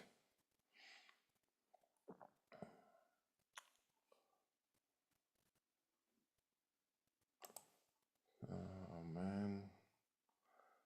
Control. Still waiting. Yeah, I hear you. No, you said singing and dancing. You were going to give us some. You know what? This thing is just really frustrating me. I'm just going to close it. Let's do it another way. I'm going to spell a word for you guys. I'm going to give you 3 letters. Are you guys ready? I'm going to spell a word. I'm going to give you 3 letters. And what I want you to do is take your pen and your paper. As I say the letters, I want you to write them down. Is that okay? First letter is C. Third letter in the alphabet. A, B, C. C. Write down letter C. Second letter is the first letter in the alphabet. A. And the third letter, I don't know where it is in the alphabet. It's T. It's going to take so long to count. So you got a word in front of you, right? I'm not going to say the word. What I want you to do is I want you to look at the word and ask yourself, if I see this word, an image pops into my brain. What is that image? That's what I want to know. So I want to ask a couple of you guys, what is the image that has popped into your brain? Sonali, let's go with you first. What image did you see there? Cat. Well, as a word that you chose. Yeah, ginger cat. Cat. Okay, I've got no idea what a ginger cat is. You're talking about a domestic animal, or what? Is it a spice? What are you talking about when you say ginger cat? Ginger cat, a pet, a furry animal. Okay, how big is it roughly? Let's say 60 centimeters. Okay, Yeah. all right. Okay, so you're talking about domestic pet. It's furry and it's about 60 centimeters. Where did you see it? In my yard. In your yard. All right. Yeah. Now let's just check quickly. Is there anybody else that saw exactly the same image? Did anybody see the same domestic creature that's ginger, that's furry, that's about 60 centimeters in Sonali's yard? If you did, you're weird. But let's just check. Is there anybody? That one, right? All right. What else did you guys see? Who saw something? Who also saw something similar? Let's do a quick test. Banele, what did you see? Banele, unmute. I actually saw a black cat going down the street. Okay. Also a domestic animal or a leopard? Because a black cat could be a leopard, right? Or jaguar. Yeah, it could be a jaguar, yeah. So what did you see? A jaguar or domestic animal? A domestic animal. A domestic one. So, okay, a black cat walking down the street. All right. Justine, what did you see? Stein says he saw a lion. A grey cat. A grey cat. It sounds like both of you guys kind of saw a domestic animal. Is there anybody here that saw something else than a domestic animal? Jackie? Cuthbert, you want to cheat? Don't cheat. Jackie? I saw not a cheating. cat on the open ocean, so a boat. Oh, catamaran, a boat. That is a cool one. That's a Yeah. cool one. Nice. I'm a water baby, ocean baby. There we go. Nice. Domestic animal is the last thing on my brain when it comes to a cat. Catamaran. I've been on one. What an amazing experience that must be. Anybody see the big yellow earth moving machines, baby? Caterpillar. The shoes brand. Dudu, what did you see? Shoes. I saw a shoes brand because someone was wearing them this morning and I liked what he was wearing. Okay. Now, what do you think I actually made you write down? You see, what was in my brain, the 3 letters, I train and work on Zoom with international people a lot. So what do you think my brain referred to? Central African time. African time.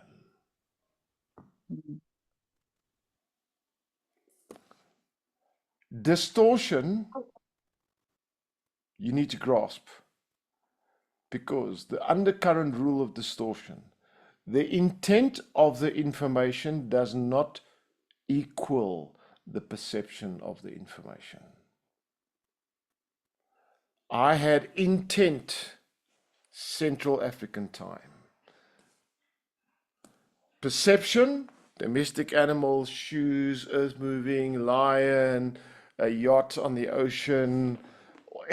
Perception is not based on the intent of the information. Perception is based on what's already inside of your map. We distort based on what's already in our map.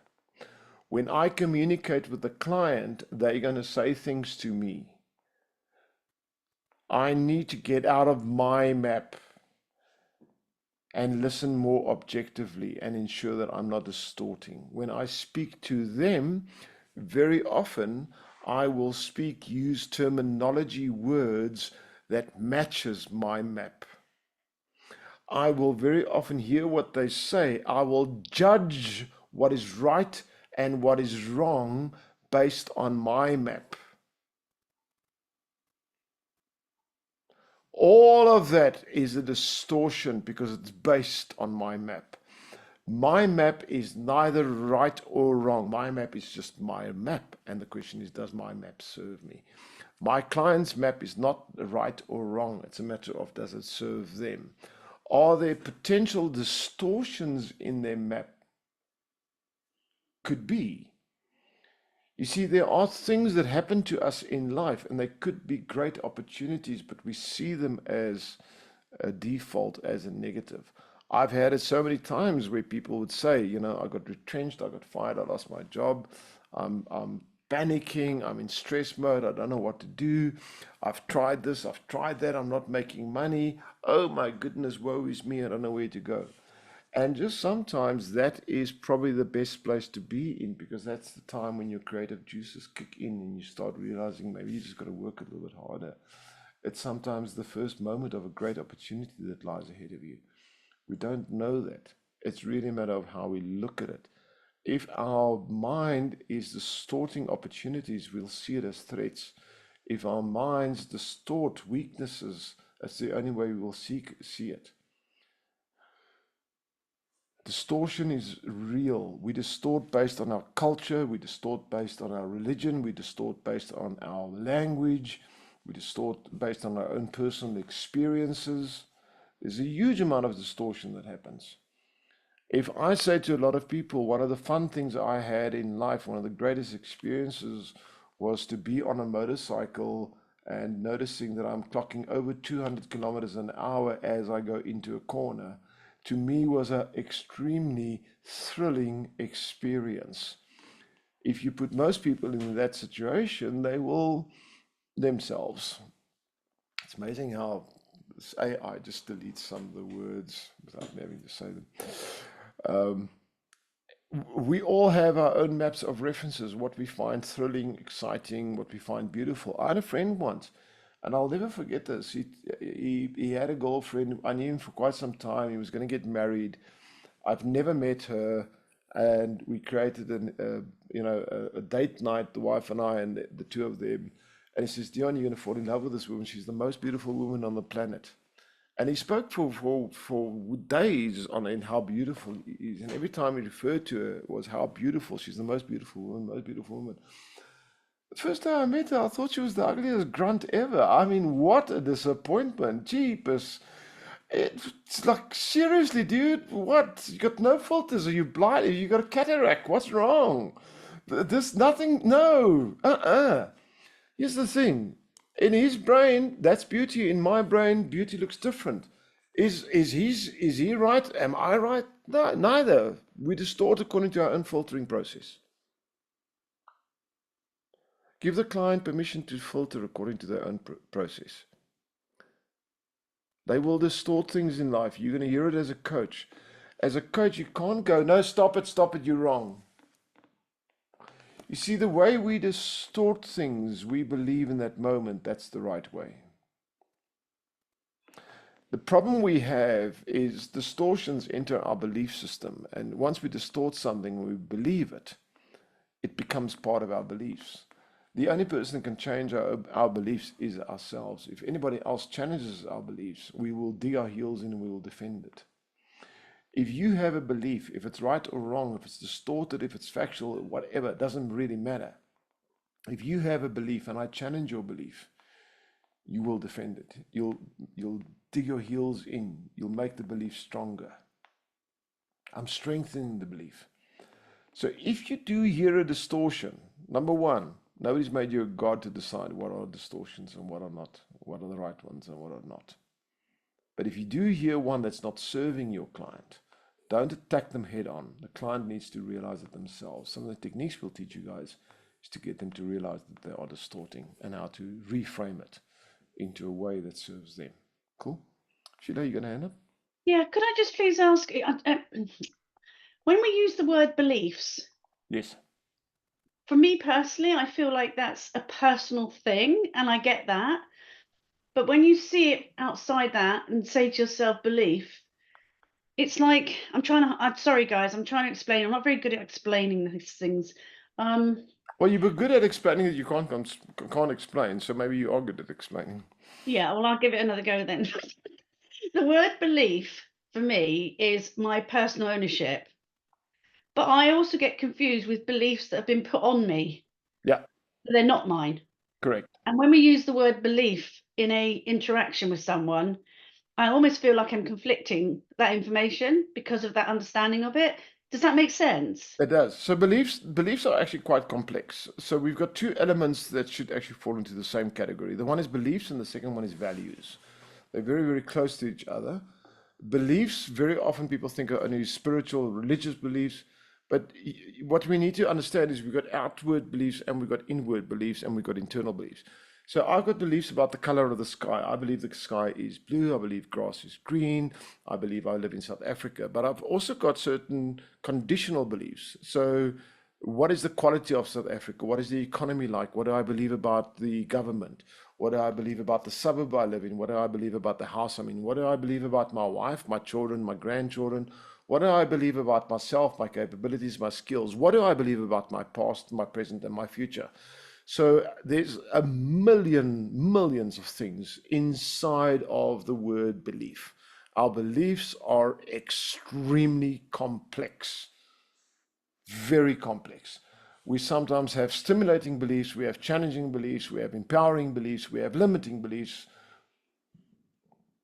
I can believe I'm too short, I'm too tall, I'm too young, I'm too old. Those are limiting beliefs. I can believe I'm not empowered, I was robbed, or I can believe I am empowered and I'm gifted. All of those beliefs. The question about beliefs is quite simple.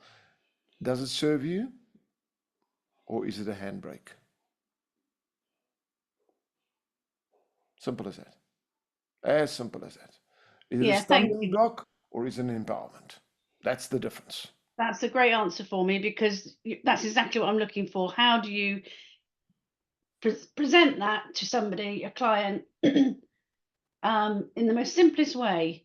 Because it is such a complex thing and I just didn't know how to do that. So thank you. That was brilliant. So To make it even more complex, because that's what I do for a living, I make things more complex, is if we take our beliefs and we take our values. Now, again, values can be just as complex because we've got internal values, external values, we've got cultural values, religious values, societal values, parental values, inherited values, false values, true values, original values. We've got a whole variety of different values. We've got value rules. You know, we might value love, but we say, well, love has got conditions, and these are the conditions, and they create rules, and those rules are broken. And then we got emotional attachment to some values that are actually negative emotions attached to a positive value, which becomes a confusing state for the brain. But our values, am I going too fast? Good. Our values and our beliefs actually are one thing. We call that identity. I am the merger of my values and my beliefs. And my identity will always manifest. My identity will always be pronounced, will be expressed in my reality. I cannot hide my identity. If one of your elements in your identity is I'm a jogger, and you go away for a long weekend and you pack your jogging shoes, it's part of your identity. Your belief system says jogging is fun, it's healthy, it's good, I'll always want to jog. One of your values will be health, quality lifestyle, energy outside, etc. What will manifest in your life? You go away for a long weekend, romantic long weekend with your partner, you slip those jogging shoes into your suitcase. Why? Because it's part of your identity, it wants to manifest. Cool. Tomorrow or Monday, we're going to do a whole values exercise. And we're going to unpack values in detail because there's a huge amount of people around the world that's got society values or inherited values or cultural values, which they are trying to uphold in their lives, and they clash with their own personal, authentic values. If you want to live in a really depressed state, is trying to live someone else's values. You want to live in an amazing, freed state, self-empowered state. Find out what are your true values and live them. And align your work and everything you do around them. You'll be amazed how much fun you can have in this life. All right, we're talking about the filters. What are the 2 filters that I mentioned so far? Have you guys completely deleted that? What's the first filter I mentioned? Delete. Second filter, Distort. Distort. Yes. All right. Third filter, we generalize. We generalize. We, ha ha ha ha. We, the word we is a generalization. Us, them, people. These are all generalizations. By the way, the moment you mention any race group, you're generalizing. Indians like a bargain. Generalization.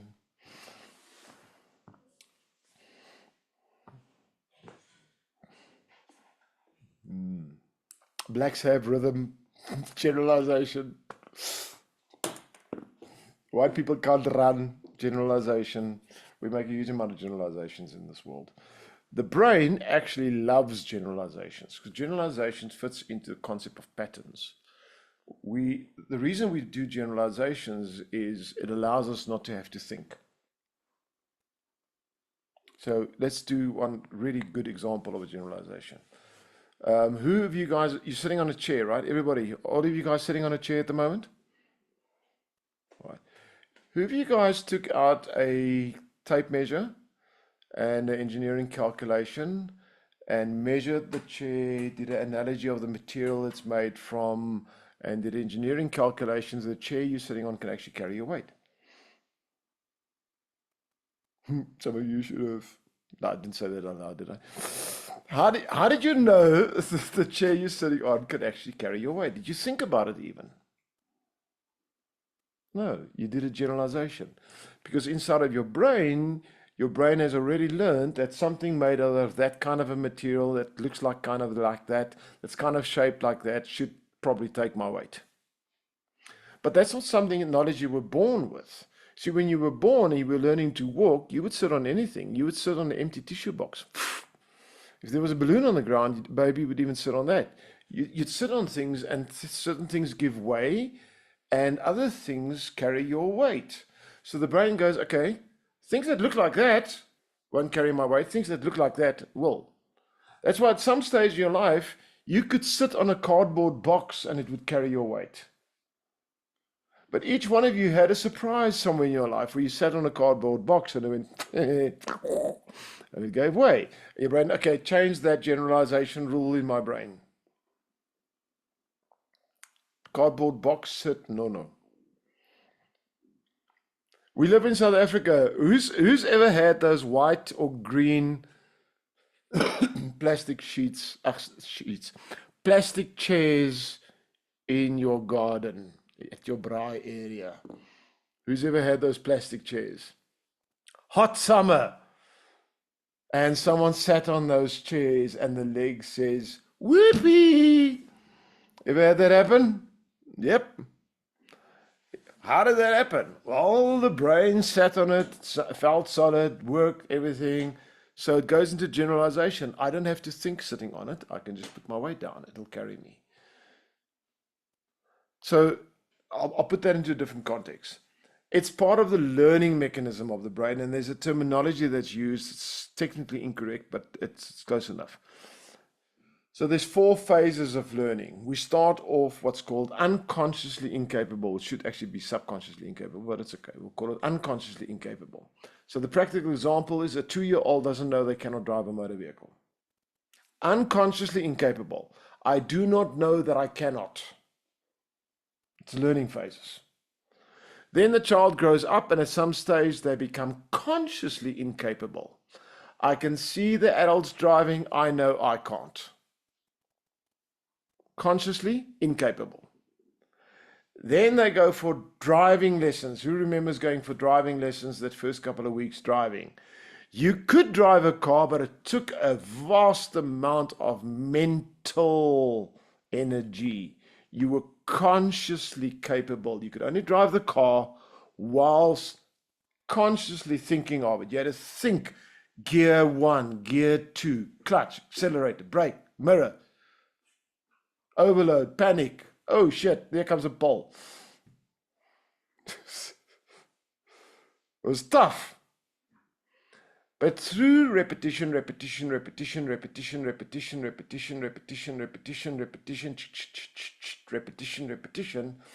brain entered a state of unconscious capability. Doing things without having to consciously think of it. That's the generalization program. The brain takes things and throws it into the generalization part of the functionality as fast as possible. The brain actually uses a huge amount of blood and oxygen, and it can only process so much data at a moment. So the faster the brain can filter things into generalization, the better. That's why habits form quickly and sometimes are very difficult to break. Most people think about habits and they think about physical habits. Are you aware of the fact that you've got emotional habits? You've got mental habits, thought pattern. You've got reactive and response habits. You've got behavioral habits. You've got emotional habits. You've got relationship habits. You've got work style habits. Habits creep into every single area of your life because the brain manifests it, because then it doesn't have to waste energy thinking on it. Now, here's the challenge with it. Just because I have installed a behavior doesn't mean that behavior is going to serve me my whole life. Conditions and life changes. Sometimes we install a behavioral pattern or a response or a reaction because during that phase of our lives, it serves us. We are human beings. Sometimes we install a very strong, forgiving nature. We might be in a condition, circumstances, a business, a career path, a relationship, a situation where having a very strong, forgiving nature doesn't serve us. The same thing that a year or 10 ago was a blessing can now become a curse.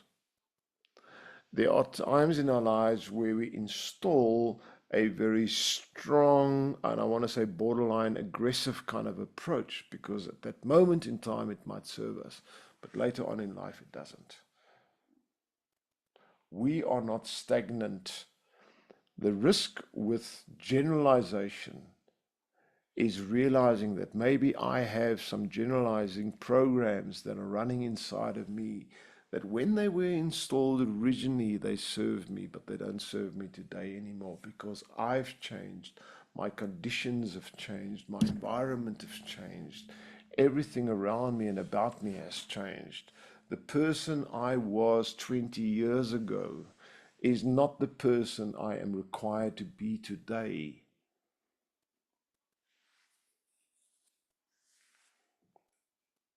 Is there anybody else still exactly the same person you were 10 years ago? No, you've changed. The question is, are there parts of you that hasn't stayed with the change? Are there parts of you that you've been holding on to that should have changed, that didn't? Generalizations. Yep. Guys?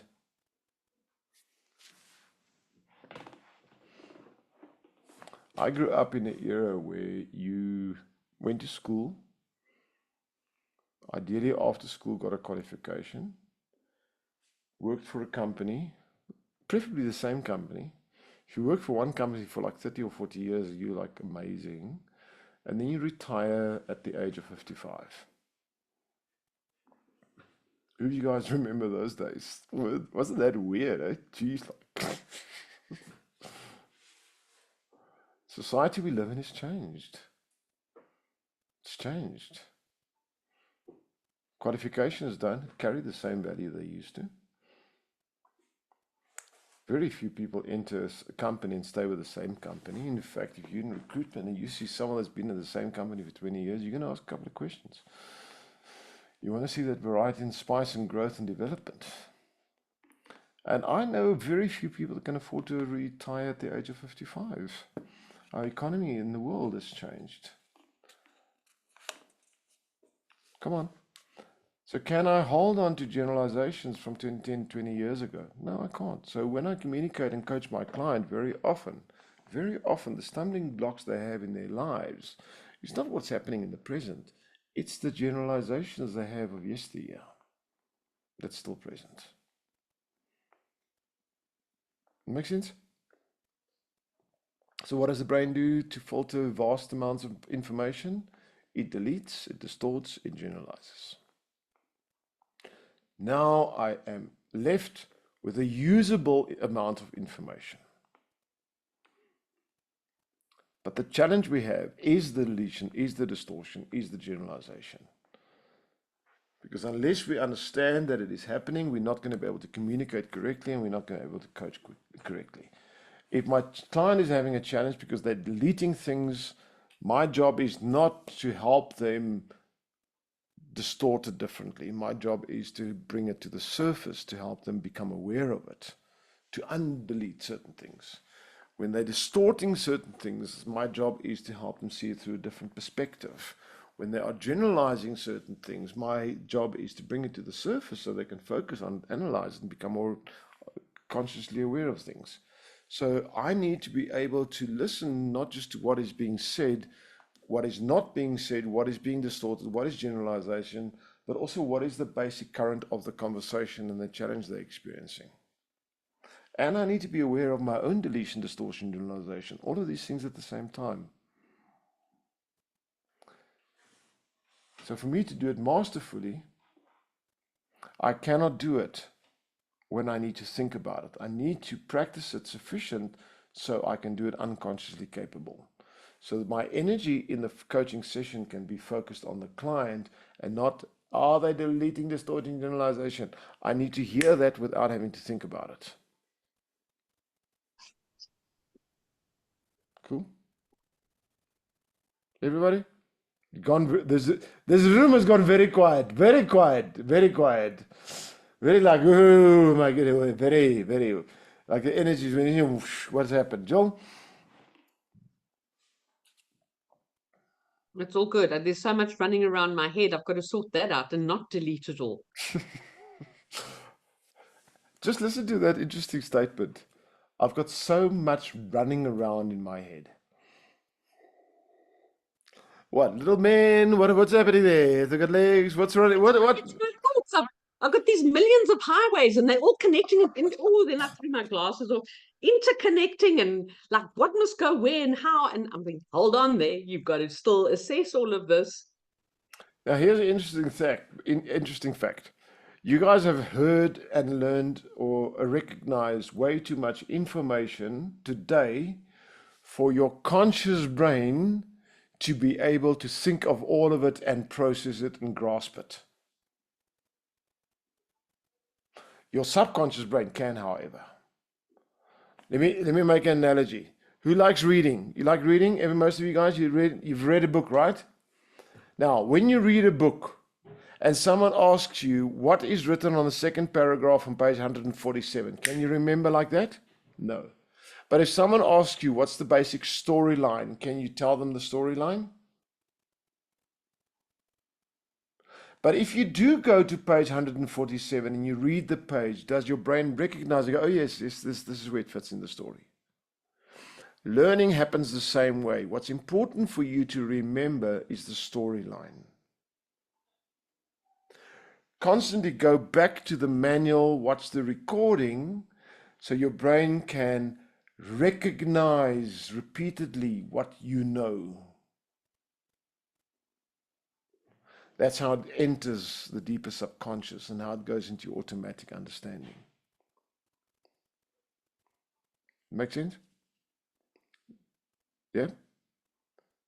If you're going to try and think logically, so some of you guys, when you finish now, you know, your family, your friends are going to say, and how was your day on the course? Was it fun? Oh, it was lovely. It was lovely. What did you learn? And then in 2 or 3 minutes, you're going to try and tell them what I told you the whole day. And they're going to look at you with a very blank expression. They're going to go, because you would have deleted, distorted, and generalized of 90%, 99% of what's been said today. It's natural, it's normal. But you're also going to struggle to repeat everything to them because at the moment, all of that data is lying in your in tray. Tonight, whilst you sleep, your brain is going to go to that in tray and say, okay, let me start process. Let me start filing. Let me start figuring things out. Tomorrow morning, you're going to wake up and one of two things are going to happen. You're going to go, oh, that was an interesting day yesterday. Or, oh my word, I'm even confused more now. Jeez. So probably both. Cool. All right. Any questions so far? Okay, what's one thing you remember about today? Sheila, Bob, one thing. Give me one nugget of information you remember about today. You made me laugh. But additional to that, I like the way you deliver because your animation creates an installation here, because I'm a visual learner. But what I was going to say was, I think overall, what I've learned today is that listening is probably the biggest skill you're going to have. Yep. That's the old thing. We got 2 ears and 1 mouth for a reason. Yeah. Jill, what's your nugget for today? I'm going to go through everybody. Feelings serve us. So, say that again, repeat. Feelings serve us. They Feelings serve us. They serve yes. our growth. Okay. Nice. Good, bad, to be able to know what they're about. Makes us real, man. Makes us authentic. Makes us real. Nice one. Stein, you take something today? I know you've been on here a few times.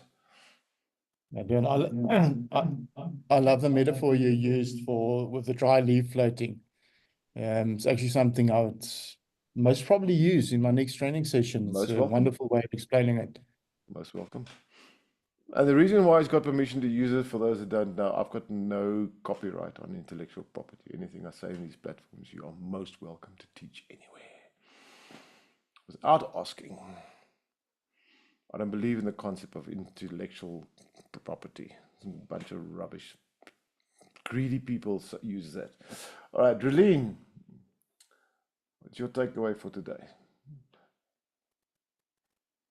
A lot. You say that every time, but this is your 17th course. I had a lot of epiphanies that I won't share now, but I like the leaf going down the stream thing. Okay. That kind of sticks out a lot, explains a lot. Okay. I ask feedback, guys, because if your feedback tells me what I should repeat in the future courses.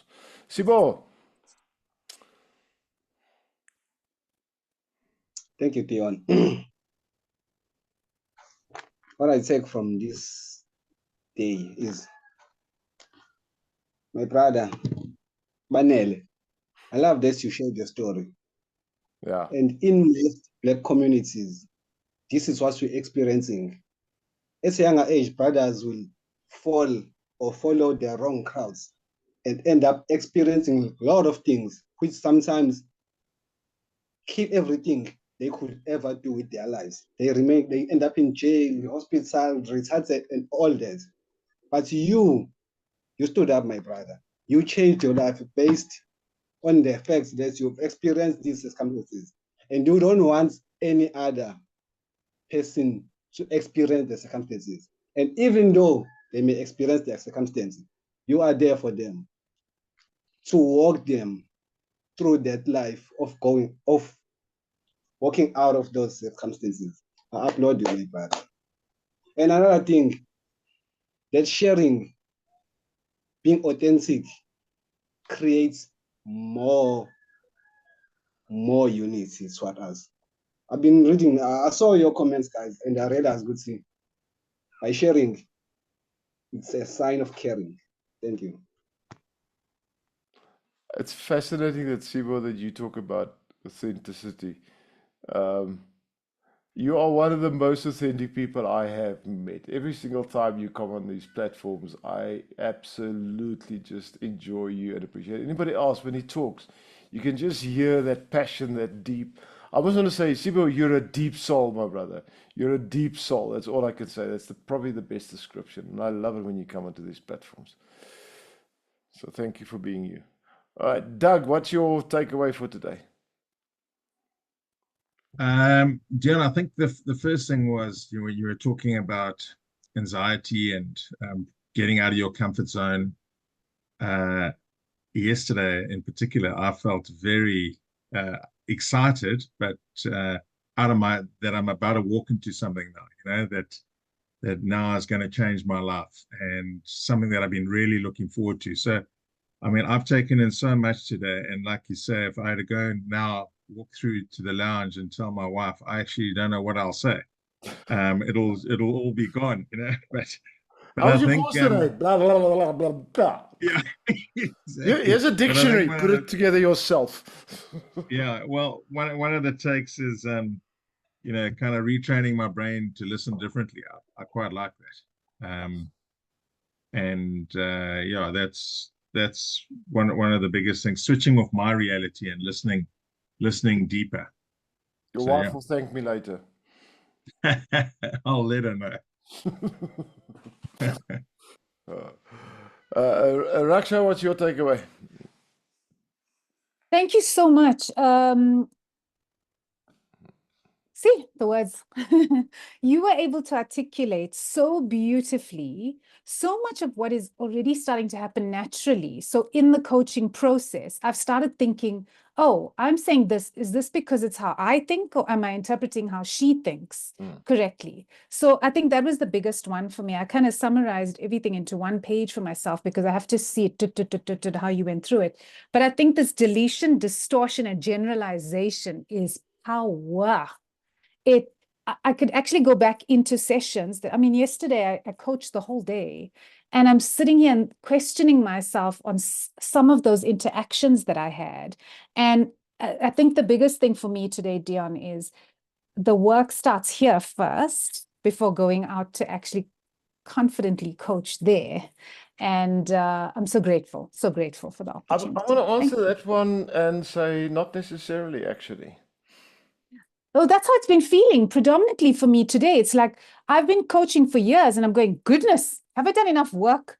I'm consciously doing a lot of work for myself, on myself. We should always be on a journey of improving self. But here's a statement I want to make. One of the risks that we have in this industry, a lot of people believe I've got to fix myself before I can coach others.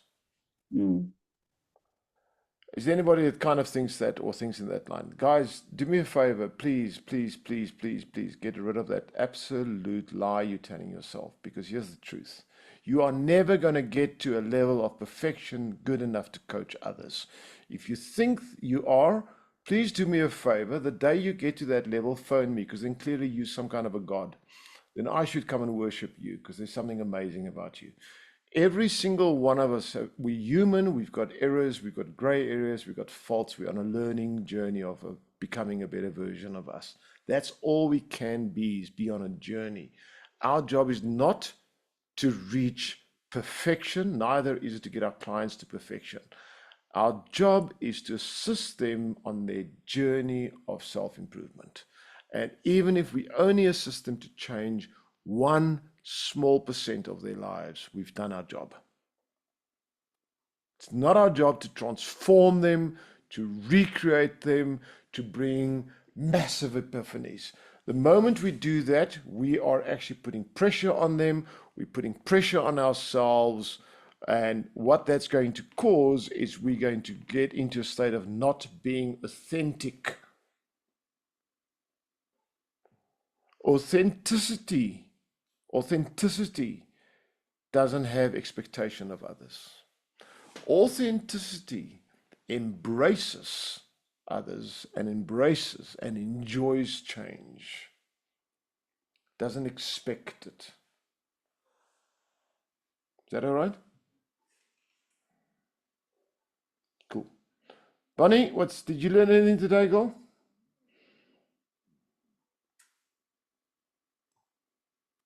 Yeah, I think I'm with Doug with the things that he shared. I think the conditioning of the subconscious was a big highlight for me. And also just the state and how it frames, everything that filters in and how you process it. Yeah, those were my big things from today. Bonnie's going deep in her own brain again. I love it. Celeste, almost on the master's course. I hope you learned something. Absolutely, Dion. So 2 things that I take away from today is you were saying that, talking about the leaf as a metaphor, let the leaf go past, I'm busy writing a book with experiences I had in the past, hoping to help people go through similar things. And yesterday I went into a specific part and I sort of hovered onto it, and it put me in a bad mood. And now I'm trying to think, I'm busy writing a book, so I've got to put myself back in that position, but it made me so negative. Trying to think, how am I going to write about this without attaching those feelings to it? Yeah. And the other thing... Well, that's easy, because I can tell you about a leaf going down the stream without following the leaf. Objectivity allows us to describe without experiencing fully. That's what I need to learn to do. Yeah. So, yeah.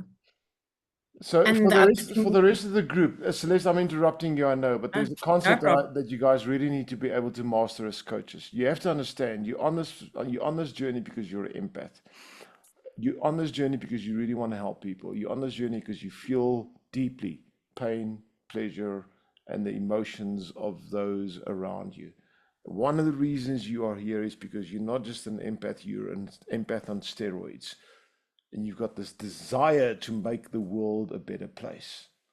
The problem with that is when you coach people, you have a subjective experience. You immerse yourself in the experience. Celeste wants to write a book. She wants to share this with the world. She's had an experience when she thinks about it, she gets subjective. We get entangled with that experience. You need to learn to develop what's called a meta state. A meta state is a state above states, an awareness state. The example I usually use, if you go for a walk in the forest, tall trees, dark forest, you can't see anything. You don't know what's north or south. You got no idea where you entered, you got no idea where you exited. There's a route, there's pathways, there's turns. You've got zero idea what's happening because you're in the midst of that forest. That's a subjective experience.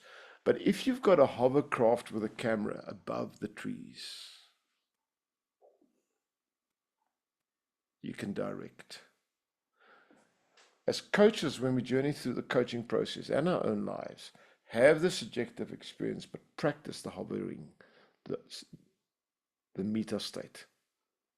So when you think about your experiences of yesterday, yes, you'll feel the emotions, but ask yourself, what is the objective view I have from this? And into that state as well. I hope that helps at least.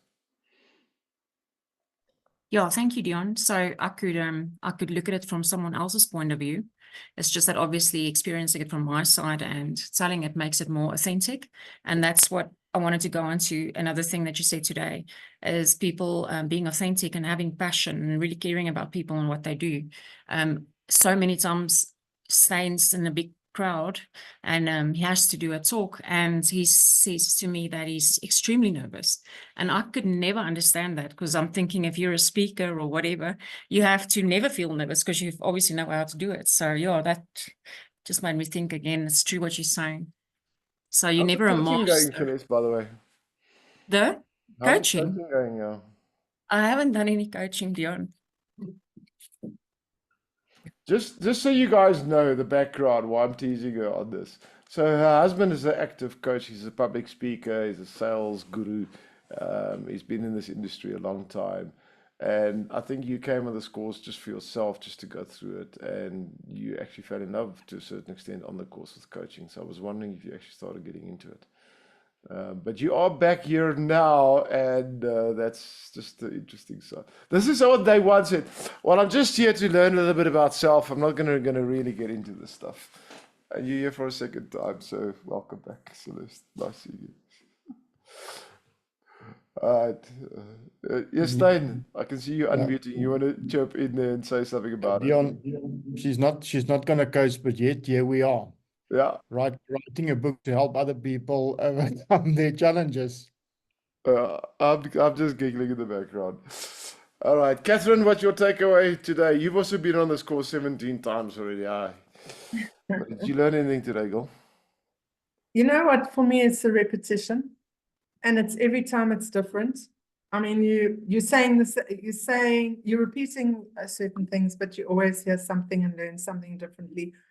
And it's the people make it, the group, the group dynamic, the stories people share, and the laughter.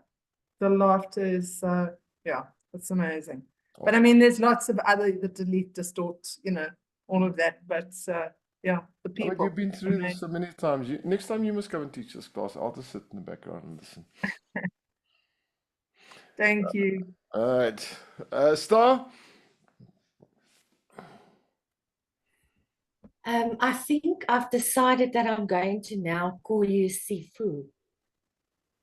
Do you know what Sifu is? No. It's a master in martial arts, but you're definitely the Sifu of NLP and life coaching.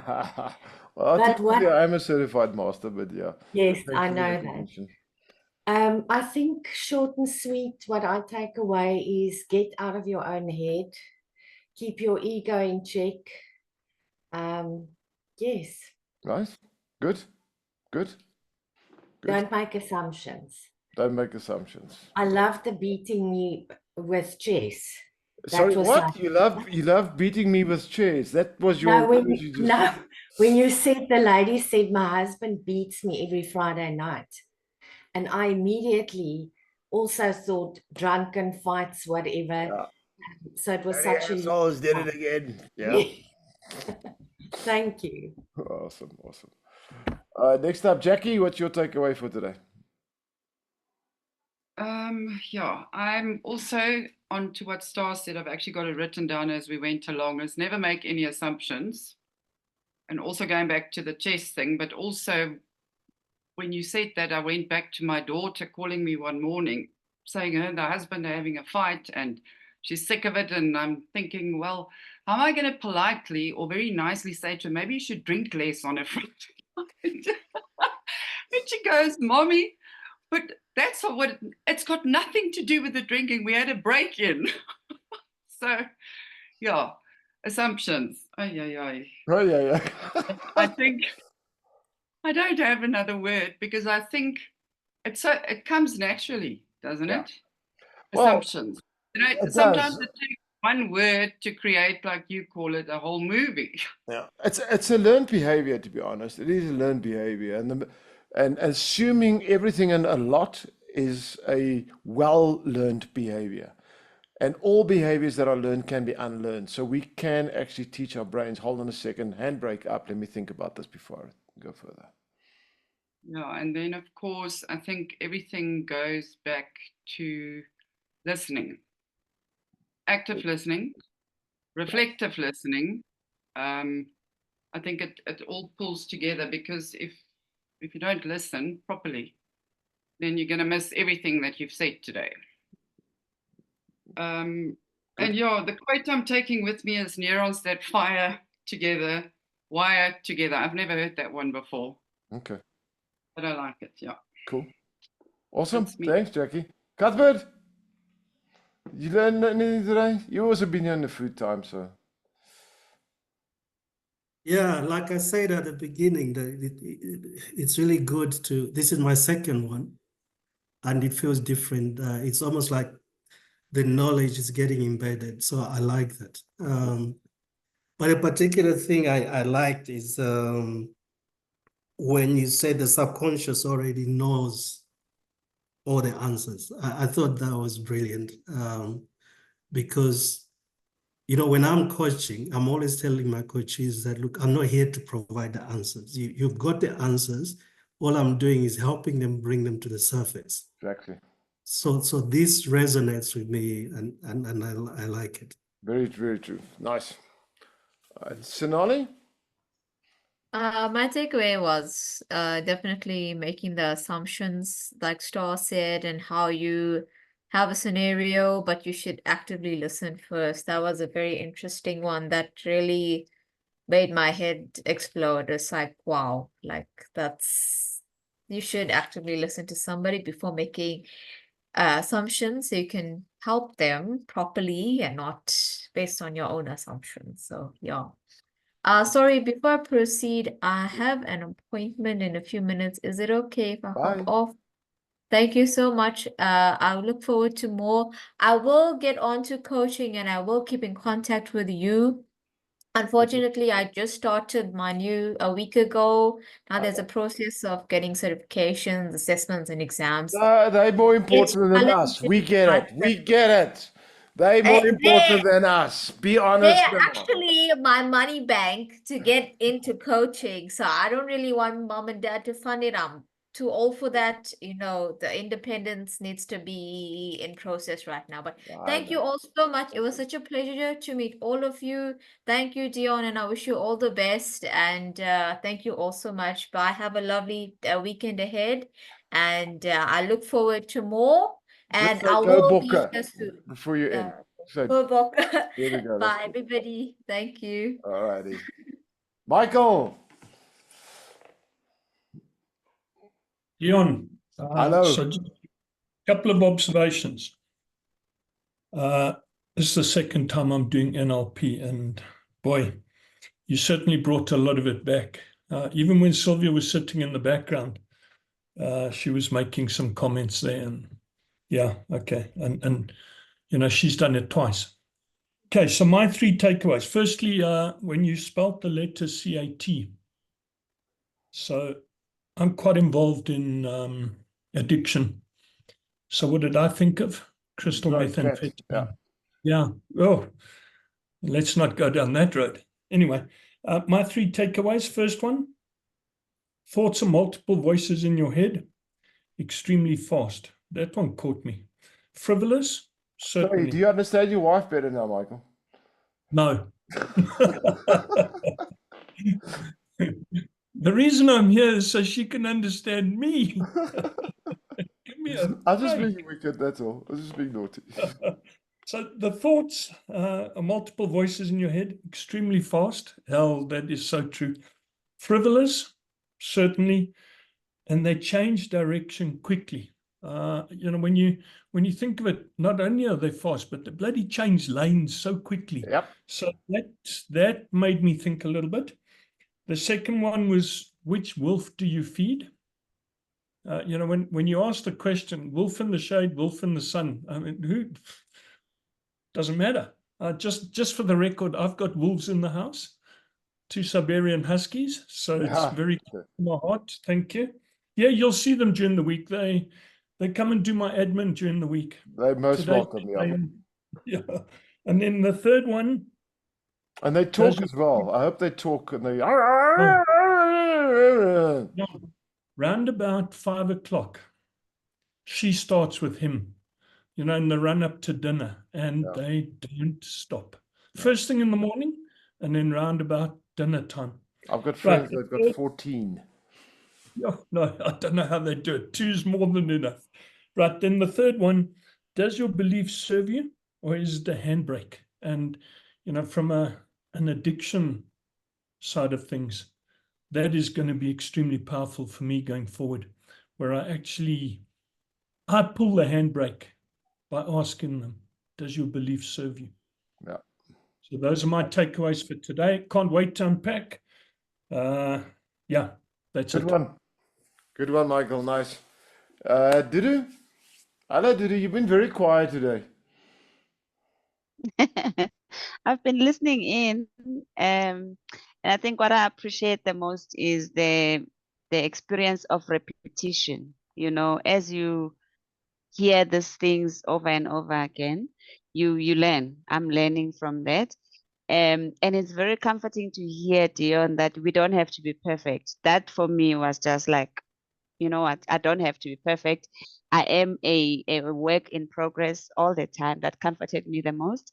And also that I have to let go of my ego, man. So I'm watching over my ego all the time when I coach, to say, what is my ego saying, Yeah.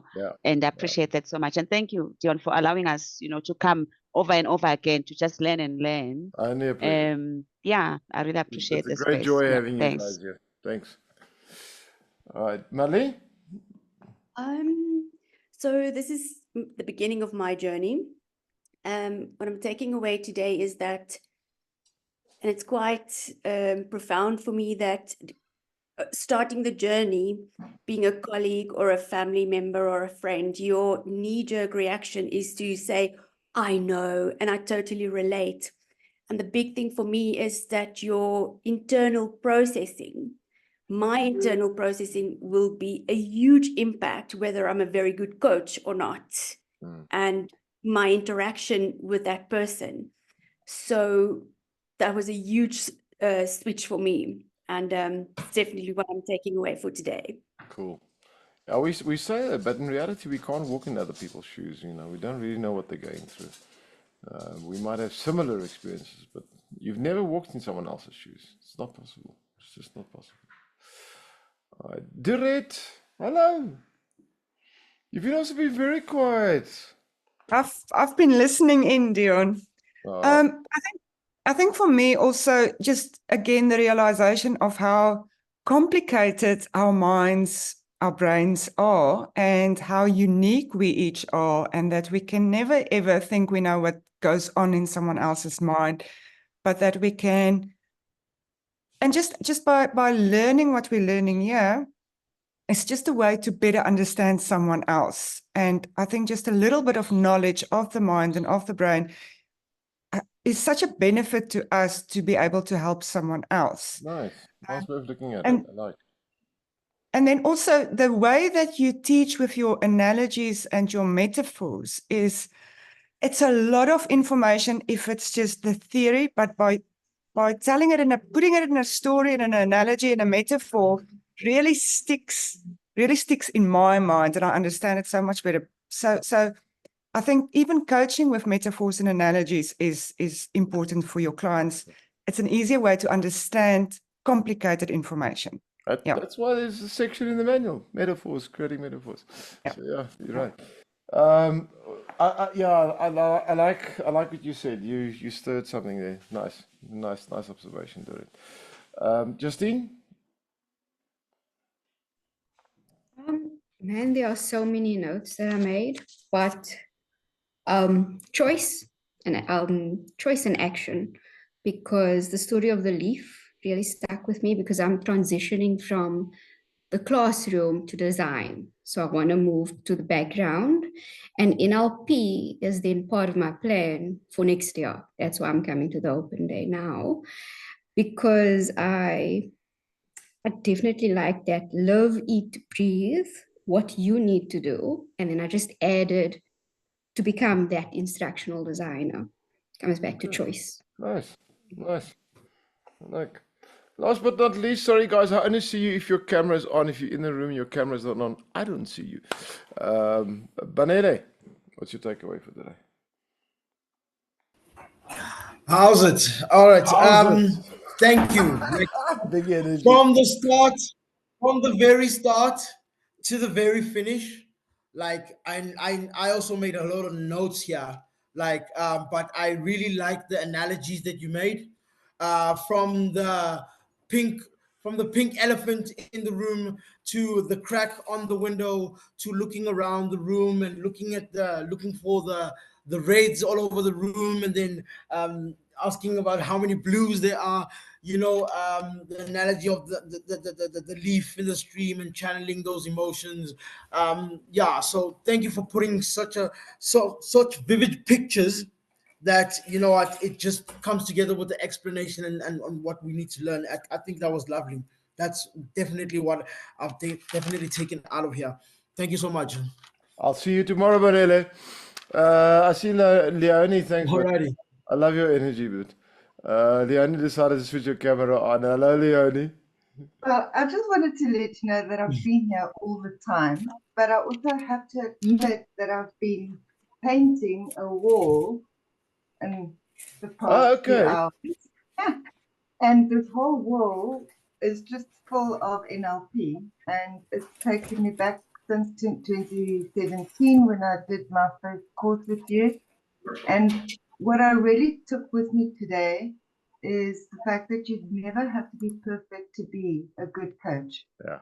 And I'm actually getting goosebumps while saying this, that after how many years I haven't counted, is that yes, you do get better, the conscious mind doesn't even think about coaching anymore, and you do coaching on people without even realizing it. But what I really took away today is a reminder that if you love what you do, you don't really ever work. And that is why I love my job so much, is the fact that not only do I work on myself every day when I coach people, but I make a huge difference to other people's lives. And it could just be a small smile, especially here in Germany. You don't just smile randomly at Germans, and it makes a difference in their life, whether they think about either how am I for the rest of the day, or whether they appreciate it. Yes, thank you. Yeah, what's it, one joke? How do you know German is laughing? I don't know, tell me. That was funny. That's true, but thank you so much, Diana. Really Quick question: when you trained, were we upstairs in the office in Fairlands? Yes. So you saw the red wall? Yes. Is that the wall you're recreating? Is that what you mean? Well, it's close. It's pink. Okay. I must be honest, I do miss that wall. So for the rest of the guys, Yes. we had a massive wall in the office. We painted it in our corporate. We've got our colors are basically grey, white, and red. It was like fire engine red. And I had someone come in with white vinyl and write words, inspirational words all over the wall. But it was a long wall. I mean, it was like, it was long. I can't remember the meters, but it was a long wall. And it was always, I just loved that wall. I could stare at it for hours, just read the words all over the place. Yeah. Cool. It was an impactful wall. Yeah. And by the way, we left when just before COVID, we left those offices. That wall, nobody's moving to those offices in the meantime, and the wall is still there. Okay. Well, maybe you need to go and take a high resolution photo and use it as your Zoom background. Yeah, that's not a bad idea, actually. But I like my background. All right, beautiful people. I'm going to land this plane. It's Thanks, 2:30. Dion. I said we're going to finish between 2 and 2:30. And how perfect is that in the middle between 2 and 2:30? 2 and 3, I mean, is 2:30. I do hope that if you a one-day visitor here, that you will, well, make a decision and join us in the future. First thing I want to say is the one day is the open day is open to the public. If you want to invite someone for the next one, we run these courses every month. You are most welcome. If you want to ask me about the training and you do have some questions, guys, you've got my WhatsApp number, right? Is there anybody here that doesn't have it? If you don't have it, I'll tell you, but you should have it. Pop me a WhatsApp. We can chat. It's not the end of the world. I am going for a braai and rugby, but I will probably be available for about another 30 minutes or so if you guys do want to have a chat. And you're most welcome to chat. I'll see you guys, the rest of you, I'll see you tomorrow. Have a brilliant day, a brilliant evening, and let's all just go Bokke. Go Bokke. Go Bokke. Cheers. Dion, thanks, man. Cheers, everybody. See you guys tomorrow morning. Thank you so much. Thank you. Bye-bye. Bye-bye. Bye. Bye, everyone. Thanks, Dion. Bye. Ciao, ciao. Dion, Yo. bye. Rather than call next week, maybe I can have a quick chat with you now. Is that possible? Or is everybody else? It's being You don't want to- recorded and there's other people in the room, so it's not going to be a private conversation. Oh, Do you no, want to no, give me a that's WhatsApp? You want to give me a WhatsApp call in? I need to go for a quick body break. No, listen. No. I'll call you Monday as we agreed. Don't worry. It's absolutely fine. We can do, Absolutely. if you give me 10 minutes, you No, must not honestly, have- it's give fine. me a call, Just give me go a and WhatsApp relax. Absolutely fine. Go and relax. And thank you so much. It's been an amazing day and just what I needed to stimulate me again to get moving on this. So I look forward to coming on the course. I've already decided I'm going to do that and we'll be in touch. We'll Nice speak to meet everybody. Thank you so much. Thanks for your Take presence. care. Bye-bye. Appreciate it. Thank you. Sorry, Dion, just a quick question. Your WhatsApp number that you referred to. I've got two actually. I've got a private one and I got a work one. So if you, how did I communicate with you? Which number did we use? I don't know. It's a number that I got from somebody else. So I'm not sure if it's your number, whose number. It was actually given to me as Nicole's number. 083 262 2096, that number. 083? 262 Yeah. 2096. Yeah, there's a high probability that you thought you were speaking to Nicole, but you're actually talking to me. Just want to check the number. Oh no, it doesn't have a number on here because Send me. So you communicated via WhatsApp, right? Yeah, but this doesn't give me a number. It's a business account, so I Yeah. can't see Okay. Give me your number quickly. Give me the last 4 digits of your number. 5455. 5455. Jacqueline Wilsonach.